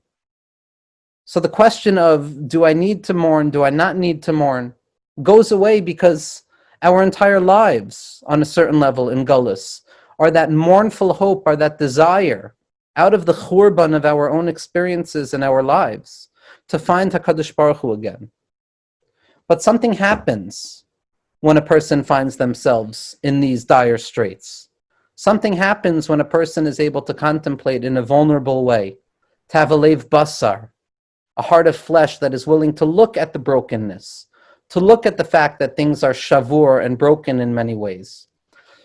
Because when a person looks at the brokenness, when a person is willing to accept that very deep and vulnerable space of, I'm broken, my avoda is not what I want it to be, my personal life is not what I want it to be, at that moment the heart breaks. But as our tzaddikim tell us, Kotzker Rebbe, the fire from Kotsk, tells us that ein davar yoter shalem melev nishbar, that there's nothing as whole as a broken heart. There's nothing as whole as a person who acknowledges that things are broken. Because when we acknowledge that things are broken, when we acknowledge that we're already in the kever, when we acknowledge that our ruach and our nefesh have already ascended out of the body and are waiting to return, at that point we can begin to daven to HaKadosh Baruch Hu to put the pieces back together. Now, if the Kotzker Rebbe is able to say that there's nothing as whole as a broken heart, I believe that the inverse of that statement is also true. If there's nothing as whole as a broken heart, then there's nothing more broken than a whole heart. There's nothing more broken than a Jew who can't mourn properly. There's nothing more broken than a person who feels that Hakol Beseder, everything is okay and there's nothing to mourn over. That the brokenness that we experience, befrat, specifically during Bein HaMitzarim, during these times of constriction where our typical lines of access to spirituality are no longer available to us, are no longer accessible to us, therein lies a spiritual potency that is not available the rest of the year. As the Kashnitzer Magid writes in Ahavas Yisroel, and the tzaddikim of the Talmidei of the Baal Shem Tov point out, as the pasuk in Eicha says, Kol rodfeha hisiguha bein hamitzarim, that all those who chase her will grasp her bein hamitzarim, between the straits. And as our tzaddikim do, they misread a pasuk in a brilliant way, to take something severe and dark and frightening, to transform it into something redemptive and comforting and powerful. They tell us not to read the pasuk Kol rodfeha hisiguha bein hamitzarim. They don't say all of your enemies will grasp you between the straits, but rather Kol rodef ka, all those who chase after Yud K, those letters which represent in some spiritual, mystical way the concept of HaKadosh Baruch Hu in our lives, the concept of faith in our lives, the concept of stability and comfort in our lives, that all those who chase after that, Bein HaMitzarim, will find it. That it's specifically in the dire straits that we have the capacity to uncover that latency of Hashem's presence in all of our lives, even in our brokenness. But it takes acknowledging the brokenness. It takes acknowledging that there's something to mourn over. Because what mourning does, what the Churban does, is it allows us to begin to hope towards Nechama. It allows us to begin to hope towards the possibility of comfort. Without Churban, without loss, without Chisaron, without lack, without pain, there's no need for Nechama. There's no need for comfort to come. But when a person enters into a space of constriction, when a person enters into a space of difficulty, the soul is forced out of that constriction to assert itself in a newfound way, to renew itself with an intensification out of the realization that I will not find the comfort that I need from the things that I have had until now. I need now to uncover new strengths that I hitherto had no access to. When I encounter brokenness, I am forced to uncover more latent strength and potential that I wasn't even aware of. And that's the promise of Nechama, the promise of comfort. Rav Moshe Shapiro, Soulful Acappella, writes, and he brings this down in numerous places, but if a person wants a specific makor for it, they can look in Afikei Mayim, on the Churban and the Geula, on Daf Taf Chuf Vav, page 426. Rav Moshe Shapiro, Soulful Acappella, in a way that only Rav Moshe was capable of doing, asks the question of what is the essential nature of Nechama? What is this concept of comfort that a person finds when they're in mourning, when they find themselves lost, when they find themselves having lost something essential, when they find themselves wandering around in a world that no longer has what they so desperately desire? And Rav Moshe Soulful Acappella says, in the name of Rav Tzadok HaKohen and the name of the Vilna Gaon, two of the great mashpiyim that influenced Rav Moshe Shapiro's Soulful Acapella's Torah. And he says that if you want to understand the concept of Nechama, then you have to look to the first instantiation of the word nechama in the Torah. Because the first time that a word appears in the Torah is the place where the kernel of that idea is contained. And he says that we need to look at the pasuk in Bereshis, Vav Vav, V'yinachem Hashem ki asa sa'adam ba'aretz, ki nechamti ki asisam.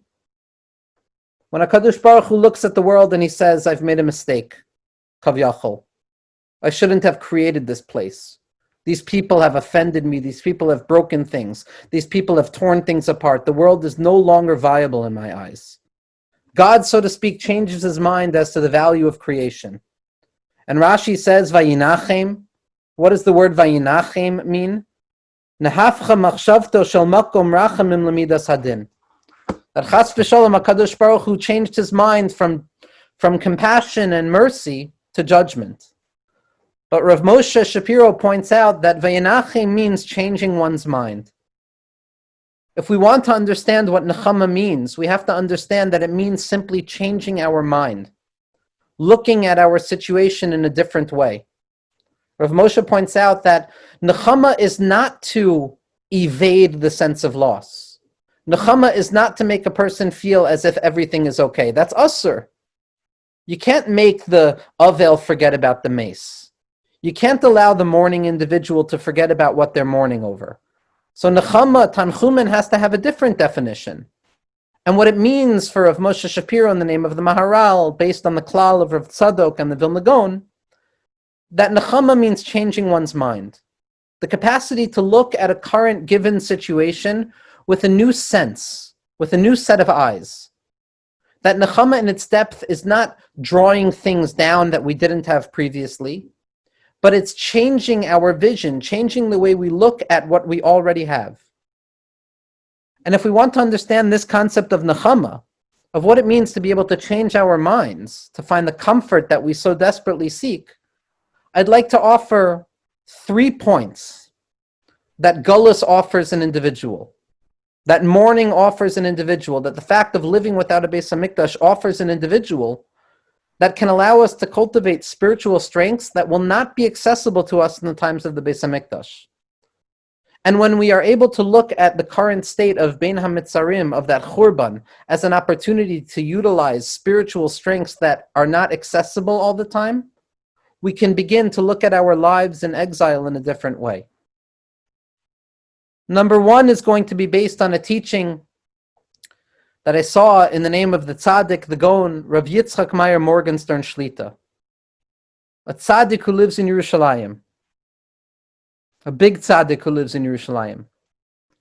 And Rav Morgenstern Shlita points out that there's a difference between Emunah and Bitachon. Emunah is the belief that everything is okay. HaKadosh Baruch Hu is everywhere. HaKadosh Baruch Hu is ever present. There's no darkness, there's no loss. Einod milvado. There's nothing but HaKadosh Baruch Hu. It's easier to find emunah when things are going well. It's easy to fall upon that faith, that secret of emunah, that razid demehem nusa, that secret of faith when things are going well. Because a person can see that Hashem is present in my life, both personally, collectively, materially, spiritually, psychologically, emotionally, however a person wants to draw Hashem into their lives. But when things are not going well, when things are broken, when things are going the wrong way, shelo keseder, at that point, emunah is not necessarily going to be enough to give a person the strength to continue. At that point, the person must call upon bitachon. Bitachon, which Rav Morgenstern Shlita points out, based on previous sources, is the ability to believe that things are okay right now, even though they don't look okay. The belief that even before the redemption arrives, I can draw that redemption into the present moment. I can say that even though things are broken and geferlich and shattered, nevertheless, through my bitachon, I have the ability to live as if HaKadosh Baruch Hu is present in my life right now. And by engaging that midah of bitachon, that moment of trust where we say, even though things don't look the way I want them to look right now, even though I'm mourning, even though there are things that I am missing in my life, I can still act as if, I can say that it is almost as if everything is good right now. in that moment I am engaged in a spiritual strength of bitachon that will not be accessible when everything is clear and light, because there will be no need for that. And the act of bitachon, that belief that everything is okay, even though it's not okay externally, is one of the deepest strengths that we need to cultivate in times of churban, in times of Galus. There's a story told about the Chazon Ish, Soulful Acappella and Acheinu, that somebody came to the Chazon Ish and they said, Rebbe, you listen to people's pain for 20 hours a day. You listen to suffering and brokenness and all sorts of difficult things. How is it that you don't fall apart? How is it that you have the strength to continue? And what the Chazon Ish answered is that everything I hear speaks to a very, very, very deep place within me. It speaks to an incredibly deep place. But there's an even deeper place. And in that deeper place, everything is okay. This Nakuda that the Chazon Ish was trying to describe, and what he describes in his letters as Ein shum eitzev ba'olam l'mi shemakir or ha'oros. There's no sadness in the world, the Chazon Ish writes in one of his famous mechtavim, to somebody who recognizes the light of lights. Means that even though things are broken, nevertheless we can access a point within ourselves through bitachon, where we realize that even though things are not fixed yet, everything is going to be okay. That's Aleph, the koyach of bitachon.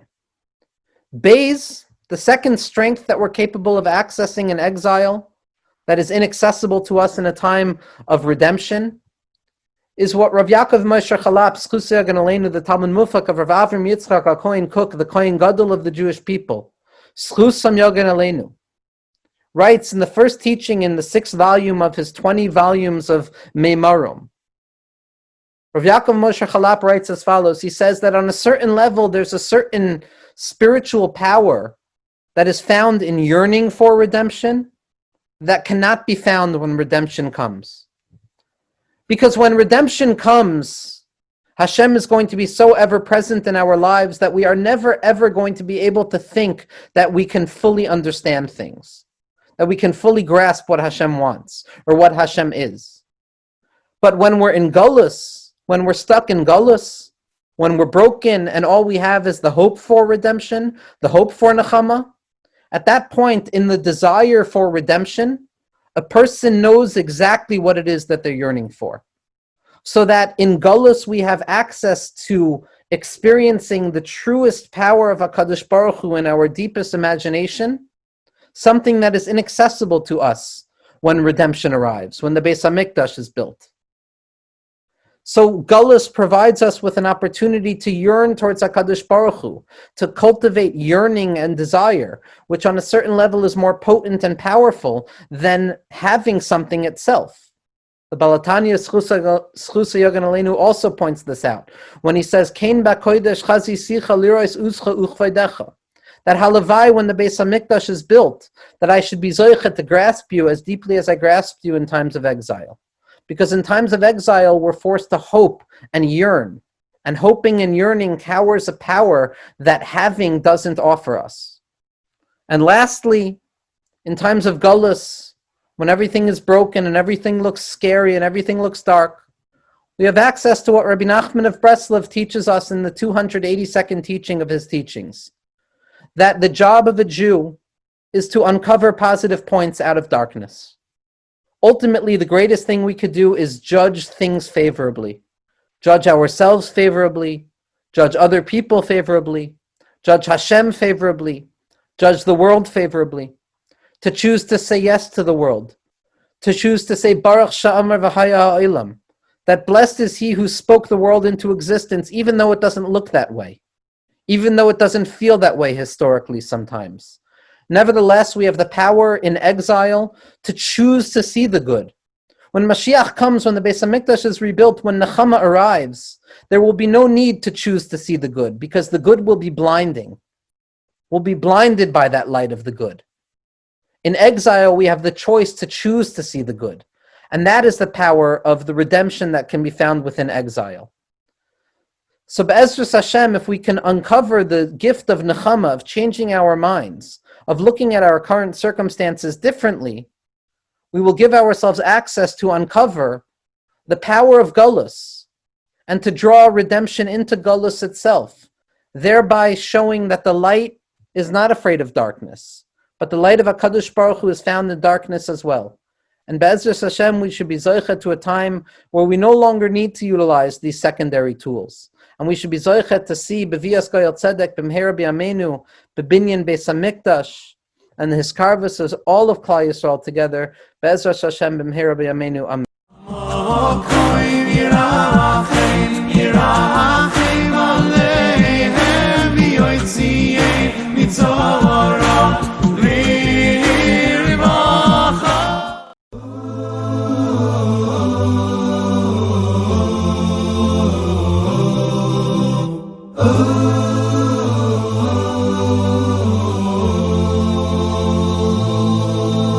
I am an ancient wall of stone atop a hill so high, and if you listen with your heart, you just may hear my cry. We're as the Beis Hamikdash gone, I stand here all alone. How long am I to wait for all my children to come home? A house of marble and of gold once stood here by my side. From far and wide all came to see its beauty and its pride. But sin has Chinam brought it down, and with it so much pain.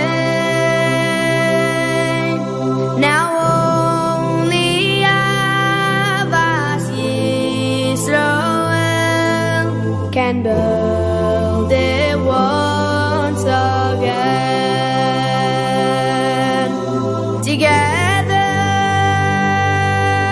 Together, we stood by our Sinai, my daughters and sons, forever,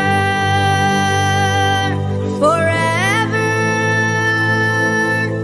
We must stand together forever as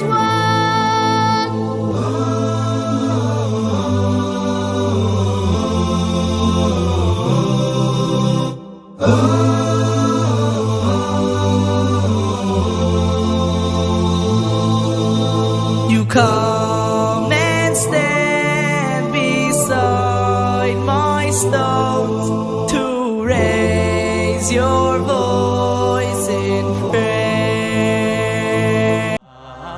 Acheinu kol beis Yisroel. Acheinu kol beis Yisroel.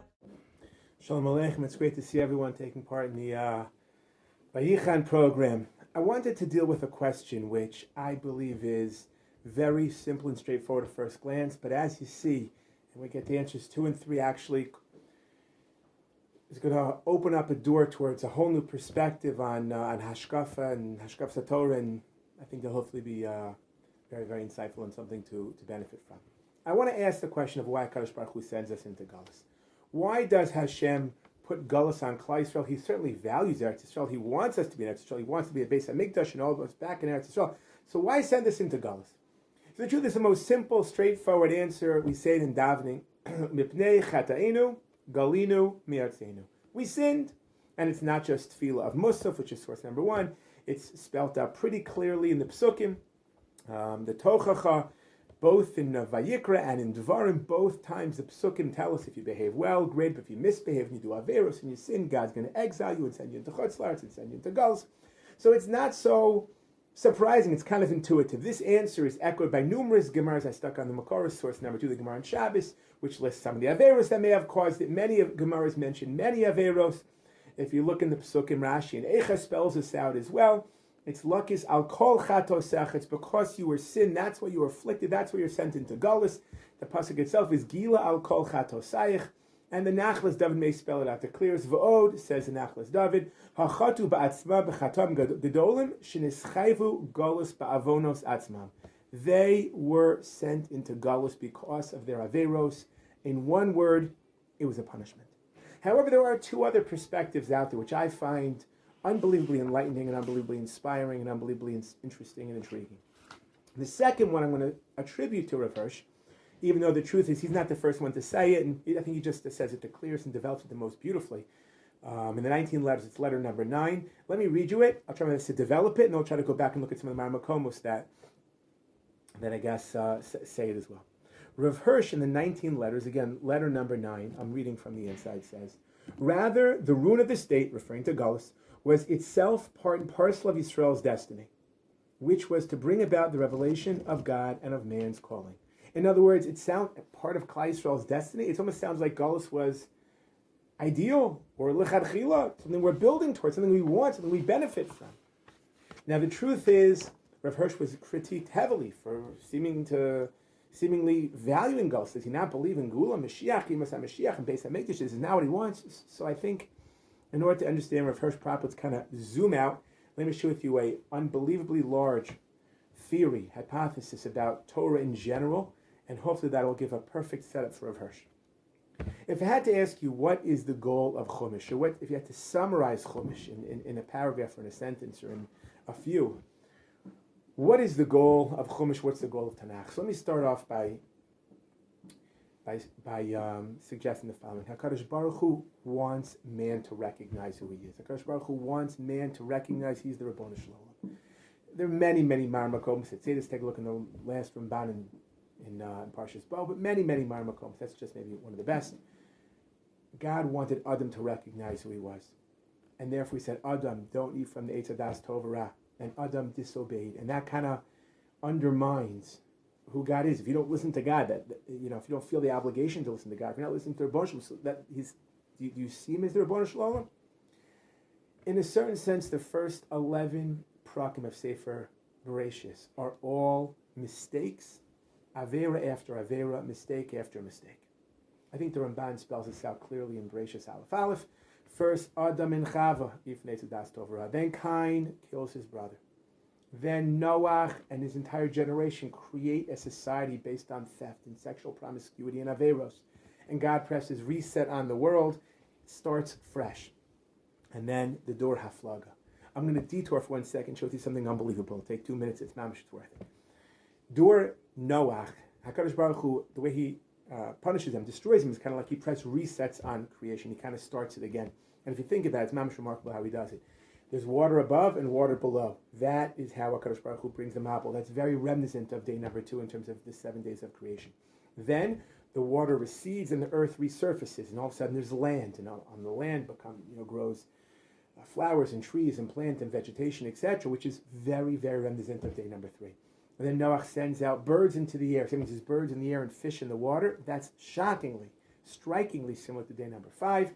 And afterwards, animals, notably Noach, return back to earth, re-inhibit the land, develop the land, move back onto the earth, move onto land. And that sounds very similar to day number 6. And I think the point is when HaKadosh Baruch Hu destroyed the world and recreated it, it's kind of like pressing reset. He refreshed it. He began the Noach situation the same way he did it originally back in Bereshit, which is a remarkable thing. If you're paying attention carefully, I skipped days 1, 4, and 7. That's because days 1, 4, and 7 didn't need to be refreshed. 1 is light and dark, that's in the cosmos. 4 is sun, moon, and stars, that's in the cosmos. 7 is Shabbos, it was only the earth, the physical land of earth that had to be refreshed, and that's what HaKadosh Baruch Hu did. Back to where we were. I thought that was Givaldic. Back to where we were. So Adam and Chava messed up, Cain and Hevel messed up, Noach messed up, Dor HaFlag messed up. And each time HaKadosh Baruch Hu tried something a little new. One time he took him out of Gan Eden. One time he gave him the Sheva Mitzvahs B'nai Noach. One time he pressed refresh and started again. One time he gave them individuality and let them do their own thing. Not everyone speaking the same language. In Devar Mechadim, everyone had their own independence and their own individual identity. And failure after failure after failure until really a beacon of hope, mamish,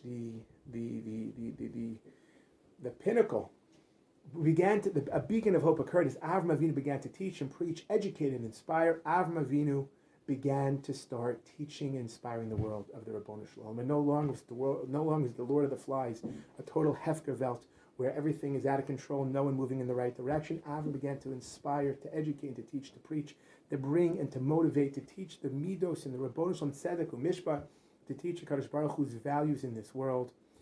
And the Kadosh Baruch Hu recognized and appreciated that. And then after Avram, his children, Yitzchak and Yaakov, and that's what Bereshis is until the beginning of Shmos, when we ultimately become a nation. And the Kadosh Baruch Hu sees that this nation has the koach, the potential, the chasavos and other things, that he wants us to become his nation. He wants us to fill Avraham's shoes, so to speak, try as best as we can to carry on Avram's message, to carry the flame, to teach and to educate, to inspire, to cultivate the Rabbanu Shalom's values in this world. And he signs a covenant with us. He signs a treaty, a bris, at Har Sinai.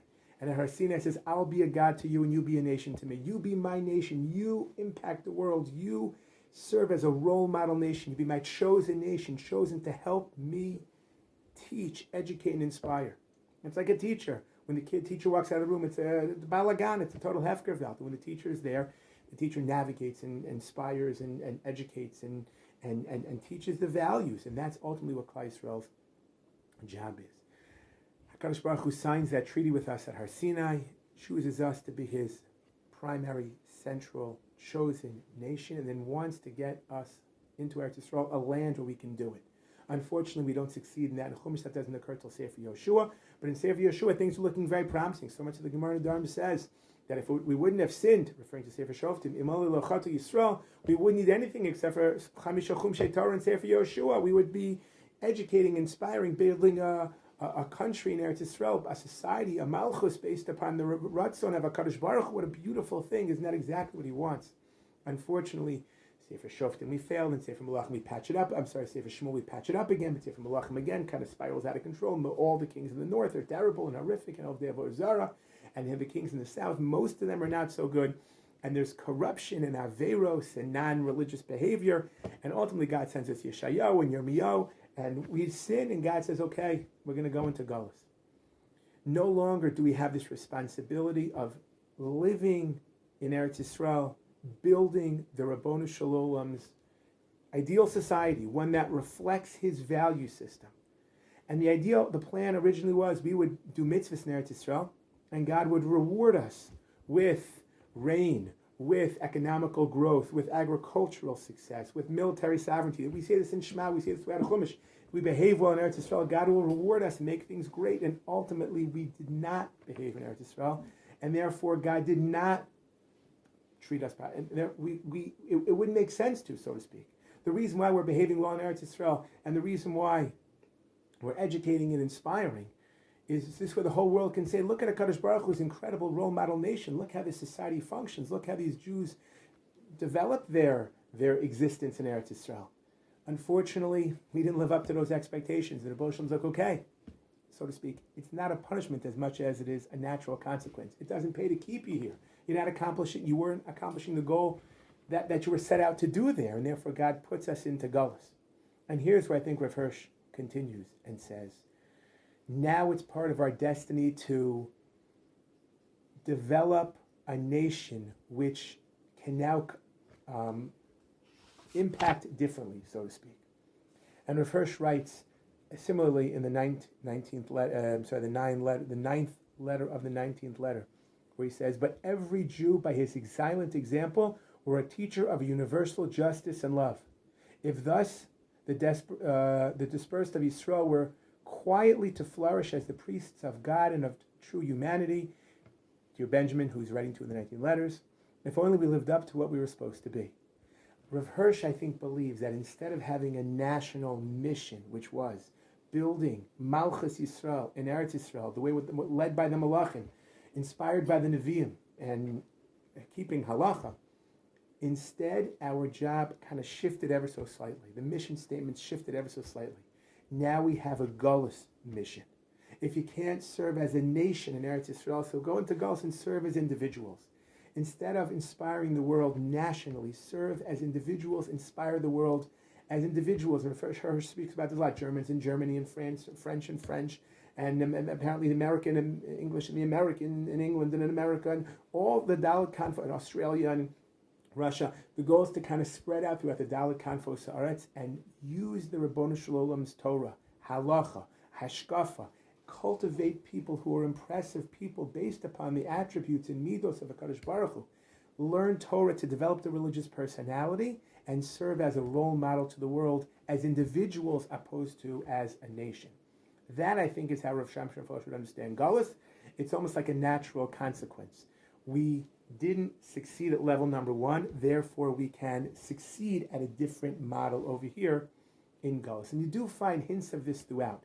If you look at the Makor sheet, source number 6, the Gemara Pesach Madaf, Pei Zayin Mabei says, Am Rav Elazar, Lo Higla Kadosh Baruch Hu Es Yisrael Lebein HaUmos, Ela Kadei Sheyitfasu Aleim Gerim, to add, make more Gerim.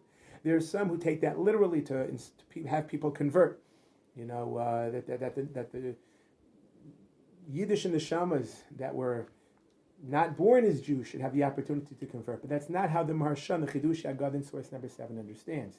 He says, Ela Kadesh Yitzfasu Aleim Gerim Dahainu Lefarseim Ha'amuna Gam B'Shari of Dekochavim, to inspire and educate. This is what the Nitziv writes in Bamidbar as well, in Perek Chav Dalet Pasuk Zayin. The same message, not on this Gemara, but independently. Kadesh es yado shem shemayim v'uikar tachlis shel Galus.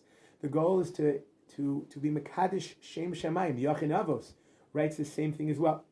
Ela al kain the gerim dipsachim hainu shilimdu ma'asei v'munasam yu ke'enav gerei toshav.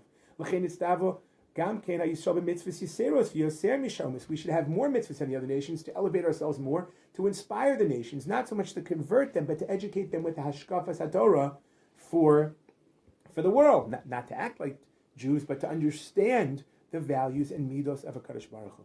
That is really answer number 2. I'm not going to read it in 7. If you look in source number 10, the Rabbeinu Bachya mentions both answers. A, it's an onesh, like Mahalach number 1. B, like Rav Shamshon Hirsch, Mahalach number 2. The goal is to inspire the world as individuals as opposed to a nation. And those are 2 wonderful Mahalachim. I want to share with you Mahalach number 3. Mahalach number 3, and I haven't seen this inside Rav Kook himself, but it's probably something he said. His Talmidim definitely echo this message loudly. But before I get to this, I want to share with you 2 interesting shitas of Rishonim, which you already see traces in it. If you look in Rashi and the Chumash and Dvarim, the Rashi and the Ramban and Vayikra both seem to make the same point. The pasuk says in Kriyash Ma, Usamtem as Divrei Ela al Vavchem. In the second paragraph of Shema, first God says, if you behave well, you'll get rain and things will be good. And if you do mitzvahs in Eretz Yisrael, I'll reward you, as we mentioned earlier on. And if you don't, then you'll send it to Galus. Put tefillin on, Usamtem, as Divrei Ela al Vavchem, Ukshartem Osayitchem, Vayilzut Avos, etc., etc. So says Rashi. Afla acharei shitagalo, even after you go into Galus, havi mitsuyanim b'mitzvahs. You should still continue doing mitzvahs. Hanichun tefillin, asu mezuzos. Why? Why should we do mitzvahs in Galus? Rashi says something shocking. Kadeshi lo yihiyu lachem chadashim k'shetichzeru. This way, it shouldn't be new and fresh and unfamiliar when you come back to Eretz Yisrael. It almost sounds like the Ramban, Rashi believes, and the Ramban echoes this in source number 12 in Vayikra, the exact same thing. Eino mechayiv begalus ela b'toras b'chovas haguf k'tfilin mezuzos u'pershu b'hem k'dei shelo yu chadashim k'eleinu k'shenichsel eretz ki ikar heim hamitzvahs liyoshim be'eretz Yisrael be'eretz Hashem. The goal of mitzvahs seemingly is only in Eretz Yisrael. Here's that Zionish word for you. That we only are supposed to keep mitzvahs in Eretz Yisrael. Why do we keep them in Galus? Because otherwise we'll forget. Number 1, kasha number 1 on this Ramban and Rashi. Really? Is there no value in chutzlar? And even if you'll tell me, okay, it's just a philosophy, it's a time of the mikra, it's not mamash a kiyum mitzvah. Still, like, really? Why is there more value for mitzvahs in Eretz Yisrael than in chutzlar? So much so that Rav Nevin Sal Shlita Paskin, if a person wears tefillin in chutzlar and a plane lands in Eretz Yisrael, the plane should be flying soon. Lands in Eretz Yisrael, l'chadchila, it's a chumrah, not mikra din. Better to put on tefillin again, because tefillin in Eretz Yisrael is no domet to tefillin in chutzlar. It's every mitzvah. Why are mitzvahs better, number one? And number two, if really the reason's just to remember them, did we do that? Didn't we forget how to put on tefillin, how to do tzitzis? Everything is a machlokes, but every single detail in the Torah. Every single mitzvah we did in Galus. In Chutz La'aretz, every mitzvah we did. When we are returning, will return. When you come back, every single din is subject to machlokas. What did we remember? If we would have forgotten it, and everyone would have taken the best guess and learned the Torah's best possible and come up with the best shita they can come up with, what would be different? There'd be 100,000 shitas also. Now there's 100,000 shitas. The machlokas bet everything. So my questions are twofold on this Rashi and Ramban. Number one, is there really deeper value in Eretz Yisrael than Chutz La'aretz? Why should mitzvahs have greater value in Eretz Yisrael than Chutz La'aretz? Number two, if the whole reason is to remember them, did we even accomplish that? Are we accomplishing that? Does anyone think we will? Isn't machlokes like out of control? So I want to share with you what I think the answer is to this question, as well as Mahalach number 3. Mahalach number 3 starts off the same way as Mahalach number 2 does, with the same backdrop that we gave to our first. God created the world, and He wanted mankind to recognize Him, and Adam and Cain and Noach and Dor HaFlaga, and unfortunately they failed, and then God chose a nation based upon Avraham rising to the occasion and educating and inspiring God's Bris Har Sinai and Eretz Yisrael, and HaKadosh Baruch Hu Dafka put us in Eretz Yisrael to lead and to inspire. And by the way, I'll add in, it's probably geographically centered amongst the 3 most prominent continents, Europe, Asia, and Africa, for most of world history. And once North and South America became part of the geopolitical world, the HaKadosh Baruch Hu created something called media, and ultimately social media, which put Eretz Yisrael right forefront and center, right in the middle, in the merkaz of the world. The world should know what's going on in Eretz Yisrael, and the reason why is because we should serve as a role model nation. And similar to what we said earlier on, we messed up in Sefer Shoftim and Sefer Shmuel. We elevated ourselves a little bit, and the kings messed up, and Yeshayahu and Yirmiyahu gave us Musar, and we did not take it properly, and we failed, and we went into Galus. But instead of shifting our goal towards now focusing predominantly on being individuals in Galus, argues Mahalach number 3, we have a responsibility to use Galus to develop a more proper, a better chance to return back to Eretz Yisrael and live up to HaKadosh Baruch Hu's expectations. In other words, in Eretz Yisrael, during Shlomo HaMelech, he was, in the times of the Malachim, even certainly after Shlomo, the kings were worried about political issues and economic issues and military issues and foreign policy and domestic policy. HaKadosh Baruch Hu said, so to speak, go into Galus, where you don't have to worry about anything but Torah mitzvahs. Become frum, become stark, become committed in Galus. And when you're ready, you'll come back to Eretz Yisrael later on, once you're frum and once you're stark. And once halach is built into the genes of your hashkafa, once it's pashut that keeping Torah mitzvahs is essential and critical and necessary, once it's a no-brainer, then you can start coming back to Eretz Yisrael and inspiring and building and trying your best to come back and accomplish this broader goal of educating and inspiring the world with the HaKadosh Baruch Hu's values. If you don't have the foundation, which is Torah mitzvahs, so there's no value of coming back and just geographically being here. And I think that's what Rashi and the Ramban have in mind. I think what Rashi and the Ramban have in mind is you go into Galus and you keep mitzvahs there, not so you should remember how to keep them. The whole idea is that you should build into your national ideology keeping them. Rashi's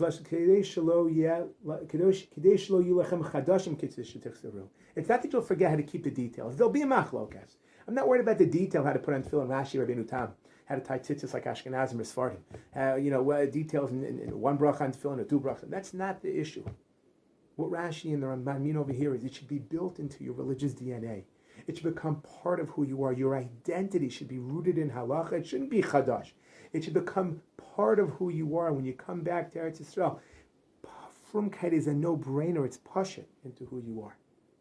And this way, when we come back, hopefully, halacha will be built into who we are. And I think that is maybe why mitzvahs have more value in Eretz Yisrael as well.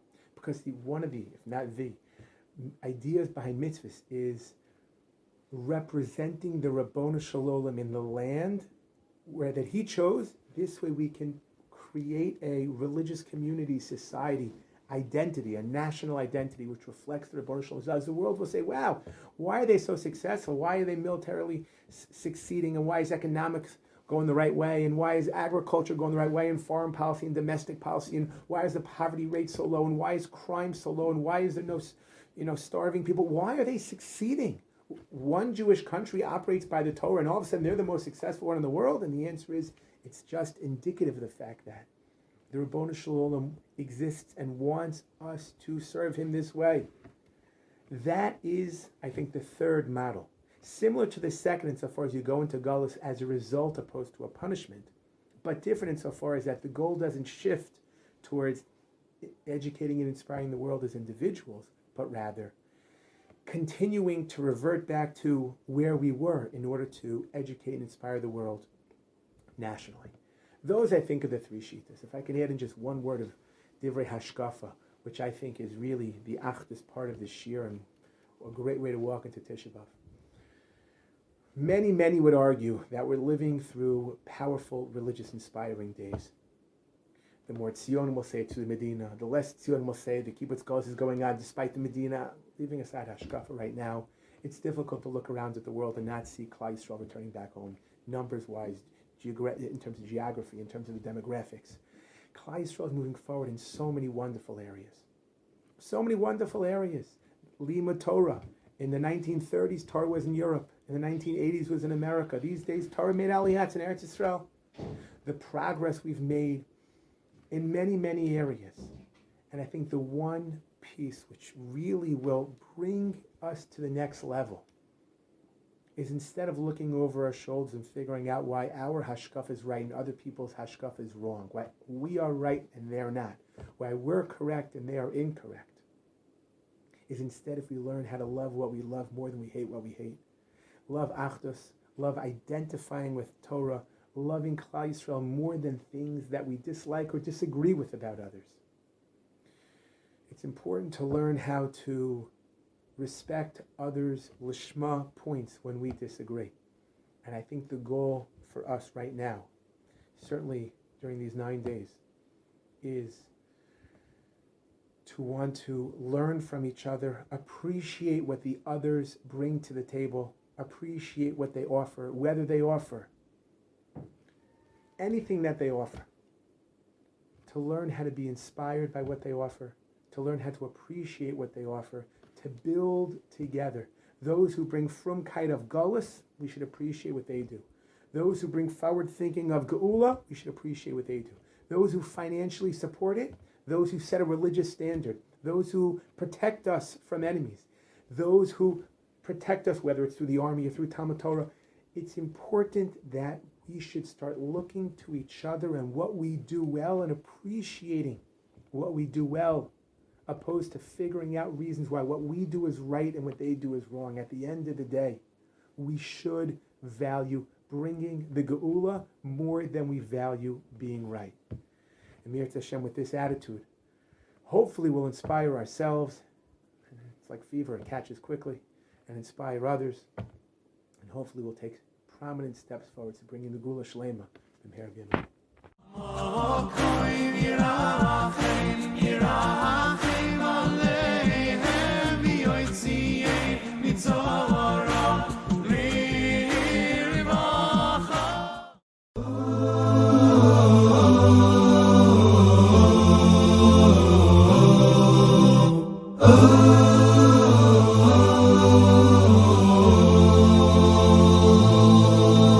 I am an ancient wall of stone atop a hill so high,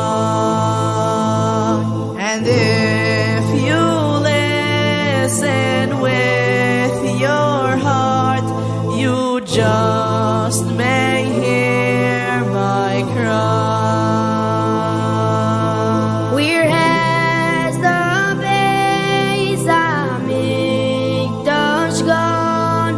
I stand here all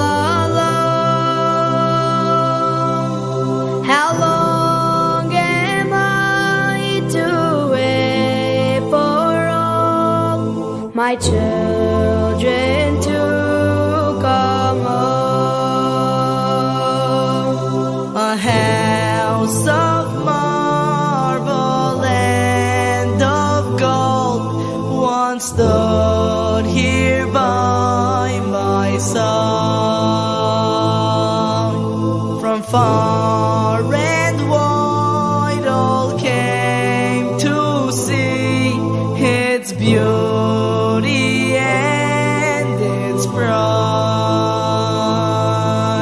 But sin has Chinam brought it down, and with it so much pain. Now only Ahavas Yisroel can build it once again. Together,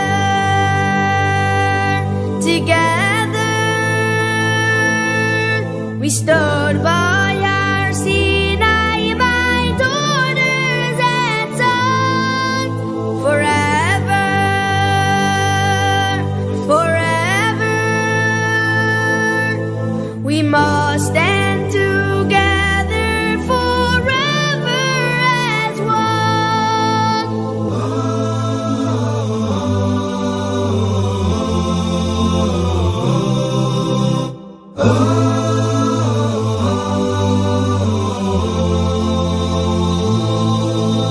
You come and stand beside my stones to raise your voice in prayer.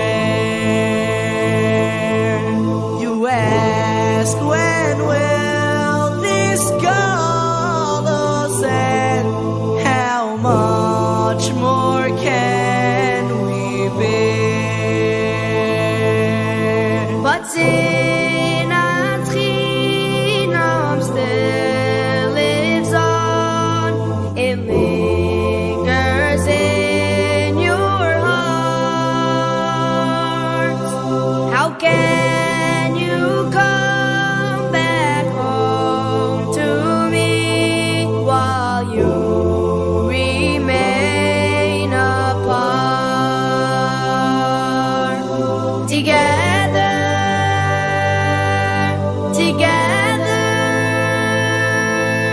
we stood by our Sinai, my daughters and sons, forever, forever. We must stand together forever as one. Together,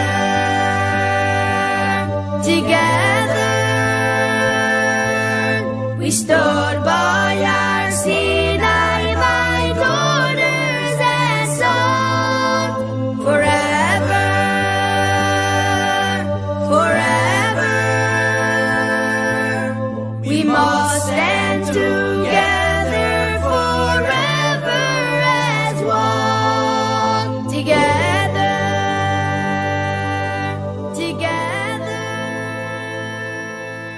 we stood by our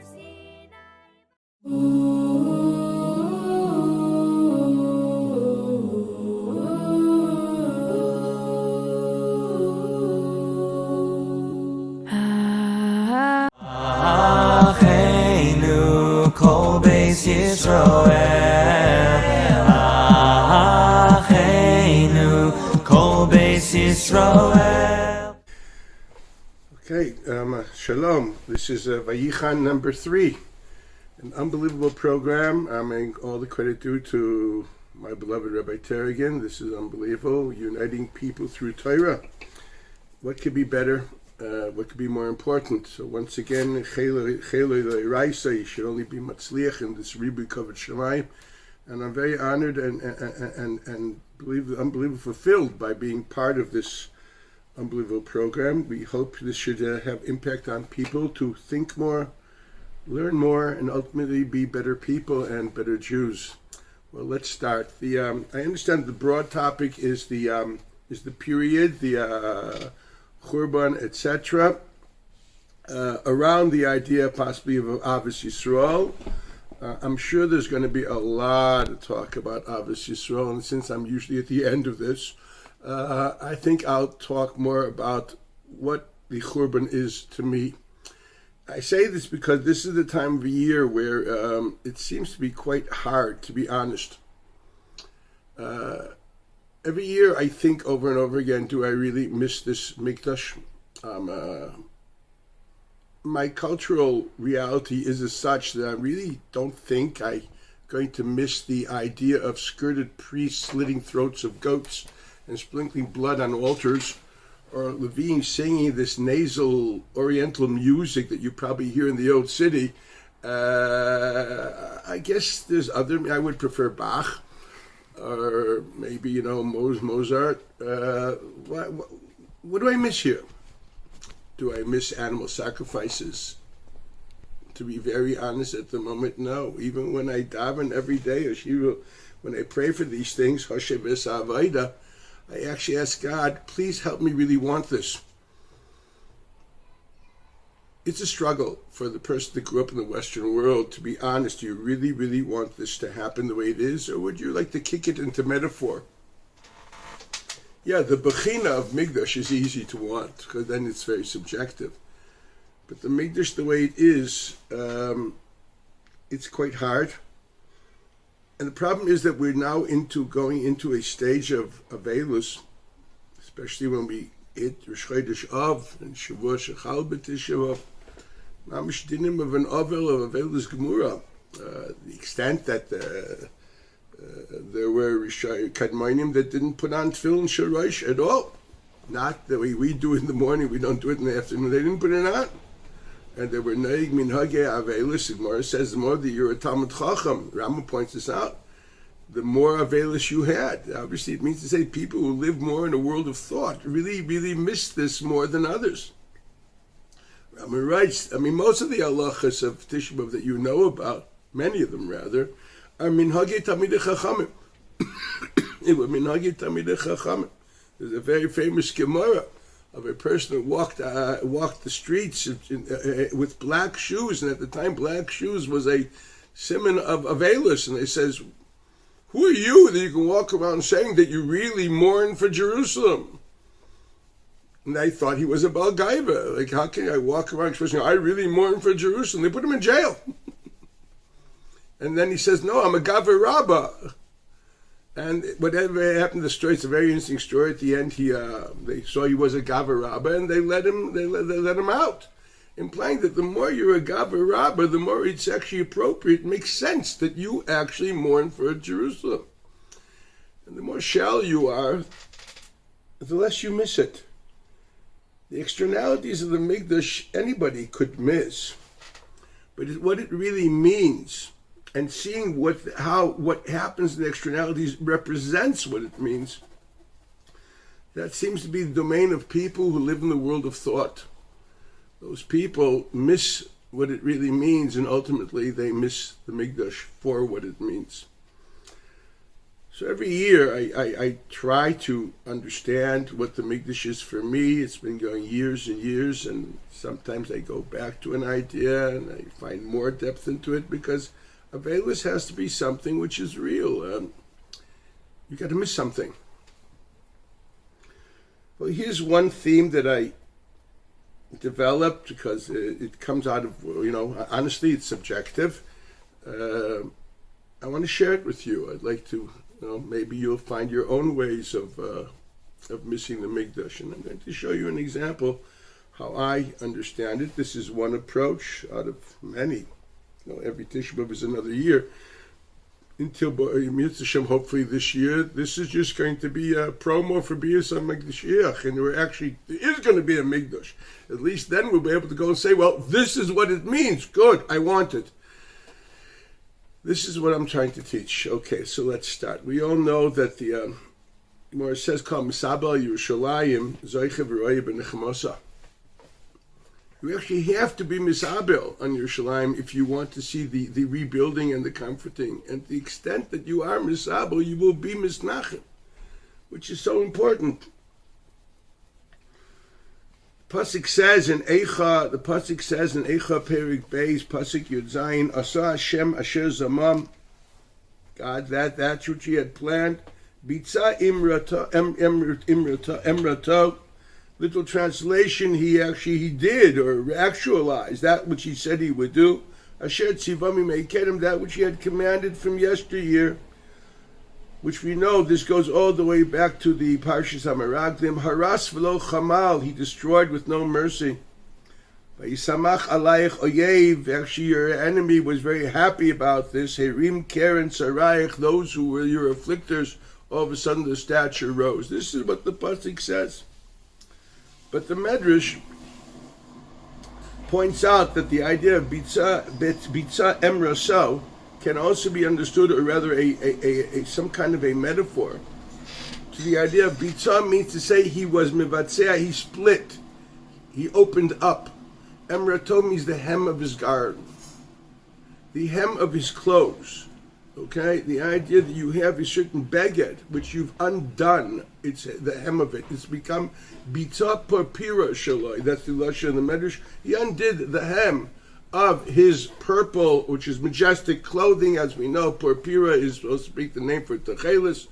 So whether it's purple or it's dark blue, this we won't go into. That's a issue of its own. But whatever it be, bitza purpira shaloi, he undid his beged, implying, looking at the Mikdash as an idea of a beged, which naturally means it's something subjective. There is no beged like the other. For every beged implies the stature of a person. It's a Gemara that we all know. Rabbi Yechon, it says that mani mechabdusa. My beged is my stature, is my honor. It's what sets me aside and makes me different. My beged is something which is supposed to not just protect me, but to express externally who I am. Very important. There are all halachas, what kind of a beged is proper for a Talmid Chacham. People don't learn this. It's so interesting to see how young people are dressed. The Maisa, look up a Rambam. Well, maybe they don't think they're Talmid Chachamim, which is a possibility. But if you read like in a Rambam, for example, torn things don't work too well. So I guess the torn jeans, etc., don't work if you plan to be considered a Talmid Chacham. Or maybe you're a big Anav and you don't think you are. That's very nice. But the reality is that the beged is supposed to express your stature. And when we talk about that God undid his beged, implying to say that the Mikdash is called a beged, okay? It's a beged, it's a subjective reality giving stature to every person. Once again, telling me, yes, I have to find my beged. What is my Mikdash? Well, there's a very famous custom, it's brought down in the Shulchan Aruch already. Coming out of this pasuk, this custom is nismach, is supported, somewhat of an asmachta from this medrash. B'tzayim Rasai, undoing the beged. Two things are there. First of all, the minig is not to wear tzitzis, talis. Minig was not to wear tzitzis in Tisha B'Av in the morning. You don't daven with the talis. B'tzayim Rasai, he undid the beged of tzitzis.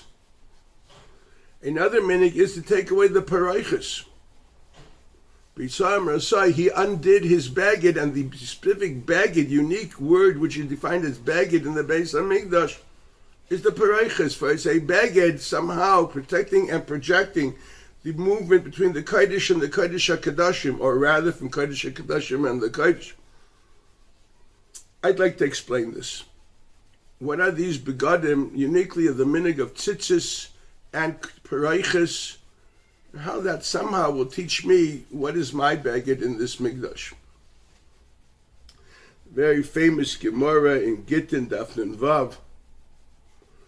The Gemara there describes how Titus was a mecharef and megadef, very blasphemous.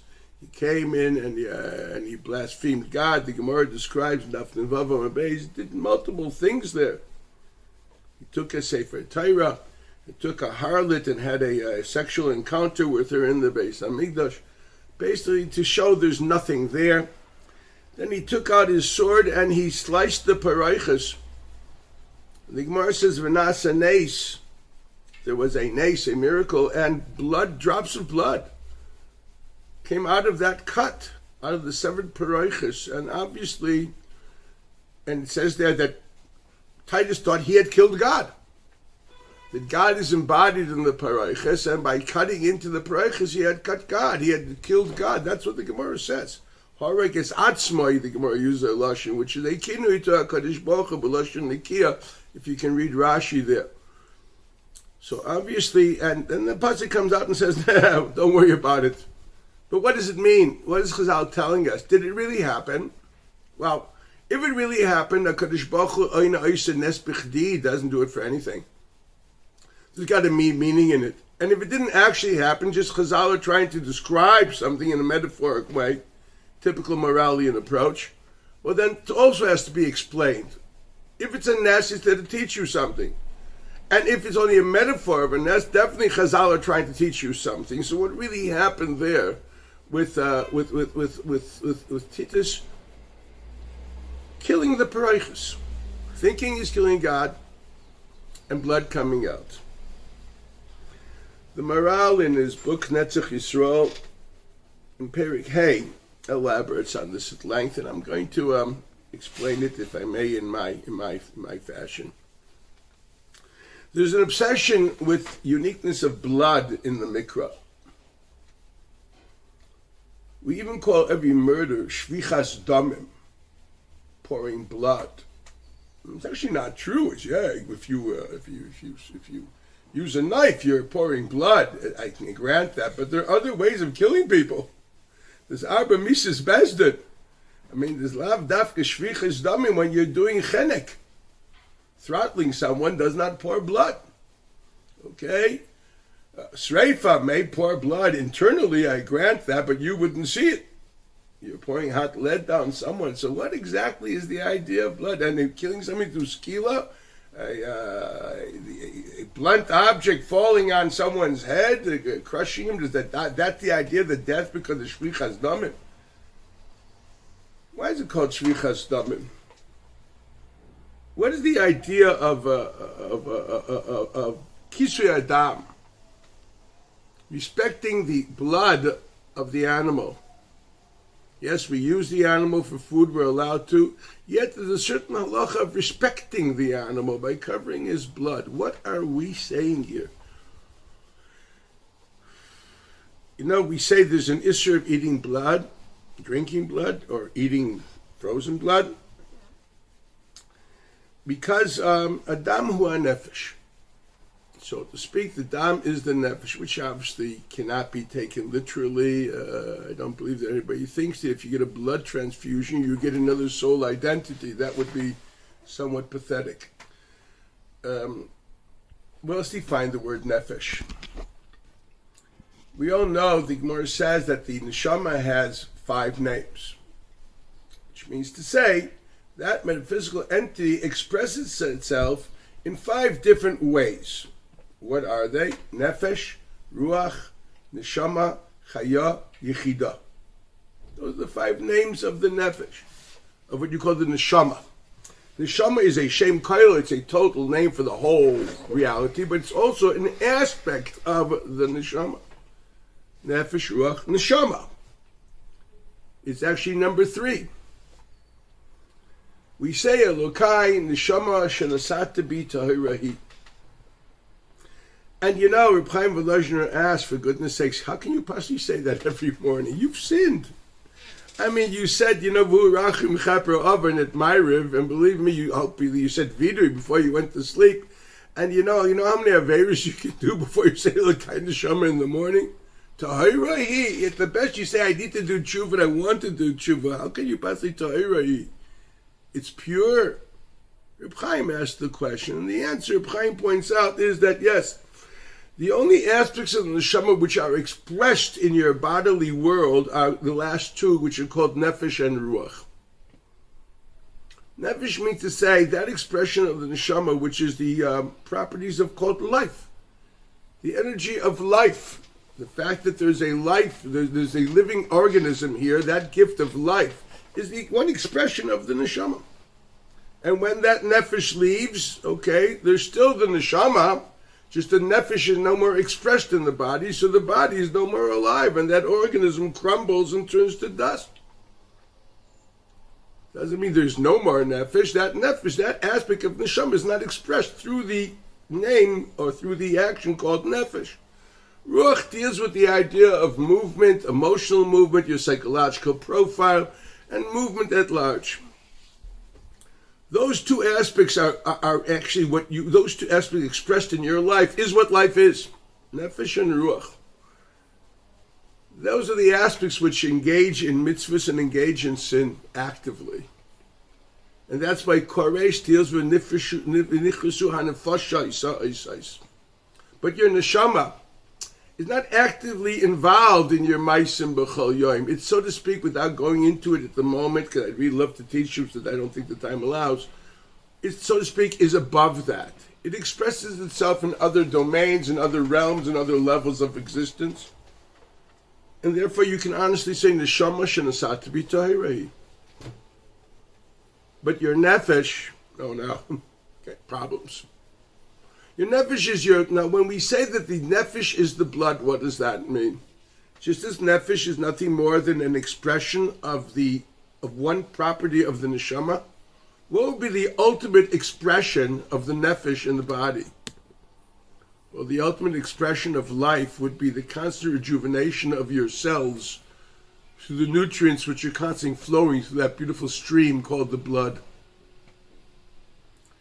The importance of blood is a liquid, very nice liquid, interesting liquid, but the idea of blood being, because it's the river of life, it's the old Mississippi in the days way back there in America.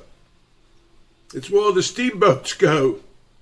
Okay, it connects everything together. It brings food. It brings abundance. Dam is basically the river of blood. Is basically the river of the flow of nutrients, which will constantly rejuvenate your cells. That means you are a living organism. And when that blood stops, when there's no more nefesh, for whatever reason it be, that bloodline all of a sudden becomes nothing more than a bunch of murky, red, sticky liquid. It became meaningless. There's no more flow of nutrients because there's no more cells the cells are deteriorating. That's called your nefesh left. Shvichas damim means to say you have poured out the meaning of the blood. Not that you poured, the pouring out the blood is a metaphor. It means the bittul of its mitzius. That's what the Maral writes over there. Shvichas damim means say it became meaningless. It is no more the stream of life. It's just a pool of liquid. Someone dies. Yes, shvichas damim. That's the tilas nefashos. It's exactly what it is. Now you understand when we talk about that blood coming out of the pareiches, it means to say that which Titus did, he cut away the meaning of the pareiches. He destroyed the meaning of what pareiches was supposed to be. Pareiches had a certain stature, and that became meaningless, destroyed and annulled.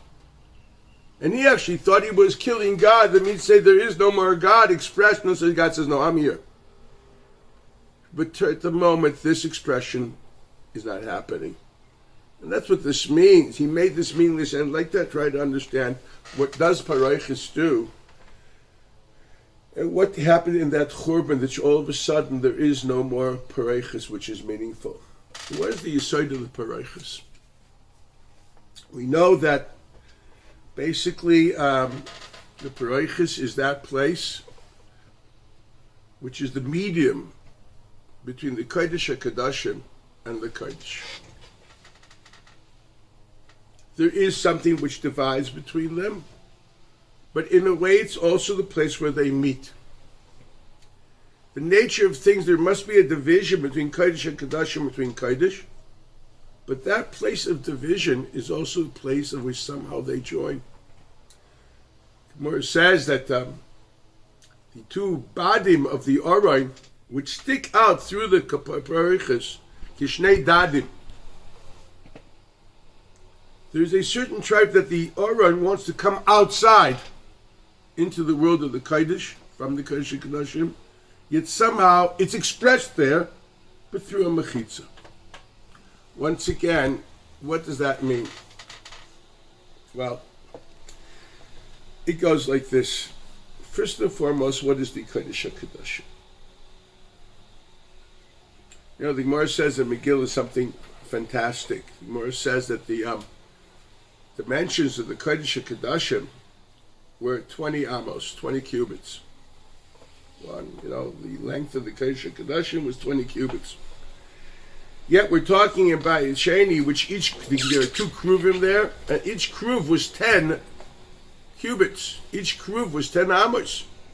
Well, if kruv was 10 amos, that means they touched the walls. And that was just the kruvim. For goodness sakes. Where then is the Aron? You're talking about just the kruvim took 10 amos, and then where's the Aron? The Aron is missing. The kruvim were not in the middle, they were at the side. Where's the Makom Aron? And the Gemara says Makom Aron Eina Min Hamida, it somehow is not included. Which is unbelievable. In other words, what that Gemara is saying, that in the space of 20 amos, you had something which was more than 20 amos, and mass did not take space. Now, you know that's impossible. It's definitely impossible in the world of physics that we're acquainted with. In the reality of the dimensions of that which is finite, we realize that mass takes space. And yet here there was a place that told us that the Aron HaKodesh does not take space. What happened exactly? Was there a certain movement of time moving faster there and therefore possibly took less space? We're not going into the simplicity of it. Based on Chazal, I don't know if they knew exactly of the theory of relativity, is that mass did not take space. Now, what does that mean? Now, there's a parallel to that. Where it says that one of the nisim in the Mikdash was Einin Tzvuvshrim Umishtachvim Revachim. They would stand very, very crowded. Like literally, 30 centimeters square, like a balata, as we call it here in Israel. Okay? And they were very, very, very, very crowded in the Azara. Yet when they had to prostrate themselves in the Shtachvaya, as you all do in Yom Kippur, everybody had space, which means a minimum dalad amos l'kol echad ve'echad. Now, how exactly does this happen? Well, I always thought about this. Could it possibly be that they shrunk them, like that movie, We Shrunk the Children? I don't think that's what it says. Did the Azara extend itself miraculously? That wouldn't work, because how could B'ksav Alai, his skill, no, that would puzzle the Azara. The Azara has certain dimensions. So that didn't happen. Did they hover on top of each other like stacked airplanes? No, you need a ala ritzpah. How did this happen? The Rambam is very beautiful. The Rambam was bothered by this in Pirush Mishnah of Ahavas and says it doesn't really, you know what the miracle says he was? The miracle was the Jews did not push. And each one waited for the other one to do it. It's not like, you ever go to like a bus line in Tachanemer Kazit, but you're the one before the door and all of a sudden you're the 6 people in front of you? It's like the charge of the light brigade, just to the right of you, to the left of you, and all of a sudden you're like 6th or 7th in line. Well, the miracle was that no one pushed. And we made one person bowed, okay, then the next one. So there's always room for everybody. That's a beautiful pirush, which I always teach, but some of the Gemara doesn't seem to see, it doesn't say that, because according to the Rambam, that would be called a miracle. A miracle the Jews finally didn't push. Okay, but interesting. He had his view about the Jewish people, that to actually work, as a proper, nice Englishman, which says thank you and doesn't push in a queue, that would be a miracle. I guess he understood the Oriental, the Levant nature of our nation. But that's not the stum of the Gemara. The stum of the Gemara seems to be very simple. Mass did not take place. What we have here is something frightening, you see, because miracles we understand are changes of nature, but within the confines of the relationship of the laws of nature. Yes, to change from water into blood is miraculous because they have a different molecular structure, and God will simply change the molecular structure of water and it'll become blood. Okay, a miracle, possibility. But the idea, even the idea of, I don't know what, man coming from heaven, it's a possibility. It does not defy physics. It defies the odds of things happening. It changes the laws of things, but it doesn't defy the basic concepts of physics. To say that mass does not take space, that doesn't make sense. It's impossible. And God wants to tell you that's not true. God wants to tell you that your perceptions of reality are a created form, defined by your senses and by your sensual experience of existence.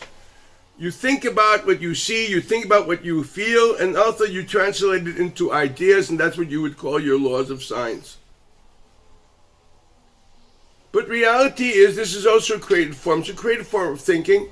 It's a view created by your experiences through your senses. I'll give you an example. Can you imagine if you'd only had the sense of sight without the sense of touch or smell? And you put a candle next to a mirror, and I would ask you, how many candles are there? What would your answer be? You would have no way of saying there's a candle and a reflection because you couldn't discern between them. They look the same. You can't touch. You can't smell. They are the same. Equals there too. It is only because you have the sense of touch and smell that you can discern the difference in the texture or the odor, and you can come to a conclusion that one is real and the other one is what you will call a reflection. Equals your language and experience of reality totally depends on how you internalize reality through the senses you have, through the tools you have, which they give you the way of understanding it, ultimately creating a perception of reality, and that's what we call reality. What God has just told you, you have a reality called math takes space, and it is honestly true, but that's a created form of experience. It doesn't have to be. It's the will of God which chooses what will be and what won't be. This is God telling you, expressing himself, not God of creation, but the God behind creation, who willed creation, who thought about it, and then he decided to express himself in certain specific words and forms. But God, creator, prior to him expressing himself in forms, that's what's expressed in the Pre-Tisha Kedoshim. You know what it's like? It's like when you think there's so many ideas in your mind, but from thinking until talking, a lot of things happen. I know when I say a daily shir, sometimes when I walk into shir, my mind is still cooking, and when I finally say, I have to really write it again because it's something totally different. When you talk, you have to talk to your student body. Your job is to educate them, give them tools of analytical reading, conceptual analysis, textual analysis, actually forensic reading. You know, you have a job there. You want to make people who are thinking, feeling, profound individuals. Your job is not to throw out your feelings and your ideas, but to train people how to feel and how to think. Rather have the tools to feel and think on their own. So what you have in your mind is who knows what. What finally came into expression, that's something practical. And they're not, usually one does not reflect the other. The Olam HaMachshava is much freer than the Olam HaDibur. The Machshava of HaKadosh Baruch Hu is infinity. The Dibur of HaKadosh Baruch Hu is the source of finite. God made finite forms to express that infinite thought. The Gemara says that there's Asar Ma'amoros, the Mishnah in Pirkei Avos. The Gemara says there's only 9. The Gemara says, Bereshis Nami Maimeru. You know, Rav Nachman Bresler says in his Likutei Maran, well, if it's a Maimer, why doesn't it say Vayedaber? He said, no. This is the Dibur Sheba Machshava. It's God thinking. The total picture of creation. And then the Dibur is practically how to realize that. So there's actually one big Oisius, Brias Ha'olam is one big picture. That's Bereshis. But it wasn't said. It was thought. We call that also Dibur, Vayomer Lahavdil, Vayomer Homen Beliboy. That's called thought. And then there's Dibur. The Pre-Tisha Kedoshim expresses the idea that a world of thought, what's really behind anything? It is there that you will find meaning and purpose of everything which is realized, if you know what's behind it and who's behind it. That's called Machshava. Pre-Tisha Kedoshim is the Olam HaMachshava. It's where God pre the worlds of physics, the thoughts, the ideas, God in his expression of self is not bound by the world of physics. But he said things, Vaydaber, Vayomer, Yehi Or, Yehi Rakia, and created finite reality in a certain form called the laws of physics, the laws of nature. The Paraichis is called Dvir. In that Gemara, in Gittin and Vav, it's called Dvir. Kodesh Kodashim is also called Dvir. What is Dvir? Dvir is the Lashon of Dibur. Gemara says it's called Shemisham Dibrois Yotzos. This is where the Dibrois come out. Where do the Dibrois come out from the world of Machshava? The Paraichis is that medium which can connect the world of Machshava to the world of Dibur. In the Kodesh, that's the world of Dibur. There are different kalim in which we serve God, whether it's the menorah, whether it's the shulchan, or either further into the Mizbeach HaOila and the Mizbeach HaKteris. These are forms. There's a world of transcendent thought, of abstract thought, of where we're really coming from, and then the world of expressing it. You know, the Rambam writes that the Beis HaMikdash is supposed to be a bayis LaHashem. Muchan lahakriv be'akarbanos.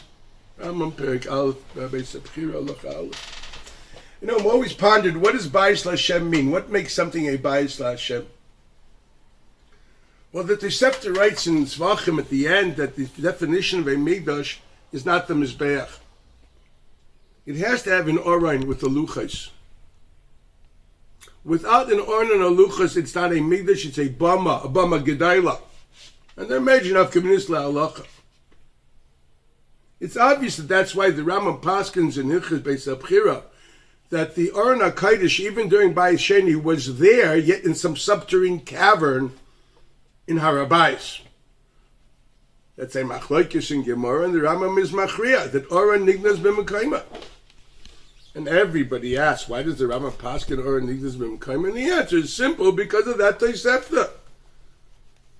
Without the Aron b'Mekayma, that would not be a Mikdash, it would be a Bama Gedaila. And we know for all halachas, as far as the Korbanos Sibur and Shabbos are concerned, it was a Mikdash, not a Bama Gedaila. So you needed a Mikdash b'Mekayma. The Chiddush of the Rambam is b'Mekayma. It doesn't have to be in the Kodesh HaKadoshim, which is visible. There's also a subterranean cavern, which is a Kodesh HaKadoshim. Rambam points out that's also where they hid the Tzinsenes Haman and the Mata Aron. Now that is supposed to be Lifnei Hashem in the Kodesh HaKadoshim.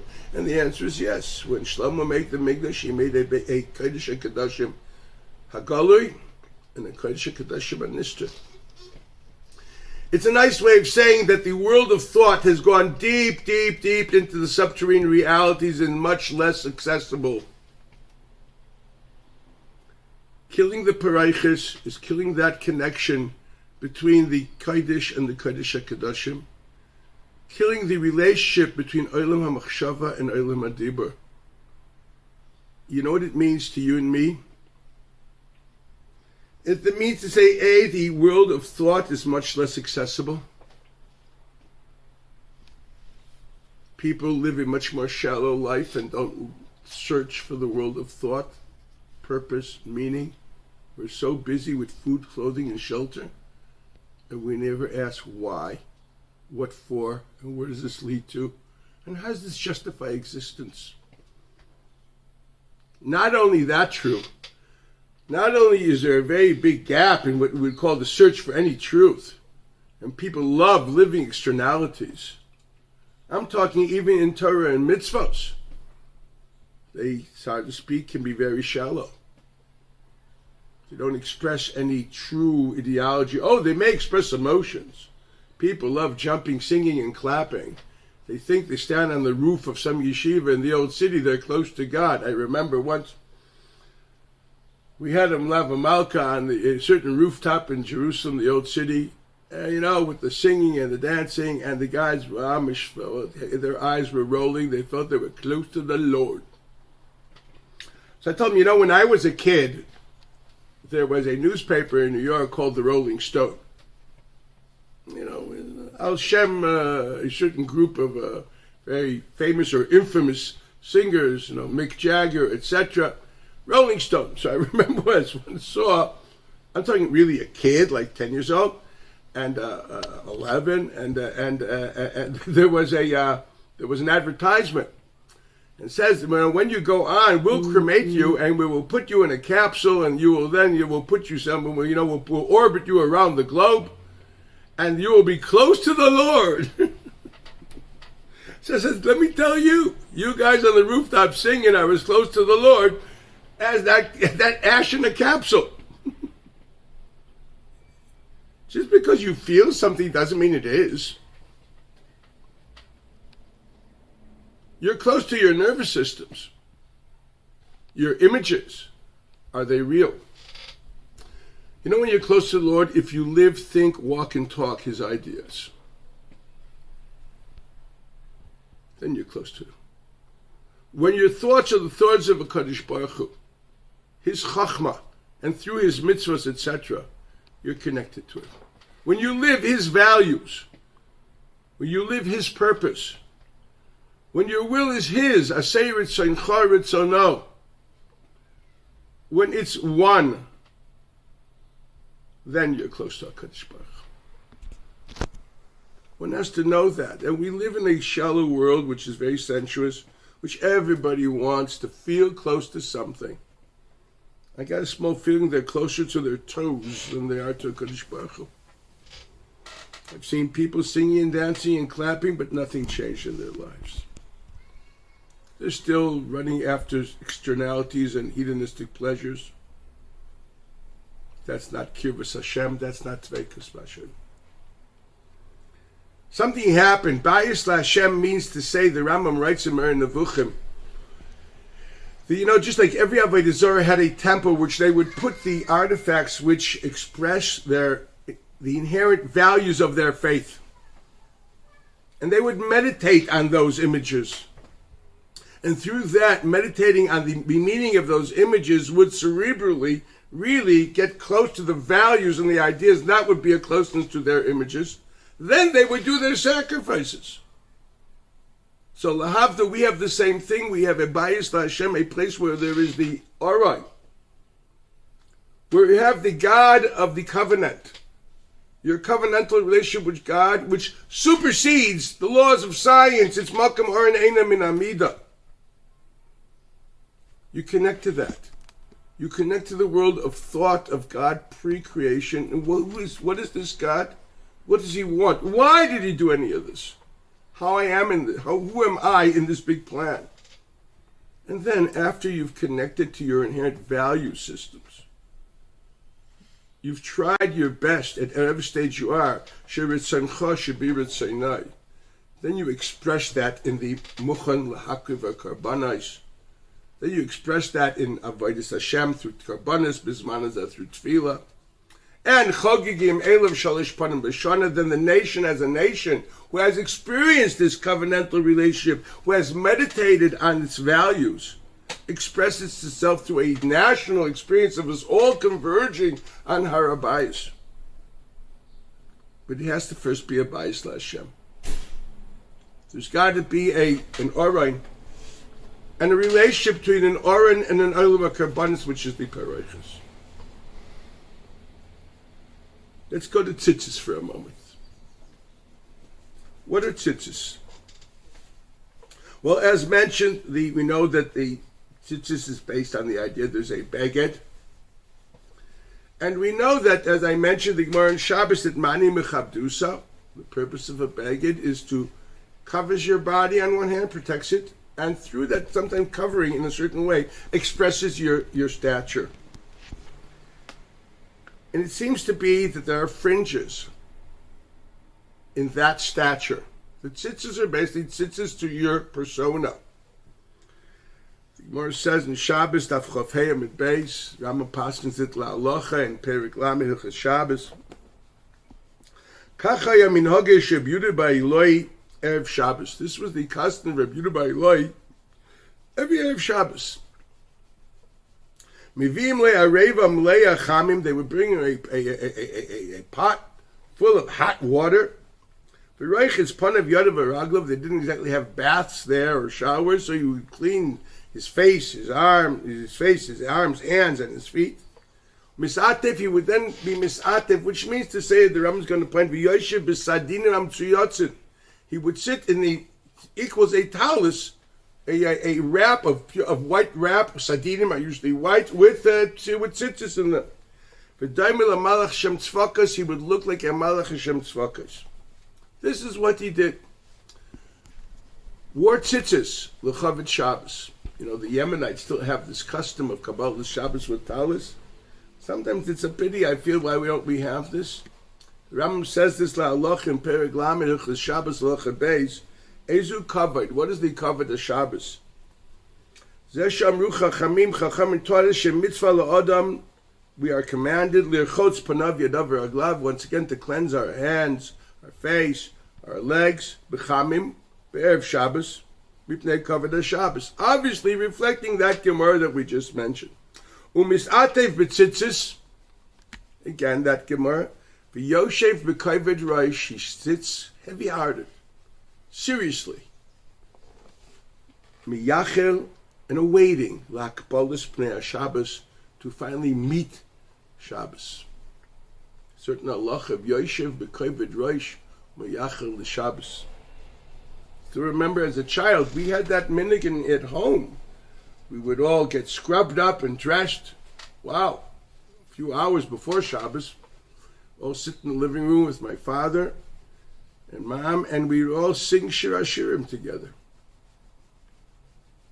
And then we used to have our, what you call the kugel of Erev Shabbos and a cup of tea. And then we went to Kabbalah Shabbos and Shul. There was a certain feeling we are waiting for Shabbos. The story goes about the Briskerov. He lived in Jerusalem in Rehov Yeshayahu Press, right next to Strauss. Now that's the Brisk Yeshiva of Rabbi Avram Yeshua. Well, that used to be a small building with a porch. I still remember it. And every Erev Shabbos, like an hour before Shabbos, the Rav used to sit all dressed up and just sit on the porch.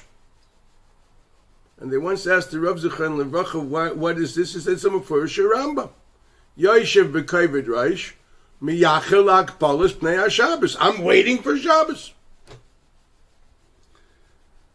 You know, there is I want us to understand the depth of this.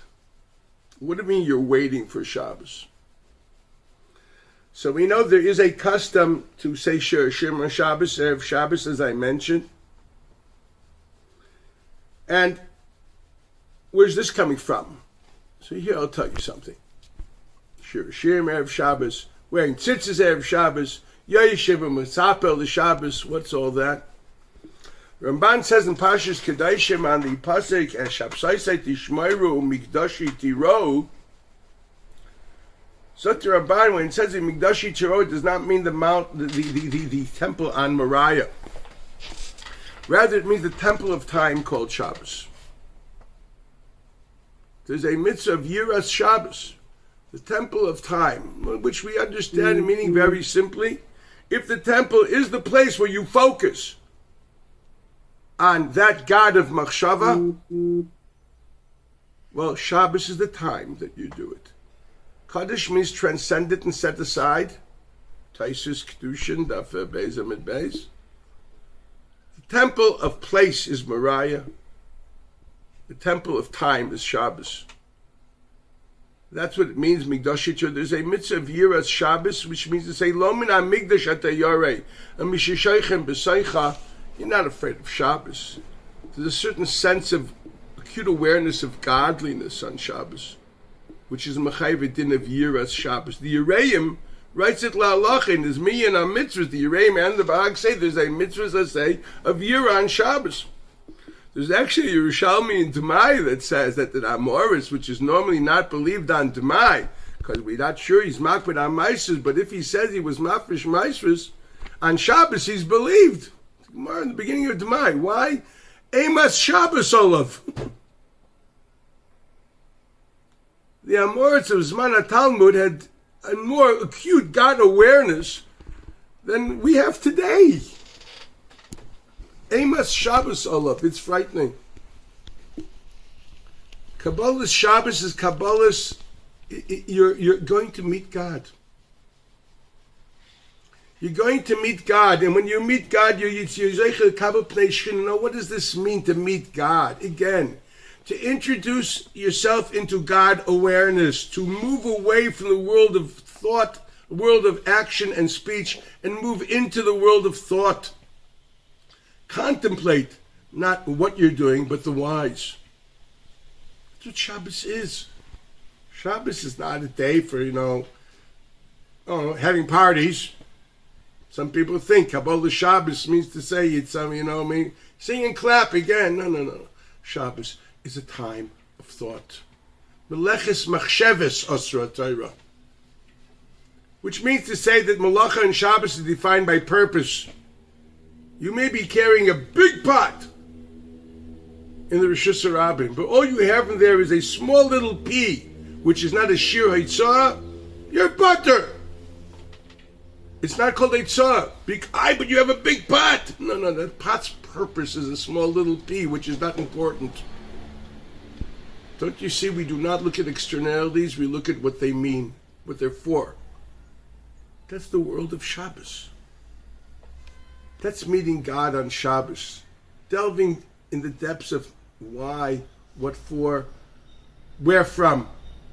What does it really mean? Well, then there is a halacha, yes, you should be yoshev and mitzapa l'kabel pnei Shabbos. And so interesting that's exactly when we know we have this minhag of saying Yeshir Hashirim. You know why? The Zohar HaKadosh writes in Truma Kuf Mem Gimel, Yom Diz Galus Shiras Adar, the day that the Geula of this Shir of Shir Hashirim, Shlomo HaMelech, Hu Yom Nachta Shechina La'ara. This is exactly the day when the Shechina revealed itself first time in the Beis HaMikdash of Shlomo HaMelech. Pasuk says, V'la Yachlu HaKoinim Lamed L'Shas, etc. My timer begin ki Meloi Kvoid Hashem is based Hashem. By you Yom Mamish. And that day exactly, when Shechina was Mizgala in the Kodesh HaKadoshim of the Bayis Rishon, is Galus Tush B'Chada V'Omra Shloime B'Ruach HaKodesh. That's when this was revealed, B'Ruach HaKodesh. Shir Shirim, without going into the analysis of what it is, it'll take me too much time, is the song of Gilu Shechina. It is the song of man's constant quest for knowledge. If you look at Shir Shirim, it's frightening. It's not the song of a realized reality. It's a song of an unbelievable, even frustrating, but constant quest for proximity. I need to meet you. I need to be with you. That's the song of Gilu Shechina. We take nothing for granted. We need more, and we always know we don't have enough. I need to live a world of thought. I need to live a world of values. I need to find Kivus Elokim Li Toiv. I need this. Read Rambam in Hilchos Tshuva Perek Yud, how he describes what an Oiv Hashem is.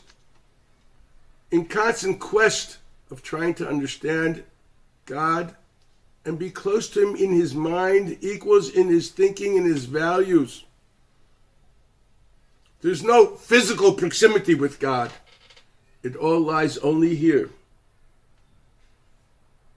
As the Tanya writes that the Makay Mishkan, that which is revealed, your nefesh elokis, is not your heart. The godly aspect of your soul is revealed in your world of thought. It's in your moyach. If you ever say the Yiratzin before Tefillin, it says that you want to be mishabed as a moyach, it's a neshama shebemoichi. Your connection to God is your capability of thinking, transcendent thoughts, and connecting to them, realizing them, walking, talking, and living them. That's what tzitzis is all about. Why dafka tzitzis on that day? Well, because tzitzis, as the Maral writes in Nesiva Avoda, expresses the purity of the body. The stature of tzitzis is Gadim Levanim. You've walked away from taivas, you walked away from externalities, and you're translating your life into God awareness. You take the Beged Lavan, and you put tzitzis there which remind you of what? You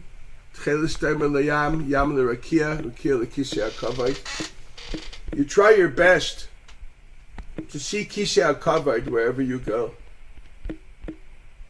We aspire to a vision and understanding, which when we look at anything, we try to think of where it's from.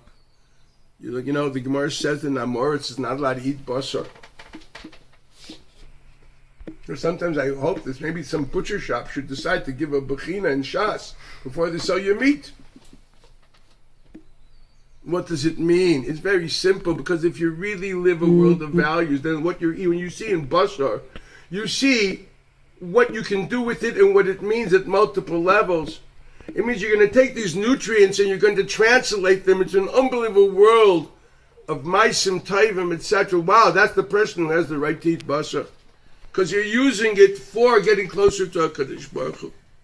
Am Haaretz. He may be baki b'shas, but he's an Am Haaretz. He's not a perfected person. As Rambam says, Am Haaretz doesn't mean ignorant. It means he's still raw material. He hasn't perfected anything, either in his seichel or his midos. That's a quotation of Rambam. He's still living in the murkiness of temporal reality. Why should he eat basar? Bisur the Torah is there for creating bigger chachma. If you plan to eat Bisur the Torah just for taivas, oselecho basar. Wasn't given for that. Wasn't meant for that. It was meant for someone else. Meant for people who are striving. The song of Shir Hashirim. That's what tzitzis is. Tzitzis is the beged in which we're mekabel pnei shechina. Tzitzis is exactly that which says b'gadim levanim. What the Rambam says, we put misatev, but tzitzis are beautiful by Eloi. Yes, because tzitzis is that which takes the body and connects it to, actually, it's on the fringe, equals it's in your subconsciousness. You're connected to the God of thought, the God of values, not just the God of actions and words and feelings. So you understand that the churban habayis is the churban of that, the churban of the Pre-Tisha. Meaning of tzitzis. It's that which somehow existed, which made the struggle of trying to really live and realize my values, and to walk away from the shallowness of my Western society, and actually be a real Mevakesh Hashem. You know the frustration of a person which tries, and it's almost Sisyphean, you're walking up and you're falling down?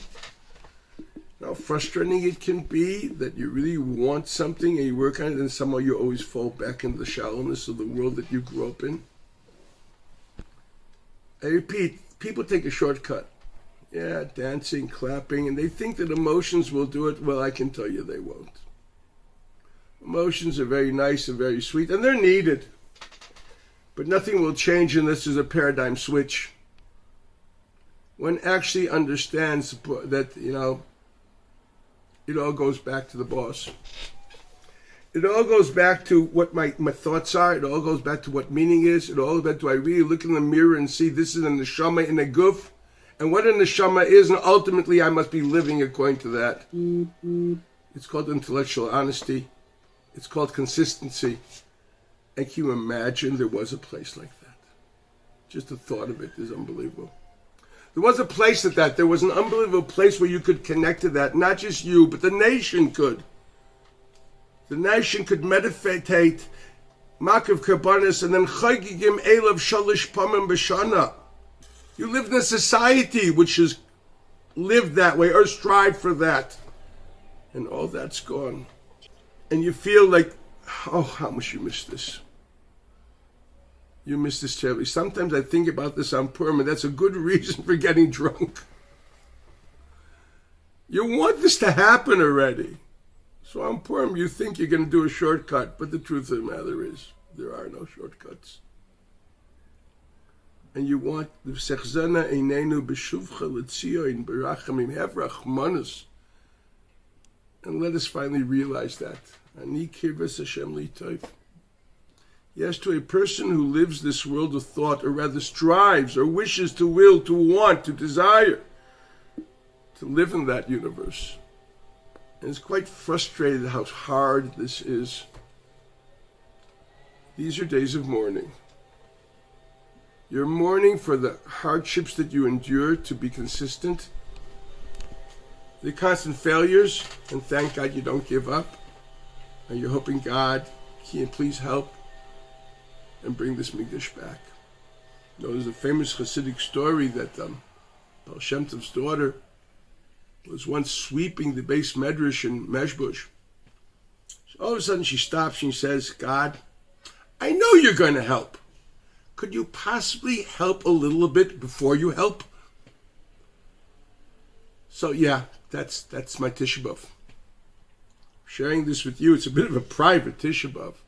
Hopefully it will induce you to think and formulate your own. Hopefully we will all meet together in Yerushalayim, in the great Mikdash. We'll all be Chagim Elov this Tisha B'Av, and ultimately Shalish Pam B'Shana. Have a great year. Bye.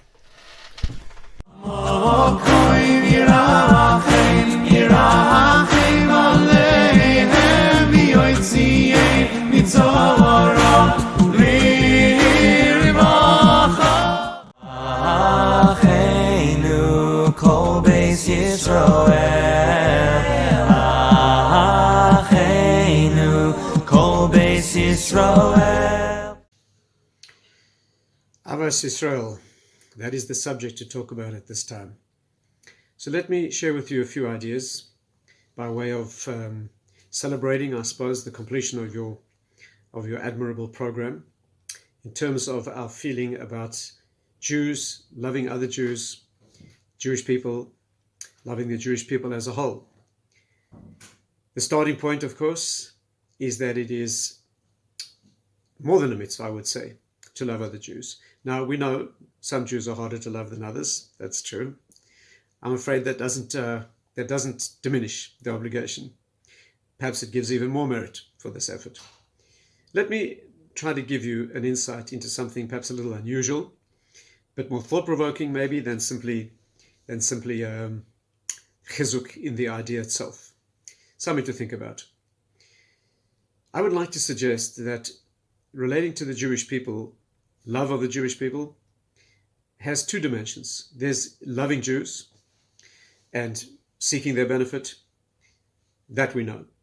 But I think there's something about the Jewish people as a whole that should occupy another place in our minds. In other words, I think there's something about a community, the togetherness of community that transcends individuals, that I think we should think about as well. Let me put this in contemporary terms, if I may. We're living through a COVID crisis, an unusual situation, lockdowns, isolation. That's a remarkable opportunity to think about individuals, isolation, what that does to us, the space we're given to think on our own, and missing community, minyanim for a long period of time, getting together in many ways, still going through that. What thoughts are occasioned by this situation? Let me mention two Gemaras that I think are seldom compared, but I think they have a very important relevance to each other. Let's talk about the obligation to save oneself as opposed to saving others. And let's see how that works out when we think about it on an individual level and on a community level. On an individual level, I'm thinking of a famous Gemara, which everyone I'm sure is familiar with, Gemara in Baba Metzia. Gemara says that if two people are walking in the desert, one of them has a bottle of water, and there's only enough water in the bottle to get that person back to civilization, or if you share the water with your friend, neither one gets back. In other words, there's only enough water to get you back home, but the cost of that will be letting your friend die. If, however, you share the water with your friend, you both live another day, but neither one gets home. Not enough water to get you back to civilization and long-term survival. As you know, there's an argument in the Gemara between Ben Petura and Rabbi Akiva, two different sides, logic of the question, and we rule according to Rabbi Akiva's opinion, that is the one who has the water drinks it. Leave your friend to die, you drink the water, chayecha koidmin, your obligation to save yourself precedes that of saving your friend, and therefore you drink the water. Most opinions, this is not directly our subject, but most opinions are that that's an obligation. There are opinions, like the Or HaChaim, amazingly, who points out that it's a permission. In other words, you may choose to save your friend's life over your own. You may choose yours, or you could choose your friend's.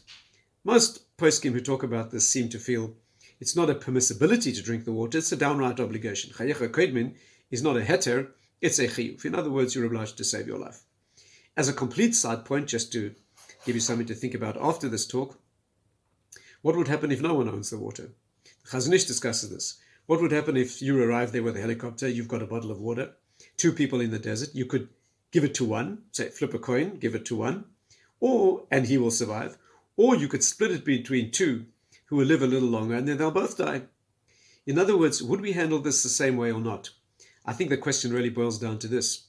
Why does the Gemara say, why does Rabbi Akiva say that the one who has the water drinks it?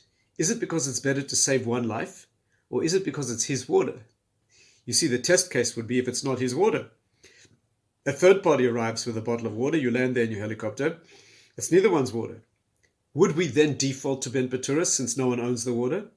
Or is the value of saving one life rather than 2 short-term deaths, does that transcend in this case as well? Okay, some homework, something interesting, and I hope it keeps you up all night thinking.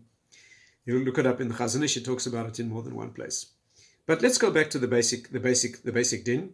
The basic din is that the one who has the water drinks it, and you save your life. That's well known. Your life comes first. You have a concentric layers, a hierarchy of concentric levels of life-saving, and you come first. There's another Gemara in the Dorim, Daf Pei. There the Gemara talks about a water supply to a city, not to an individual. Remarkably parallel in some ways. But there we're talking about community, not individual. The other Gemara says that if 2 cities are on a water course, let's say there's a well, or with water flowing from the well into a stream or a river, some sort of water supply, which is located in one of the towns, and then flows down to a downstream town. Now, what happens if there's limited water in the stream? The other Gemara talks about which priorities, giving water for drinking, water for the animals, various types of priority the Gemara goes through. And then it gets to this one. What if there's only enough water in the river that if the upstream people drink only, there'll be enough water for the downstream people to drink? But if the upstream people drink and do their laundry, talking about washing clothing, there'll be no water at all for the downstream people to drink. Now let's get this clear. We're talking here about drinking water as opposed to laundry water, which means if the people upstream constrain themselves to drink only, their compatriots downstream will have water to drink. If, however, the people upstream drink and do their laundry, they wash their clothing, there'll be no water at all for the downstream people to drink. What's the obligation of Jews in the upstream town? Now, the majority opinion is that they drink only and they leave enough water for the downstream friends. Rabbi Yossi comes along, and it's a very weighty opinion in halacha. It's brought in subsequent sources, and he says that the upstream people drink and wash. They drink and do their laundry, even though the downstream people have no water to drink at all. Now, this is remarkable. Now, it's true there's a lot of room to move in this Gemara, without now going into the details, on both ends. There are some opinions that the people downstream without water will not die of thirst. Only they will have to make an extreme effort to find water. That's one opinion. Other opinions are that, in fact, it's a life and death question for them. The upstream people, there are also 2 opinions about that, a range of opinions. One set of opinions is that they do their laundry because it's a life and death question for them. If they don't do their washing, there'll be an outbreak of hygiene-related epidemic among them, which is also a life and death question. Admittedly, not death tomorrow, but perhaps death the next day or the next week. That's also life and death, and they may consider that.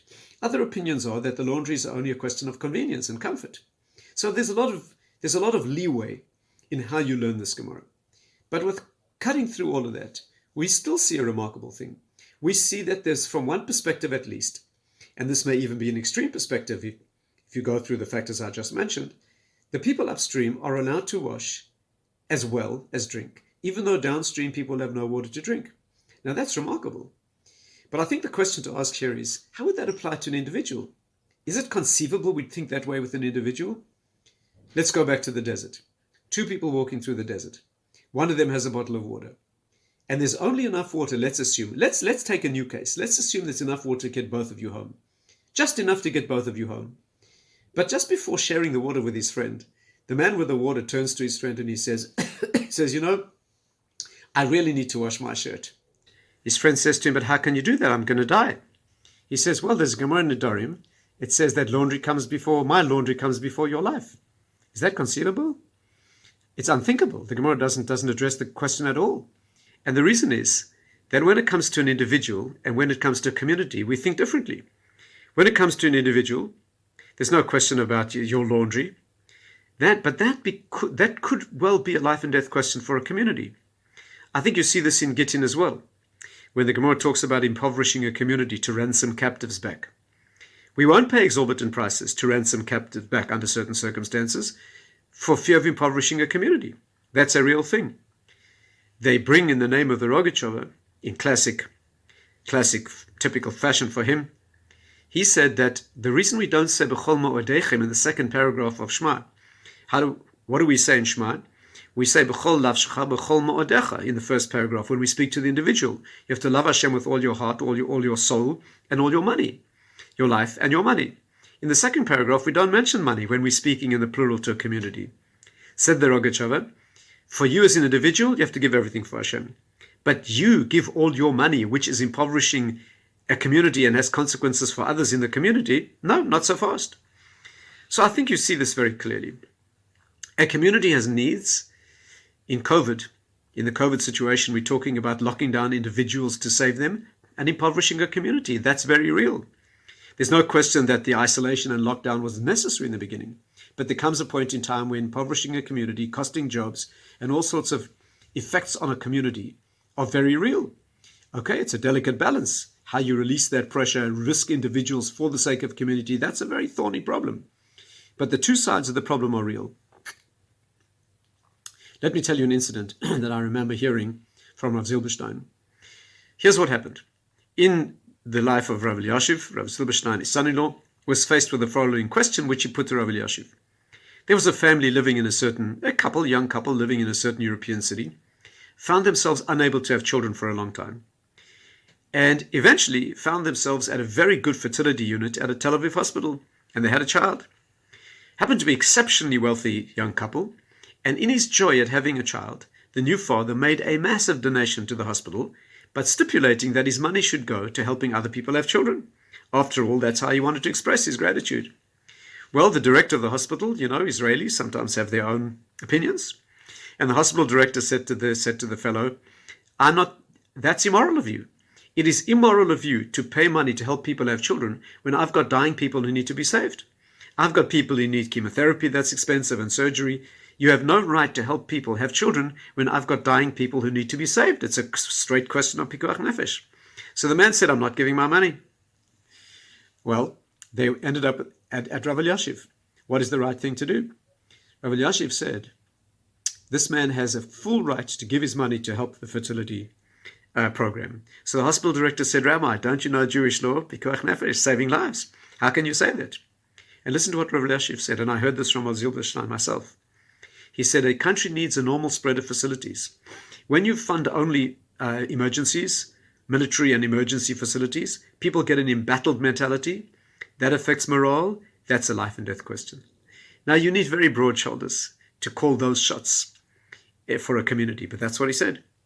So I think we see again, without going into the nitty-gritty technical halachics question on that particular occasion, but I think you see from here again another view of the same question. Community has a reality, and we need to think on that level as well. The Arizal says something quite amazing. He says that the last thought you should have before you daven Shmoneh Esrei, you're about to approach Hashem, you're taking 3 steps forward, you're about to engage with Hashem. What is the last thought that should cross your mind before you think and focus on your love and closeness with Hashem? He says, Ahavas Yisroel. Isn't that amazing? You're about to address God, speak to Hashem. The obvious thought is how much you love Hashem. No, the last thought you take with you as you move into that relationship, how much you love other Jews.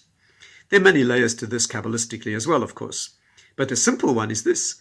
What sort of child are you of a parent if you're not concerned about your siblings? A child approaches a parent completely oblivious of the needs of his siblings, which are causing pain to the parent. You don't understand the parent-child relationship if you do that. And therefore, as you move into your private relationship with Hashem, your private relationship, Shmoneh Esrei, your private communication, you take with you your love of other Jews. And that love of other Jews builds a reality that is transcendent. When it comes to counting the Omer, what do? We count to a point which transcends individual counting. The last day of the Omer, the Torah says, Tisbru Chamishim Yom. We don't count the 50th day. We do not count the 50th day. The point is we get to something beyond counting. The parts amount to something that is beyond the parts. When you play musical notes, each note is ridiculously trivial. Each note is a plink or a plonk or a plonk or a plink. But when you put the plinks and plonks together, you get something called music, which transcends the notes by far, and yet is built only through the notes. That transcendent reality, which is a poem, or a painting, or a story, or the history of the Jewish people, or any musical experience, is made by attention to the details. To each, if you get one note wrong, you haven't played the music correctly. But the experience is the music which transcends the notes. Your life should be like that. Your life is a series of events, ideas in Torah, sugis in Torah mastered, which should amount to something which transcends, which gives you a knowledge that transcends the logical. There should be assembly of parts. A marriage should be like that. A marriage should be a series of events over years that amounts to a love which transcends the parts. A marriage is not just a long string of kind deeds and isolated incidents. If it is, there's something desperately wrong. That cannot be called a love. A deep love between two people is something that transcends the individuals and the details to mesh into something that is larger than the sum of the parts. So the thought I'd like to leave you with is a broad vision of what it means, what Ahavas Yisroel means. It isn't only loving your neighbor and doing something good for that particular neighbor. Of course, that's essential. But there's something broader. When you relate to a neighbor correctly, when you relate to a neighborhood correctly, when you relate to something broader than the individuals around you, you build something that is transcendent. And that transcendent unity begins to manifest the oneness of Hashem. The divine oneness is manifest by parts. Hashem is one, means an assembly of all the parts. And the only avenue of access we have to Hashem is to assemble the parts correctly. I think the thought to take away is that as we move through this difficult time of year, we should be playing music. One type of music, forbidden in the 3 weeks. But another type of music, absolutely an obligation. To put together the notes of individual incidents in a lifetime, individual acts of kindness, individual attention to individuals and individual needs, and yet with an ear to a much broader symphony that is evolving. Best wishes and thank you.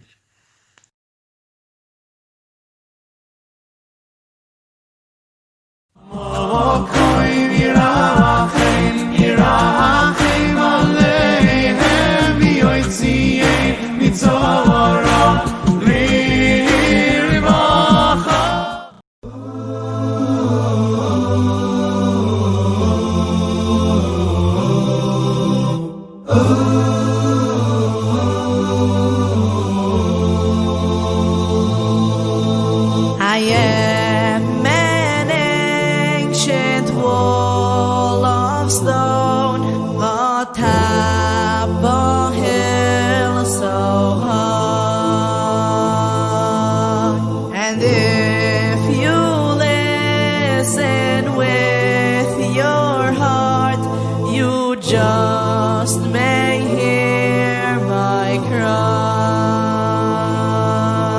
We're as the Beis Hamikdash gone. I stand here all alone. How long am I to wait for all my children to come home? A house of marble and of gold once stood here by my side. From far and wide all came to see its beauty and its pride. But sin has Chinam brought it down, and with it so much pain. Now only Ahavas Yisroel can build it once again. Together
I stand here all alone.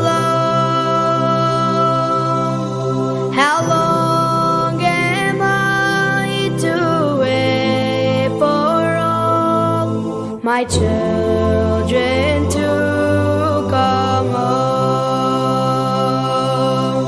A house of marble and of gold once stood here by my side. From far and wide all came to see its beauty and its pride. But sin and Chinam brought it down, and with it so much pain. Now only Ahavas Yisroel can build it once again. Together,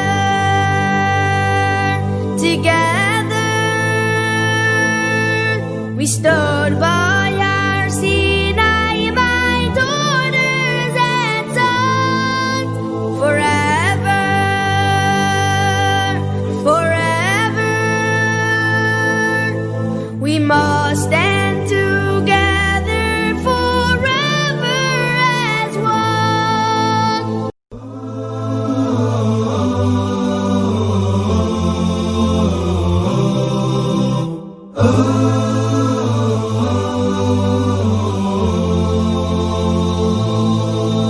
I am an ancient wall of stone atop a hill so high.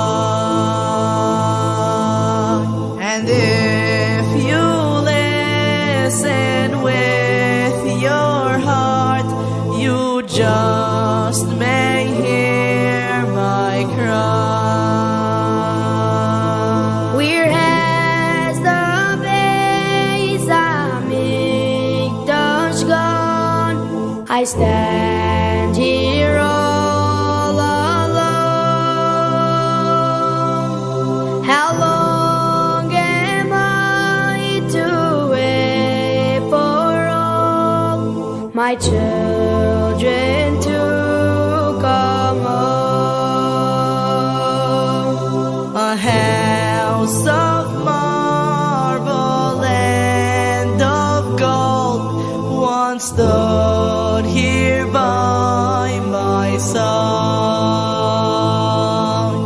From far and wide all came to see its beauty and its pride. But sin and Chinam brought it down, and with it so much pain. Now only Ahavas Yisroel can build it once again.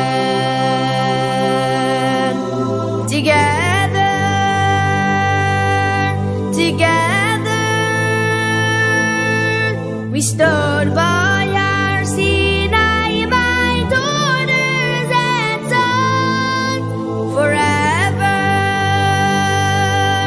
forever. We must stand together forever as one.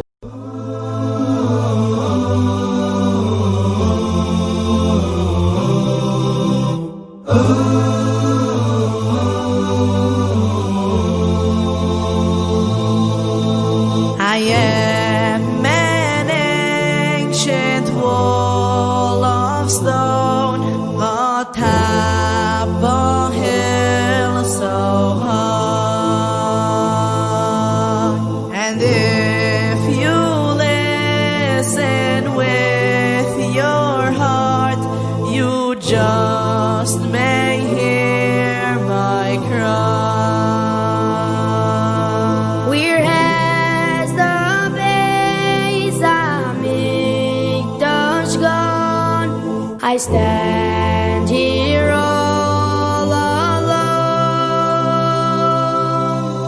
How long am I to wait for all my children to come home? A house of marble and of gold once stood here by my side. From far and wide all came to see its beauty and its pride. But sin and Chinam brought it down, and with it so much pain. Now only Ahavas Yisroel can build it once again. Together,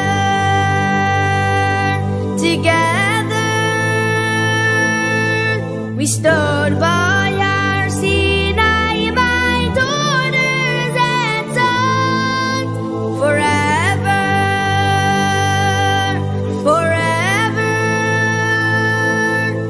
We must stand together forever as one.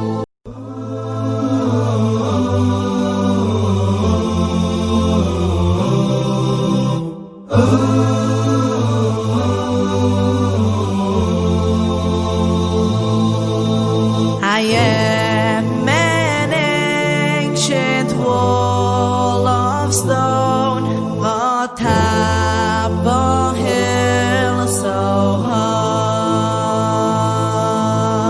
And if you listen with your heart, you just may hear my cry. Where has the Beis Hamikdash gone? I stand here all alone. How long am I to wait for all my children to come home?